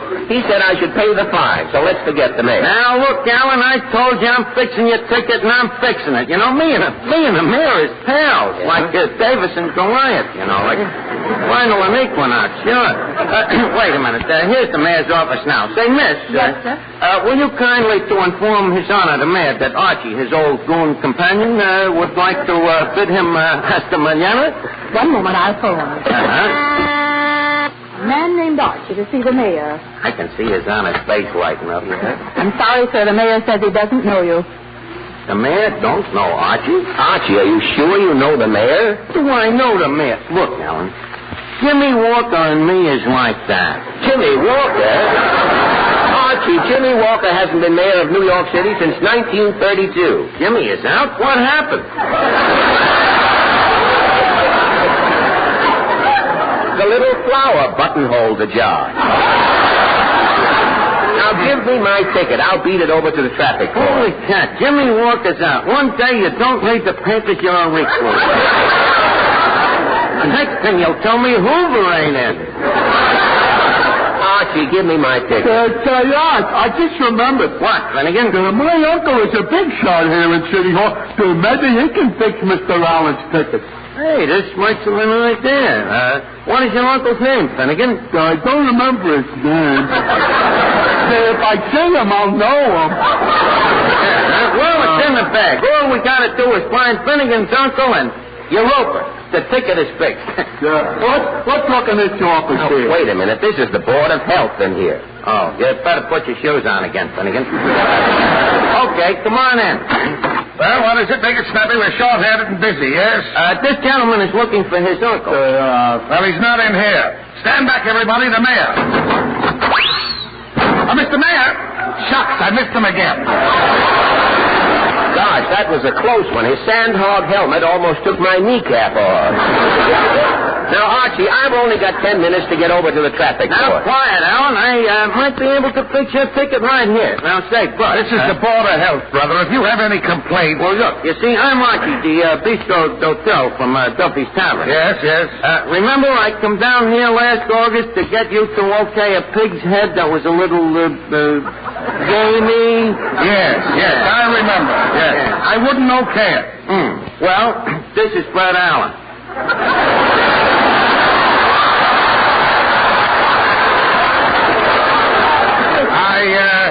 I won't okay this one either. Archie, give me that ticket. Now, quiet, Alan. When we find Finnegan's uncle, he'll tear this ticket up and throw it in the judge's kitchen. Maybe my uncle is in here, Rod. This is the Marriage Bureau. Well, we just looked in. Yes. Pardon me, Justice. Do you... Hurry, I must. Your name? Archie. And your name? Clifton Finnegan. Do you, Archie, take Clifton Finnegan to be your... Loaded this character. He thinks it's a wedding. I'm sorry. People work in. People work out. Justice. Yes. I do. Finnegan. Well, Arch, we're married. You keep your mouth shut, Finnegan, or I'll have you know. Now, look, boys, I've wasted enough time. Stand back, everybody. The mayor. Mr. Mayor, I want to... Oh, I missed him. Gosh, right through my legs that time. It's a good thing I wasn't wearing my long coat. I'd have a hole in the back by now. Well, your uncle ain't here, Finnegan. Leave us blow. Archie, will you give me my ticket and let me go to the traffic court? Maybe my uncle is in here. Oh, this is the Court of Domestic Relations. Court of Domestic Relations? Maybe that Mr. Anthony is Finnegan's uncle. Come on, Fred. There's a case on. And so, Mr. Schmillick and Mrs. Schmillick, I'm glad you've listened to my advice. I didn't talk you out of the divorce you came for. No, it was you yourselves who realized that a love that blossomed for 22 years is not to be denied. Thank you, Judge. Thank you, Judge. Take each other's hands. Go back to your little love nest in Jackson Heights. Matrimonial love is greater than any... It's my wife. Mabel, I've told you 1,000 times to stay home when I'm on the bench. Home when you leave me with no money in the house? Why, you this so dirty. Mabel, I warn you, if you don't shut that big fat mouth of yours. Why, you overgrown clown, I want back to mother. Good, only this time, stay with that old buzzard. Next case. This is Fred Allen, Your Honor. Divorce granted. Now, wait a minute.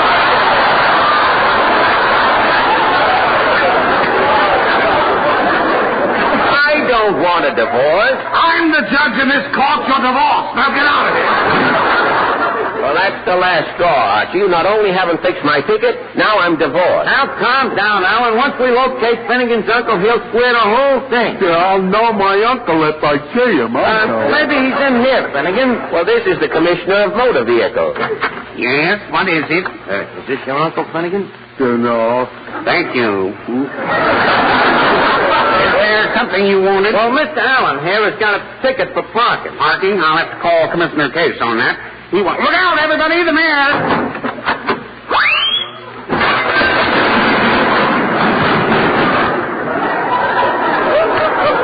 Finnegan. Yeah. Did you have to stick your foot out?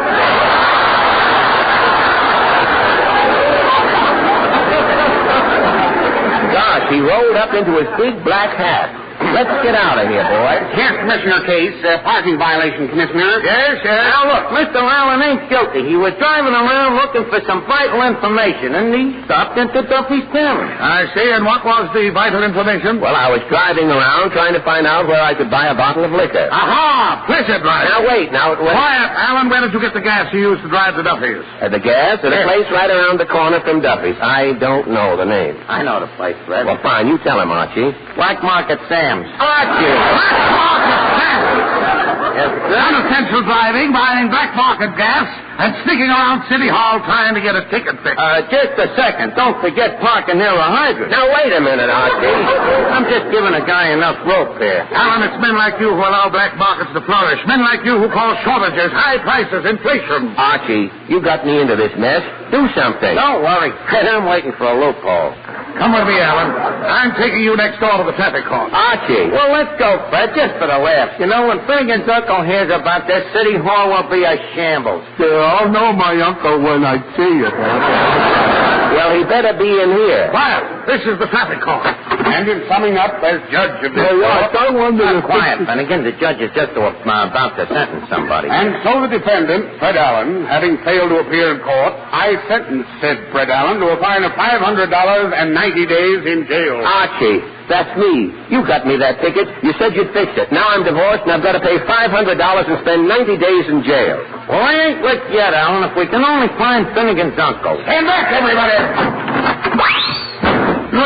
George. Yeah, Finnegan? I just got a good look at that guy who's been run through here. He's my uncle. Alan, it's in the bag. Finnegan's uncle is the little flower. But he's gone again. How can we get him back? Don't worry, we'll get him back. How? I'll set the joint on fire.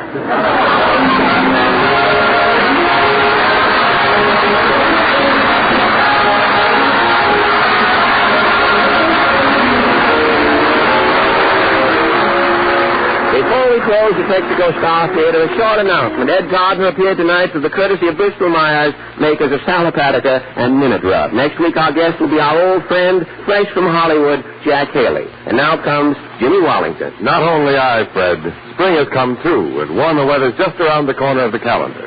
Protect your car against the destructive wear that can come from using winter lubricants in warmer weather by seeing your Texaco dealer tomorrow for a spring changeover to the correct insulated Haviland motor oil, Texaco gear lubricants, and thorough Texaco Marpac chassis lubrication. This is Fred Allen speaking for Texaco dealers from coast to coast, inviting you to tune in again next Sunday night and reminding you that you can be with your boy over there by giving generously to the Red Cross over here. Thank you and good night. Thank you.